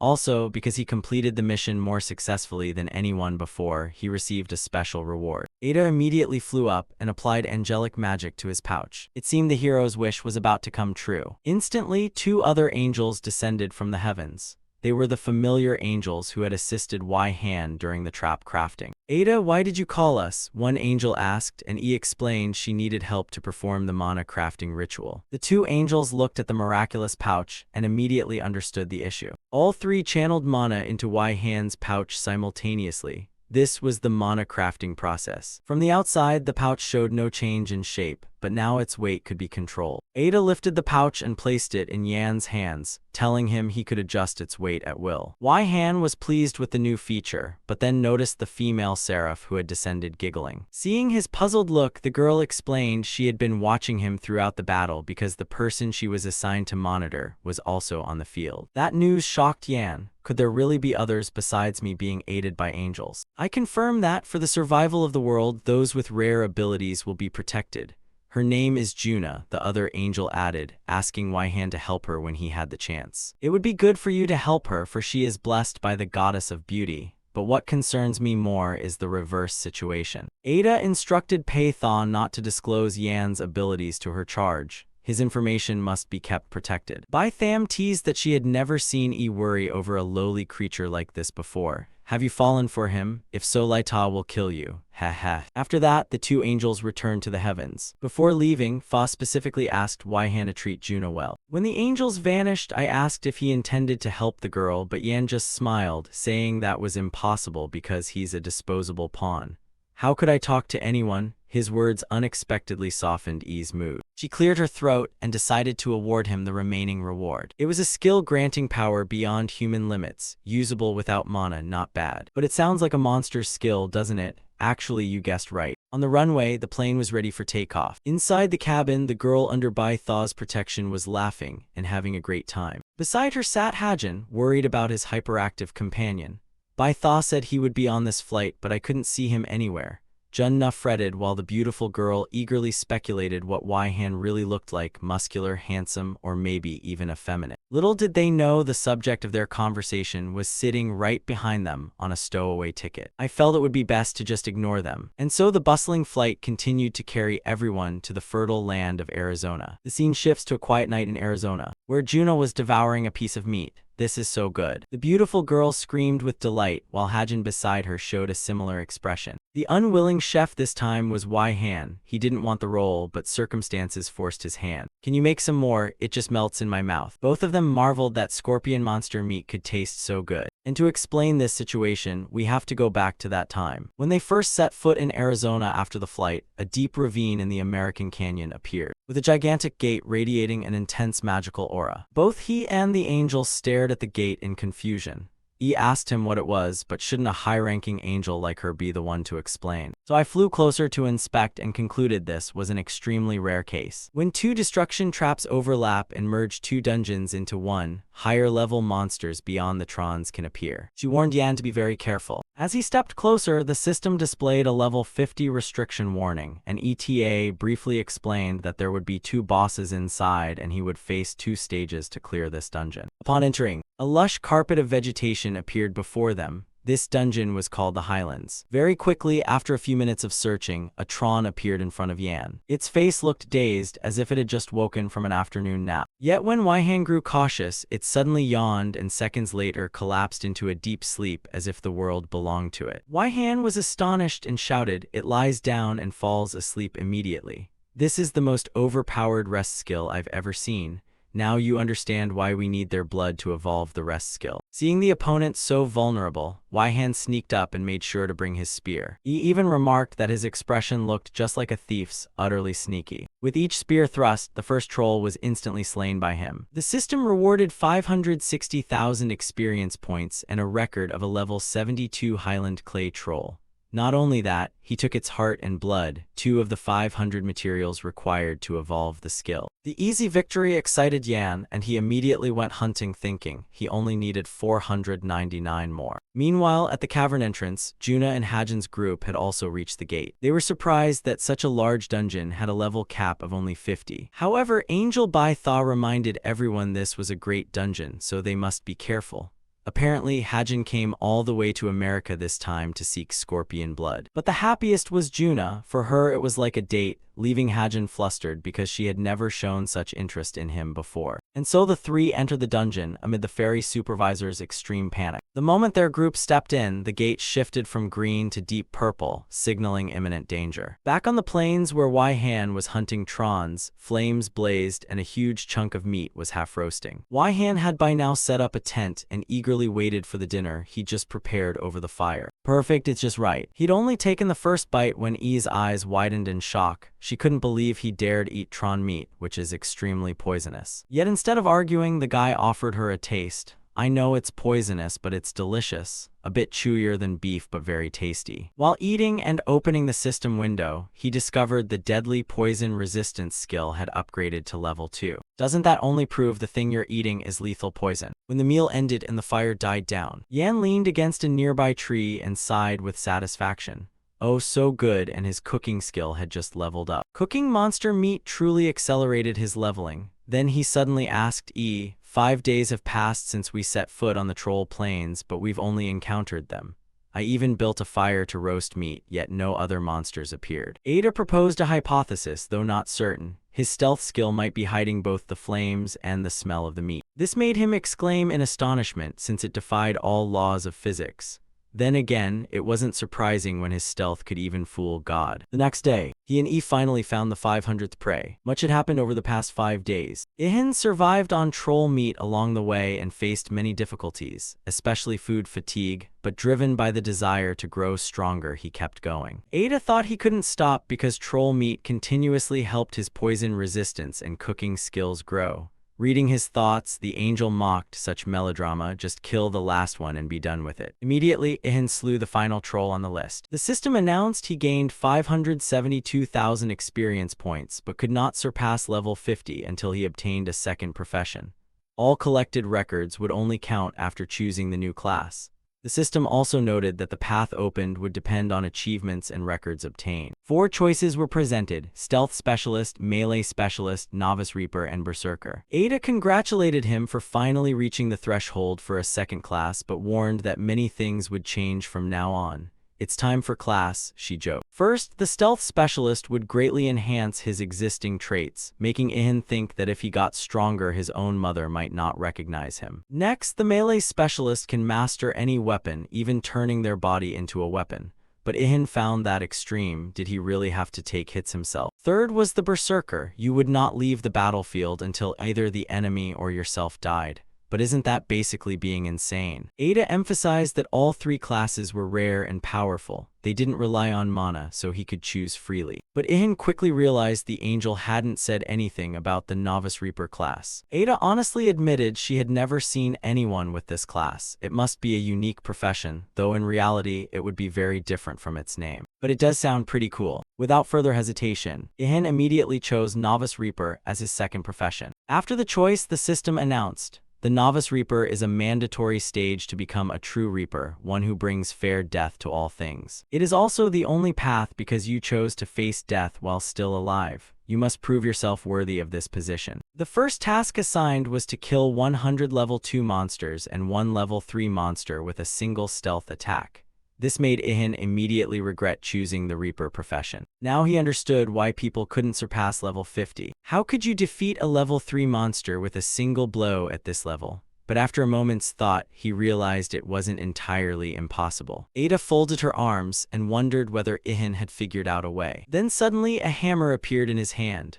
I'll postpone evolving the rest skill because if I use mana stones to enhance a weapon with mana crafting, it might work. At that moment, a powerful surge of energy rang out through the plains forest. While Ihan was still wondering if that would be enough, he heard a strange sound and turned around. There he saw a giant sand scorpion clamping Runa in its claw, and the girl was panic-stricken, calling out for anyone nearby. Bai Tha beside them also shouted, "That's why I told you to be careful." Hajin followed close behind but was completely helpless. The chaotic scene of the three surprised Ihan. He couldn't understand why the other two couldn't take down such weak monsters. With no other option, he pulled his mask over his face as usual in annoyance, saying he really didn't want to get involved with them. And now the prediction had come true. Ihan could still surprise even though she had watched him closely. The astonished goddess asked, "Are you really going to fight with that roasting spit?" Before she could answer, he hurled the steel roasting spear straight at the monster. The strange weapon struck its mark. The scorpion immediately released the girl from its claw, and Yan leapt forward in time to catch Runa. You'd think a hero had saved the damsel. But then he tossed her toward Hajin without mercy and charged straight at the monster himself. As he ran, Ihan pulled a more serious weapon from his magic bag, gripped the spear firmly, and rushed to attack the giant scorpion. Ihan spun and made a precise throw. The spear's point pierced straight through the target, and it was a critical hit. He had slain the beast and earned 668 experience points. The system recorded it as a level 78 giant sand scorpion.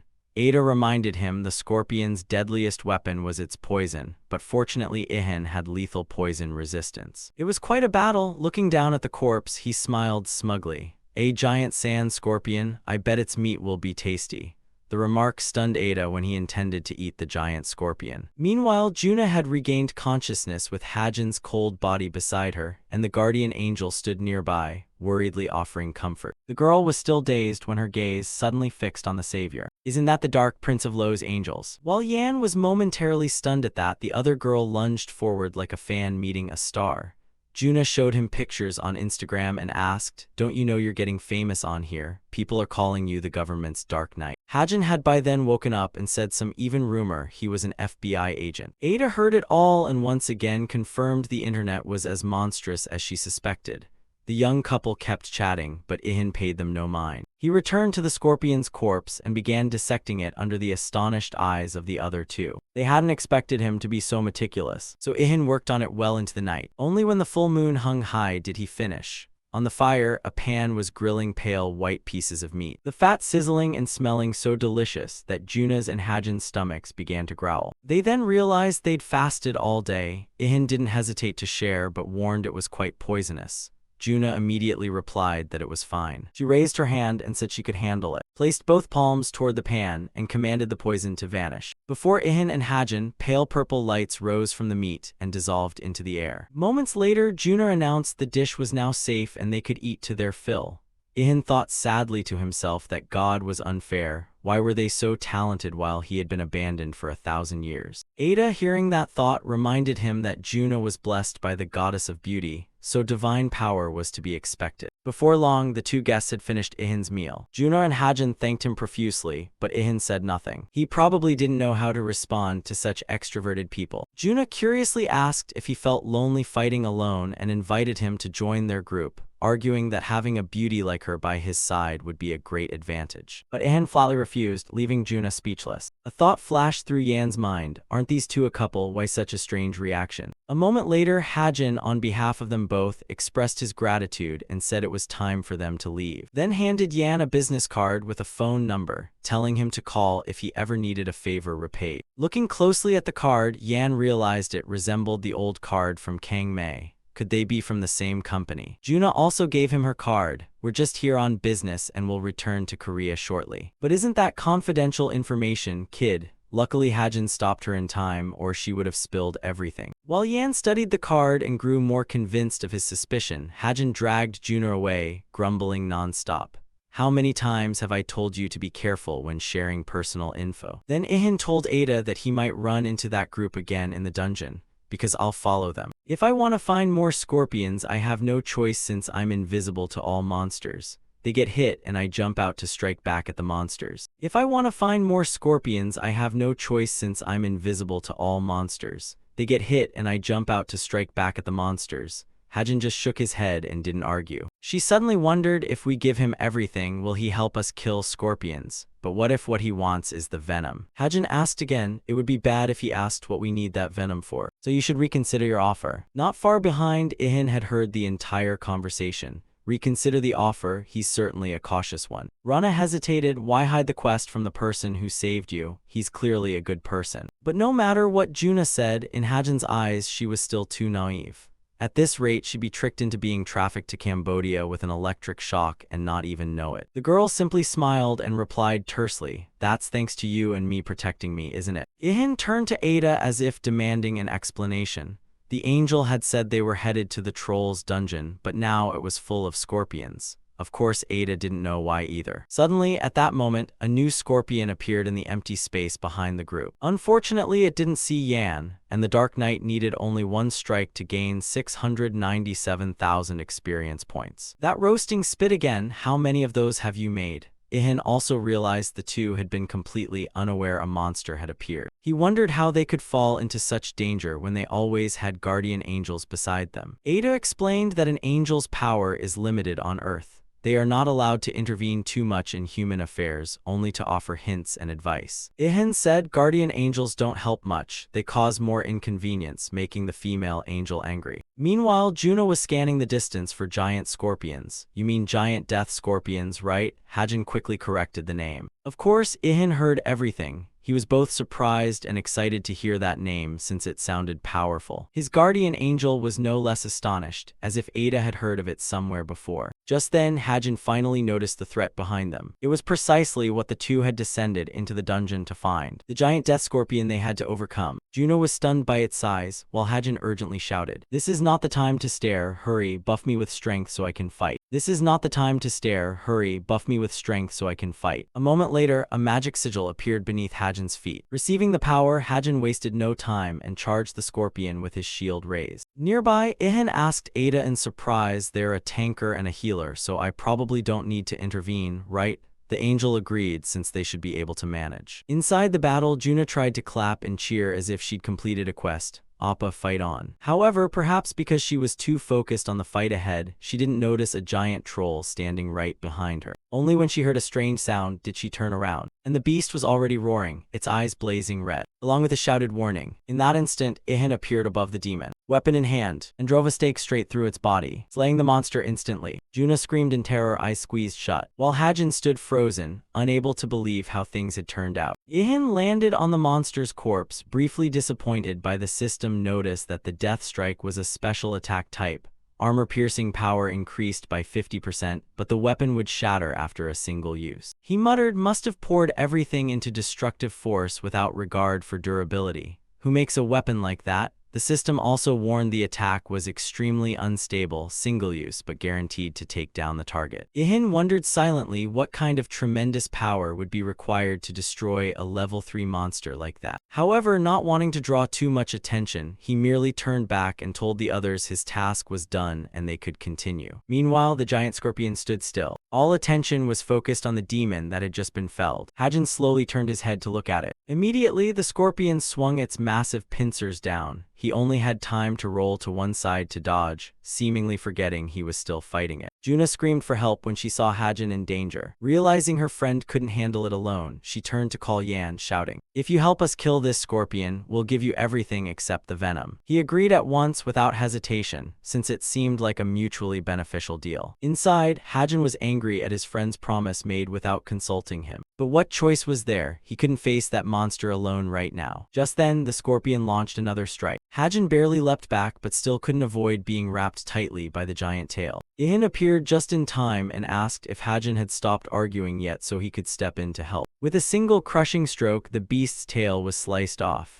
Hajin collapsed to the ground like a lump of meat. Not stopping there, Ihan continued to charge at the monster again, intent on not giving it a moment's rest. While Hajin watched from the ground with astonished eyes, he was stunned by the Dark Knight's superior skill. At Juna's urging, Hajin forced himself to stand, gripping his sword with both hands, used an enhancement skill, and brought it down hard on the scorpion. Ada then explained to Ihan that Hajin's skill resonated with the previous strike, meaning Hajin had utilized the very power Ihan had just created to attack. This surprised him as he realized that the skill also required mana. He had assumed Hajin was as strong, but it turned out not to be so. Well, not every human is a monster like the Dark Knight. Yan then looked up and shouted, "Hey Scorpion, do you know what my specialty is?" and repeatedly focused all his power on the same critical point. Seconds later, the system announced that Ihan received nearly 2 million experience points for defeating the giant monster, along with a record of the level 95 Death Scorpion. Wasting no time, he immediately began processing the scorpion corpse, separating the venom-containing parts and showing the new acquaintances the venom and its glands. This made Juna and Hajin gape in surprise and feel extremely grateful for the help. But at that moment, Ada suddenly rushed over to pay thought.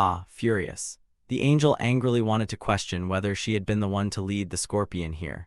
Yan was too busy wondering whether scorpion meat would taste good, but then decided to return to deal with the troll's corpse first. At that spot, he discovered a third-grade mana stone, an extremely valuable harvest. He also witnessed it and was astonished at how unbelievably fast things unfolded. When Juna saw the two angels holding each other tightly, she thought it was an affectionate embrace, not a confrontation.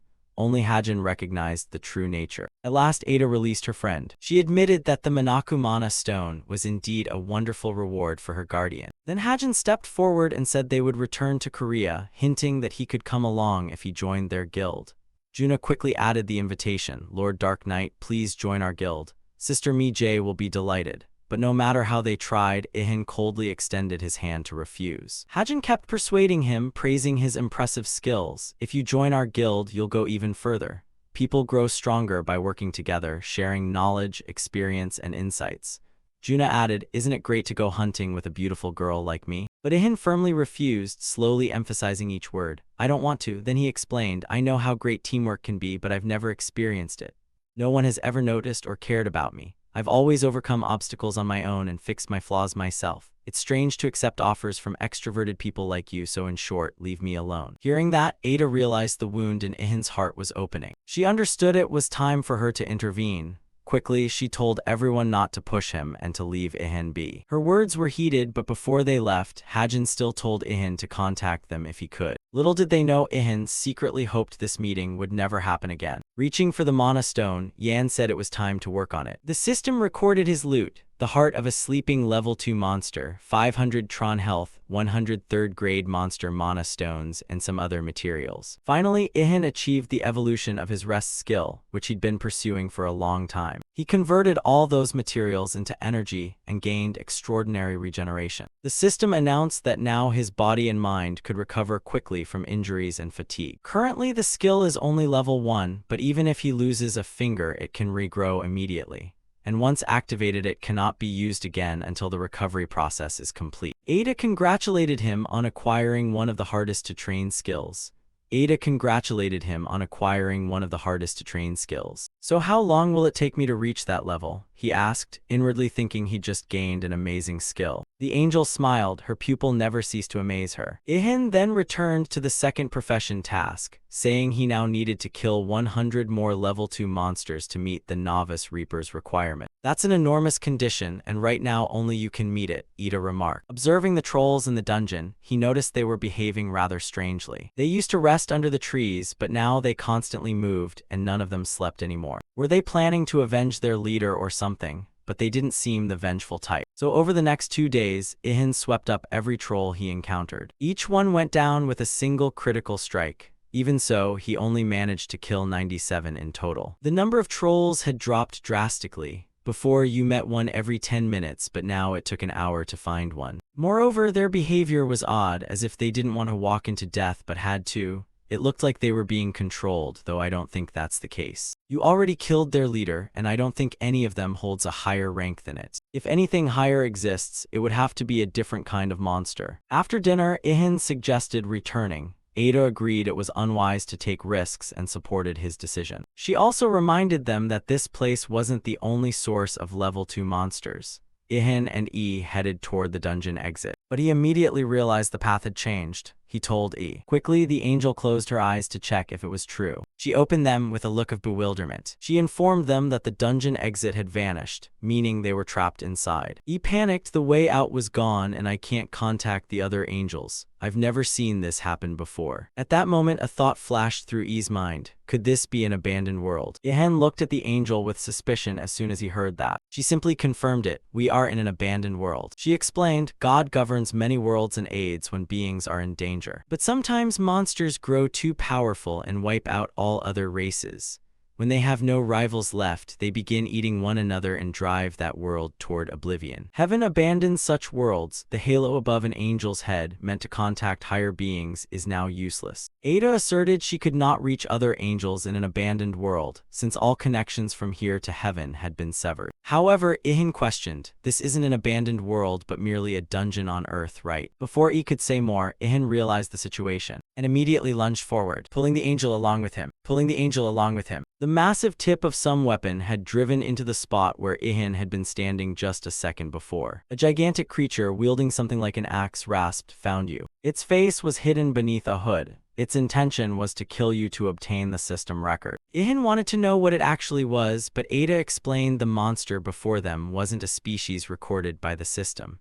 It was a mutated product born when monsters ate one another and evolved. The monster wasted no time and continued swinging its weapon to attack. Yan assessed that it was definitely stronger than the troll pack leader on the plateau right after the first strike, but he believed he could still defeat it, even though it was only a level 3 monster. However, he quickly realized its true target wasn't him but Ada. Perhaps its stealth ability and traits were linked to concealment skills. The angel promised to reward him for saving a higher being if they both survived the fight. But inwardly she was extremely worried and didn't want him to die. Once again, Ihan dodged the opponent's blow and caught sight in the darkness beneath the hood of a single glowing red eye. It kept muttering about the record. What are you babbling about the new record? What does it have to do with you? As he spoke, he remembered his ice spear had been destroyed. Now he only had his spear and relied on his armor as the sole shield keeping him alive. The monster thrust its skeletal hand toward him. Hand it over quickly, I need to take your record. Ada immediately flew over, warning that she sensed the opponent possessed magic. Ihan instantly flattened himself to the ground and touched it to probe. Moments later, that hand transformed into a series of sharp spikes and he barely managed to spring up to escape. From above, he had a clearer view and noticed black mana swirling around the foe's body. So he identified a strike point, gathered all his strength, and lunged his spear at the target, delivering a critical blow. That wounded it. Damn, that's all the critical hit did. Ada was not surprised. The level gap between them was nearly 100. Causing even a small wound was a miracle thanks to his refined skill and weapon. The red eyes beneath the hood flashed as the monster spoke. Weakling, I will steal your record. They collided, weapons striking repeatedly with sparks flying. Ihan realized the opponent was truly too strong and he could not easily defeat him. But he concentrated more intensely than ever. He was someone who would never give up under any circumstance. In the next instant, his spear struck the target. The monster roared in pain and uttered strange words. How can you be weak and strong at the same time? Hand over your record so I may gain knowledge. Ihan had no patience to listen further and ordered the creature to shut up. The monster spun to launch its next strike, but he was faster and leaped out of the attack's range, and at that very moment, a violent explosion erupted at the spot where he had just stood. Ihan gasped for breath, his heart racing, a frightening thought crossing his mind. It even used its explosive skill. He realized his armor was degrading. If he lost all his gear, he couldn't hold out. Dazed, he wondered whether this was truly the power of mana. Then a new spear suddenly appeared in the monster's left hand, as if from nowhere. It swung down to attack again, but this time survival instinct saved Ihan. He charged forward, telling himself that one day he would surely master mana. Thanks to that decisive lunge, he closed in on the enemy and thrust his spear into an exposed part of the hood. The next moment left Yan stunned and Ada frozen. Sharp spikes suddenly erupted from the monster's hood just as the attack landed. This was an unprecedented mutation. The armor couldn't withstand it. A spike drove straight through his right shoulder, making him scream in pain. Ada was distraught, not knowing what to do to help. She looked at the wound and panicked as it flared red, then turned black within seconds, and immediately realized it was a curse. Even Ihin's strongest toxin resistance could not stop it spreading through his body. The angel frantically thought of ways to save him, and seconds later Ihan saw her hurriedly fly upward. Ada exclaimed that he would find it harder to fight if it kept targeting her. It would be better if she left. All right, then you go outside. But sharp spikes kept erupting from the ground, aiming at Ada. Ihan knew this was the moment to deliver another killing blow. Even though his injured arm was nearly numb, he could not afford to give up easily. As always, the dark hero donned his mask, determined that he would win. The memory of the prophecy resurfaced, spurring his will.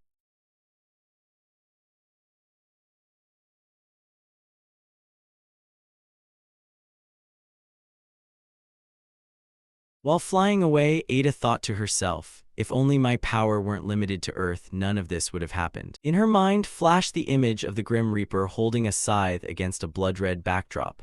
There was something strange about him, but she knew this was not the time for daydreaming. She had to act quickly. They wouldn't leave this place if it truly was an abandoned world. Meanwhile, in another space, Hajin fumbled, wondering why the escape scroll wouldn't work. Juna asked if it was broken, since the entrance had vanished as well. Suddenly, Baitha and Juna heard a strange rustling and turned around. Instantly, a blue light descended right at their feet, causing the group to panic. Baitha was stunned to see his comrades appear. That beam of light was Ada. Her face was ashen and expressionless. She panted, trying to say Baitha always. Meanwhile, on the other battlefield, Ihin's mask was nearly shattered, and his armor could no longer hold. The monster still couldn't understand why he remained standing. Its mind was full of unanswerable questions. How could such an exhausted human endure? It voiced this, but Ihan didn't bother to argue. He roared in anger. It's been 2 months since humanity returned to Earth. Do you think I endured 1,000 years just to live a few more months? Then he tightened his grip on the spear, determined not to die here. Ihan poured all his strength into the attack, and his spear once again plunged into the enemy. But immediately after, he collapsed, feeling the curse spreading throughout his body. His whole body lost all strength. He couldn't move even a finger. Seeing his opponent exhausted, the monster croaked, "You will die right now." In his memories, Ihan recalled the angel's plea that he absolutely must not die. Then the image of Juno appeared. She had promised and was certain that they would meet again. After that came his parents' faces. Ihan missed them desperately after 1,000 years. He didn't want to end here because there was too much left to do. Deep down, he wished to see Lita once more. He had to admit he missed that angelic girl terribly. Ihan lay face down on the ground, death closing in while his body had no strength left to resist.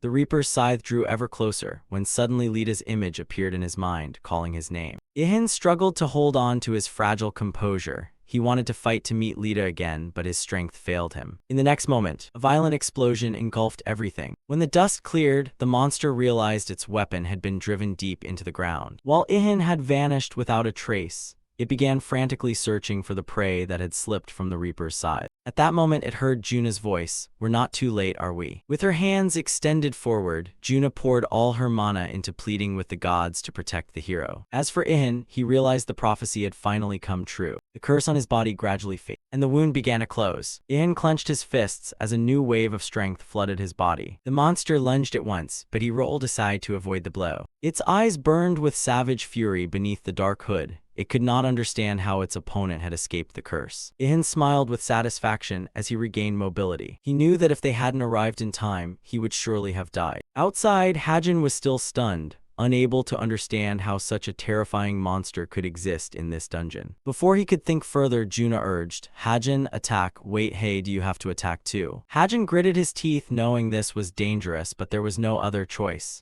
He truly needed support right now. Juna continued to channel power, her blessings pouring over Hajin like a waterfall, but he didn't have time to notice the tremendous recoil force that threw him backward. Hajin stared in bewilderment, unsure if the attack had been effective, while Baitha clutched his head in despair, wondering how that human could withstand such a terrifying foe all this time. Meanwhile, Ada watched Juna and thought in surprise, who is she, after all? Ihan had to drain all his strength just to wound the Reaper a little, yet that girl needed only her blessing to send the monster flying. The angel immediately rushed to Ihin's side and asked about his condition. He replied tersely that he was still alive. Ada said she had found a way, but needed a bit more time. Ihan turned to Hajin and asked, "How long could you hold out?" "You mean I have to face this monster alone?" Hajin blurted. Yes, I just need you to stall it for a little while. Hajin was briefly frightened, but then looked back at Juna standing there full of worry. Finally, Hajin answered, with Juna's support, I can hold out for about 30 seconds. That's enough, Ihan smiled, and the three began the plan. Back in the battle, Hajin decided not to hesitate and charged at the monster. Time and again, Hajin gritted his teeth and endured the monstrous attacks thanks to the bestowed blessing. Bai Tha shouted anxiously at the sight, at this rate Juna will die. I don't care about Hajin, but I'll hate you forever if Juna dies. Ada recalled Yan saying 30 seconds was enough, so she advised Bai Tha to trust him.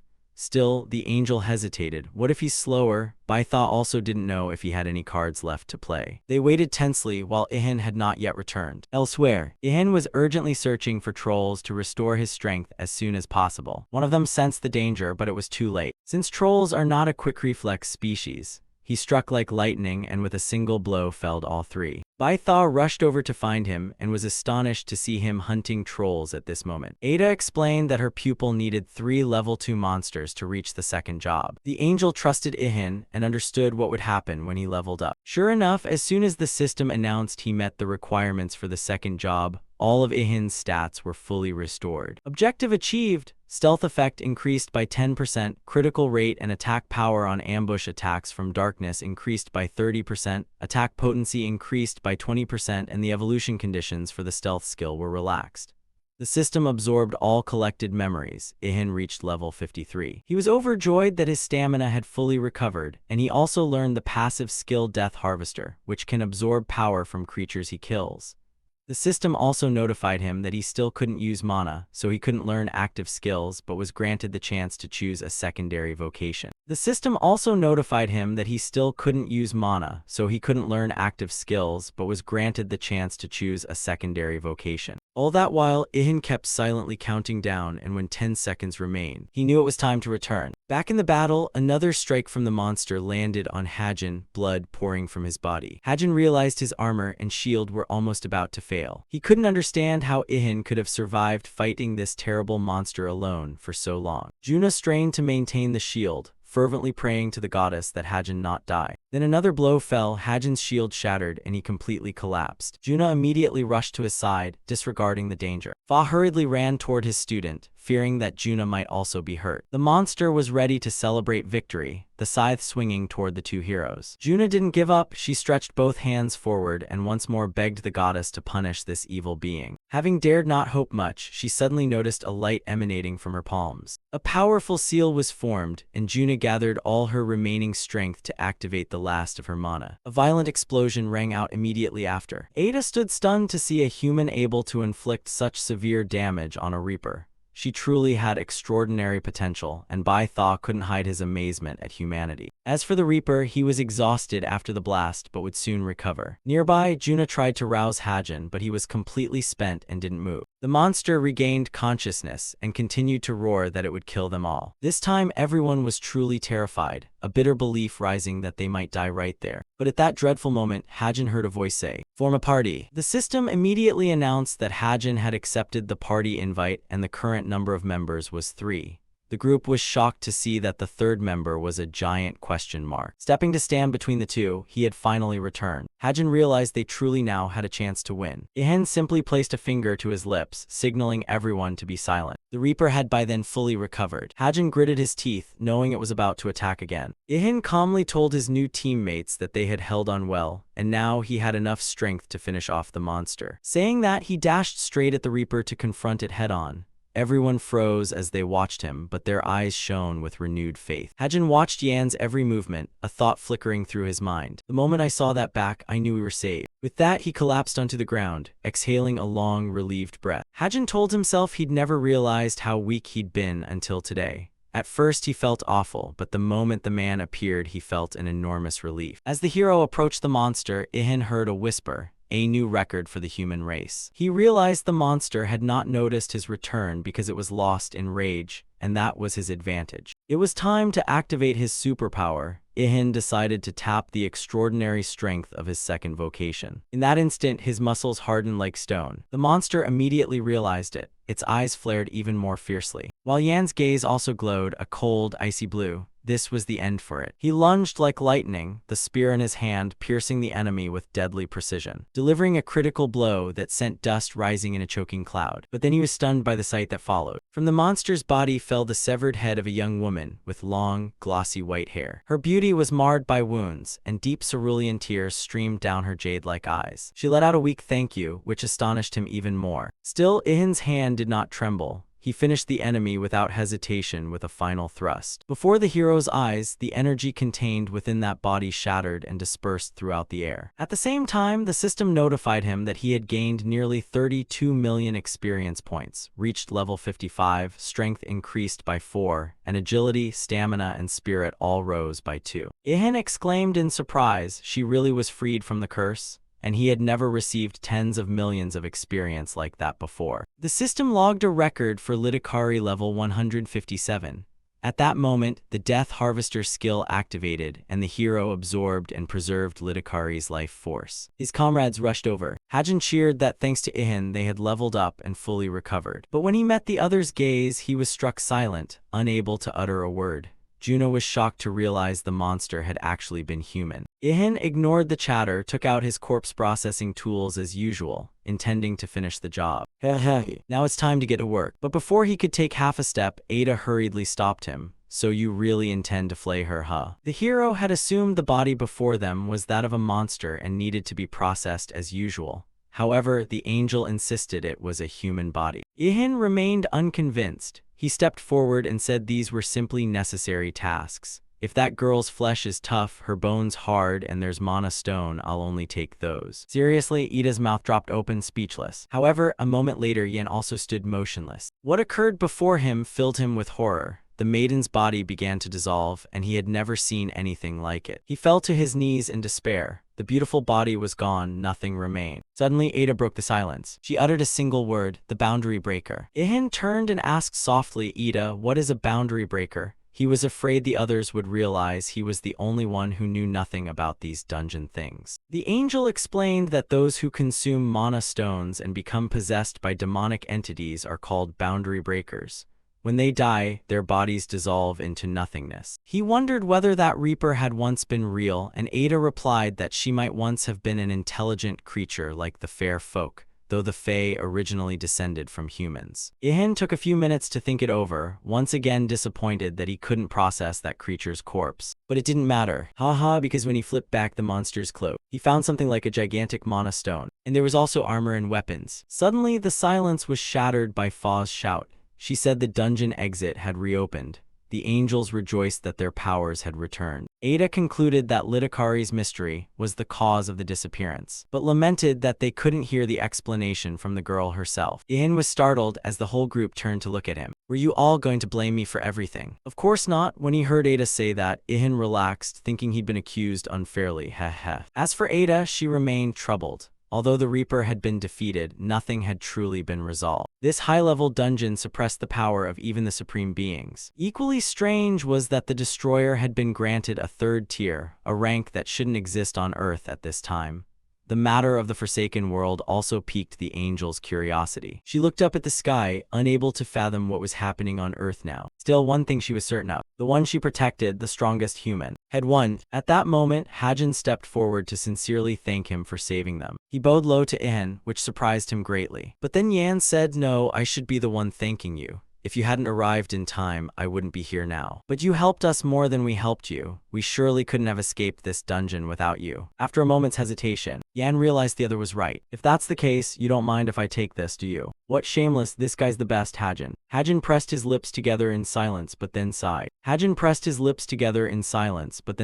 Of course, take it. Juna agreed to the deal, but requested one other condition. She asked for the other's phone number as she parted. Naturally, this time was no exception. The single big word no was Ihin's answer, leaving her stunned that someone of her beauty could be refused again and again. In Ihin's mind, he thought, she truly has an angelic appearance, but I'm never suited for extroverted people. Leaving her stunned that someone of her beauty could be refused again and again. The girl clasped her hands pleadingly for his name, a divine light radiating from her that startled him. Then somehow she blurted his name out, Du Wai Han. Hajin watched silently, thinking this was the first time he'd seen Juna so determined with a man. And it was also the first time he'd witnessed someone genuinely push her away. He told himself neither of them were beings he could understand, with the mindset of an ordinary human like him. Finally, the gate back to Earth opened before the group. Ihan glanced at Ada but saw a different super creature. A female angel in shining armor, her face hidden behind a visor, demanded a report on the dungeon incident. Hajin and Juno were stunned, an angel at the teleportation gate. Ada was a little flustered but showed no fear. She nodded to agree to report, and the two began conversing in some high-level language no one else understood. Everyone, still shocked by the arrival of a high-ranking leader from the heavens, wondered if she was Ada's superior. Soon after, the female angel turned her gaze to Yan, and declared that because he had rescued an angel in an emergency, they would discuss a reward for him. "We will deliberate on this matter and inform you later."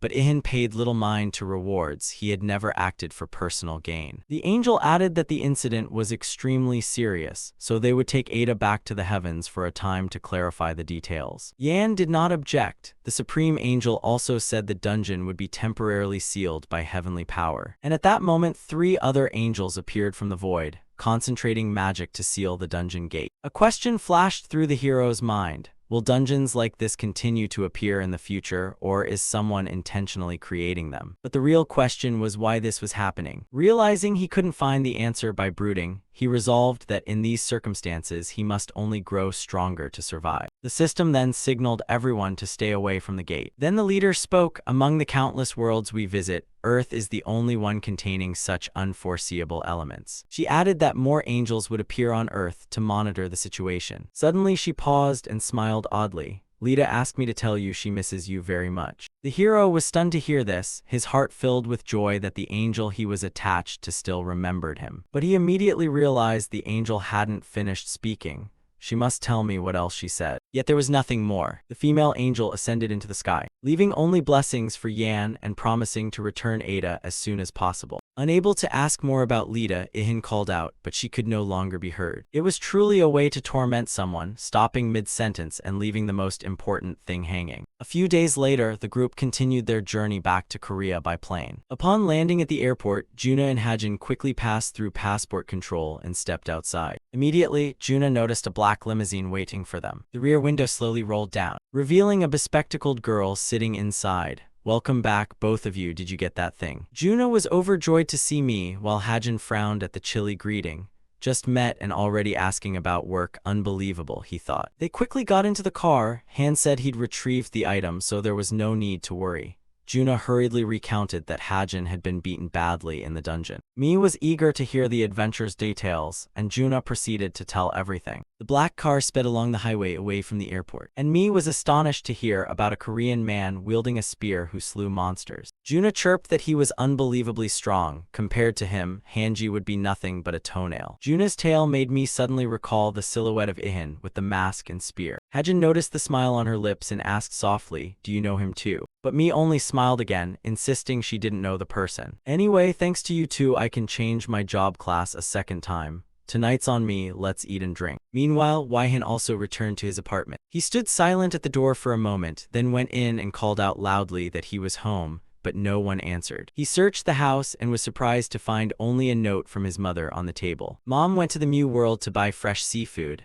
I'll be home before dinner." He was stunned that his mother had crossed into another world just to buy food, totally beyond his understanding. He quickly went to the bathroom to wash away his fatigue, drenching himself while thinking his mother might be stronger than he had assumed. Ihan recalled times he complained about his own weakness, while his mother nonchalantly said that Jia Mew had countless seafood. Perhaps at least his mother was more skilled at fighting than his father. After drying off, he decided to stop by the workshop before returning for dinner. He emptied all the materials collected on the trip from his space pouch and realized the meat would spoil if he didn't process it quickly. He wondered if he could use magic to preserve them in the backpack. Even though there was no storage space left, he didn't want to waste any of it. Suddenly, Waihan froze, sensing a presence behind him. The familiar voice from the eternal flame. It was surely happy the owner had returned. He understood immediately. It was probably saying it could eat this meat right. Perfect, consider the pile of meat rescued. So he quickly tossed each piece of meat into the flame, practicing cooking skills while using it to consume the ingredients. The flame eagerly devoured each portion Yan kept throwing in, and his cooking proficiency steadily rose. At the same time, in the distant heavens, a meeting of angels was underway. At the center of the great hall, an angel stood reporting the progress of the investigation so far. Ada was present as well, and the matter began to unravel. According to the report, Lita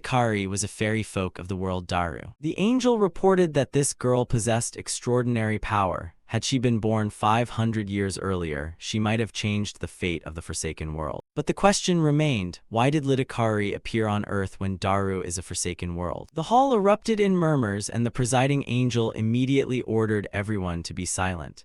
Up to now, there are two critical questions. First, how could a Forsaken World pierce space and time to connect with the lower realm of Earth? Second, why did this occur inside a dungeon riddled with overlapping, destructive traps? If it weren't for the human Ihan defeating Litakari, we might have lost Ada and Fa. And Earth could even have been at risk of merging with that Forsaken World. At that moment, an angel snorted coldly and tauntingly asked how, only 2 months after the catastrophe on Earth, someone could have single-handedly overcome a level 3 world breaker. This is truly absurd. Fa retorted angrily, insisting that the ward she protected, Juna, had also fought alongside Yan. The other angel sneered, asserting that was impossible and even suggesting why Han himself might be behind the incident. Words that made another angel furious. She sprang to her feet and shouted angrily, "Enough, no one is allowed to slander Waihan any further." The female angel declared that her ward had endured grueling training to attain the strength he has now. The speaker was none other than Laya. She would not tolerate any words that insulted Waihan. All the angels in the hall turned their surprised gazes to the beautiful young woman, astonished by her fierce reaction. The presiding angel spoke. "The angels who have been beside him are all present here, so there is no cause for suspicion. He is entirely off the list of suspects." At this, Ada also stepped forward to confirm that Ihan had protected her and Fa with his life. And she emphasized that she had repeatedly reported his extraordinary abilities to the heavens and had never detected any malice in Yan. The angel from earlier looked displeased after these defenses, but had no recourse when the meeting's moderator concluded that no unified judgment could be reached at present and announced a decision to quadruple the number of angels sent to Earth to investigate. He added that to restore balance, the Lord had decided to reward humans who demonstrated remarkable progress. Like Ada and Fa, we will send additional guardian angels to certain humans. He instructed the angels to keep a close watch on Earth, because if the Forsaken World and Earth were to merge again, nothing could be saved. After the session ended, the Archangel asked Lita and Ada to stay behind, wanting a private discussion with the two of them. The two angels paused lightly, their eyes carrying quiet suspicion. Golden light streamed through the large windows into the great hall, bathing the space in a mystical glow. After some deliberation, he thanked Lita and Ada for listening and asked for their opinion on a reward for Yan, for they understood him better than anyone. Lita was overjoyed, wondering what to choose to make Ihan happy, while Ada simply said they should grant him something truly useful. The angel nodded, saying he understood Lita's feelings and affirming that by the Lord's command, Ihan's reward would be the best within his power. "Wonderful," Lita cried out in delight. Ada was momentarily stunned, unable to believe her ears, for she knew Lord Mura usually remained neutral and fair, yet now there was an exception. But Mura calmly replied that he was merely carrying out the Lord's will. It was all for the balance of Earth. Even so, he had a strange premonition in his heart that the human Ihan might be the one to reach the root of the problem, distinct from the 7 billion people who returned to Earth from other worlds. Meanwhile, on Earth in his workshop, our protagonist had no idea how quickly time had passed. Only when he looked at the clock did he be surprised it was 1 a.m., quietly wondering if the fresh seafood his mother mentioned would still be waiting for him. Outside it was deep night, but his workshop remained filled with the sounds of labor. He stood before the piece he had just crafted, and breathed a sigh of relief after successfully forging a power bud into an iron core. The system even assigned this weapon a unique rank and named it Iron Core Devastation Destroyer, Bank Sir. Its strike power reached level 4, with penetration and impact increased by 40% and its durability significantly higher. A ruthless weapon forged by the best craftsmen on Earth.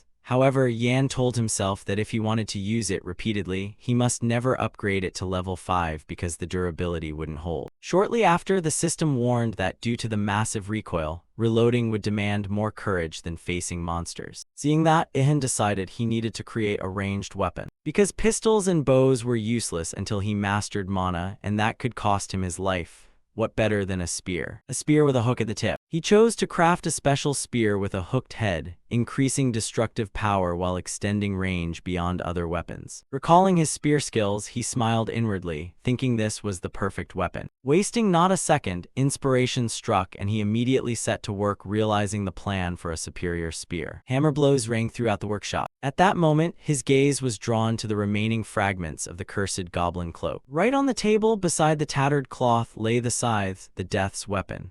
At the same time, a system notification appeared. Fallen Cloak of Death, unique grade, defense 2400, durability 12382430. Just as he thought, its additional option was invisibility. Ihan thought to himself, if he kept gaining more stealth abilities, he might disappear forever. Another notification popped up and he realized it was far more useful. Death's deadly, razor-sharp scythe greatly increases critical chance. But to his eye, the weapon still lacked perfection.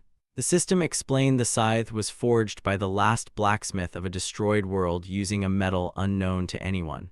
Ihan immediately decided to melt the scythe down to forge it into a spear. With that thought, he tossed the dead goblin's weapon into the eternal flame and stood motionless to watch. Surprised by the sight before him, he discovered there were still things even the eternal flame could not melt. His muttered words angered the flame, which erupted like a living being with real emotions, furious at its owner's insult. Ihan hurriedly encouraged it, burned Highland flame. He watched each flicker intently, trying to discern something. When he sensed behind him a familiar, chilling gaze, like that of the dungeon monster, he turned around with a face full of anger, ready to fight at any moment. Could Lita have returned from the other world? He didn't understand what was happening, but his instincts wouldn't let him flee. He expected the resurrected monster to lunge and attack, but something strange happened. Its flow of dark mana seemed to be drawn toward the magic stone. At last the stone block fell to the ground, after having swallowed up all the dark magic. Ihan stood frozen, staring at that purple stone, unable to comprehend what it was. The moment the shadow dissipated, the scythe began to melt. The moment the shadow dissipated, the scythe began to melt. Just then, footsteps echoed through the workshop. The angels! Ada exclaimed that he was working with metal. I knew this day would come when I saw you using Hakano. Lita was also astonished, realizing he was so focused he hadn't noticed them. I'm truly proud of you, my Ihan. Before long, a new extraordinary spear appeared. The system named it Thorn Spear of Destruction, legendary rank, attack power 3700, with an option to increase critical damage by 70%. It was a durable masterpiece, crafted from a weapon of another world by a supreme master on Earth. But the system considered it incomplete, and Ihan agreed something was missing. Only through mana forging would it be perfected. Thinking that, he suddenly saw Lita in his sight. He rubbed his eyes, thinking he must be too tired and hallucinating. But when he opened his eyes again, he was completely stunned. It wasn't a hallucination, it really was Lita. A radiant smile of happiness lit her face. Surprised, I'm back. The two of them were silent, just looking at each other without a word. Ihan could not contain his emotions. He had dreamed of this moment, but never imagined it would actually come. The angel could not hold back her tears, moved by his reaction. She threw herself into Ihan's arms and sobbed. Though it had only been 2 months, it felt like 100 years. Ada crossed her arms over her chest, and looked annoyed at the pair dispensing public displays of affection. He smiled and praised her for doing very well. Ada felt a warm sensation rise in her chest, her lips curling as she replied, I have returned. Not long after, the three of them sat at the workshop table, sipping coffee and discussing recent events. Ihan smiled and said, now I must bear twice the burden. Burden, you call me that after not seeing me for so long? And Ada got to the point, saying the heavens had decided to send more angels to Earth and must at all costs find the origin of the anomalies that keep appearing. He was astonished to realize that even the gods didn't know what had happened here. Ada confirmed that suspicion and added that the likelihood of similar incidents recurring was very high, making him feel the heavens were helpless. They didn't know the cause and had no way to stop the repetition. Meanwhile, Lai could hardly contain her irritation, for she had devoted herself to work in heaven until now and they were only discussing business matters. Ada agreed with his thoughts, which surprised him. Previously, the small angel would surely have erupted in rage and scolded anyone who dared speak against the higher powers. But this time, Ada calmly replied, you are an ally of the heavens. I no longer need to defend the heavens. Moreover, she remembered that Ihan had saved her life. In that moment, his relationship with the heavens changed dramatically. He immediately recalled that the heavens still owed him a reward and asked, What about that reward? If possible, please enchant my miracle bag so its contents won't be damaged. If possible, please enchant my miracle bag so its contents won't be damaged. Ada was surprised that he would ask for something so small in exchange for saving the entire earth. Lita and Ihan were both stunned by that sudden change, while the angelic girl continued to be furious at having been neglected by him. Afterward, Ada acknowledged that his deed was worthy and infused magic into his backpack, granting it new options: expanded space, weight control, damage prevention, and weight transfer. A while later, seeing the joy clear on Yan's face, Ada truly felt he deserved even more. She looked at him and said it wasn't over yet. She turned to Lai and said it was her turn. Ihin's face flushed immediately, clearly not expecting the heavens to be so generous. Lita blushed, twirling a strand of hair as she glanced at her beloved and stepped closer, making Ihin's heart race. Please like, subscribe, and ring the bell for more awesome content.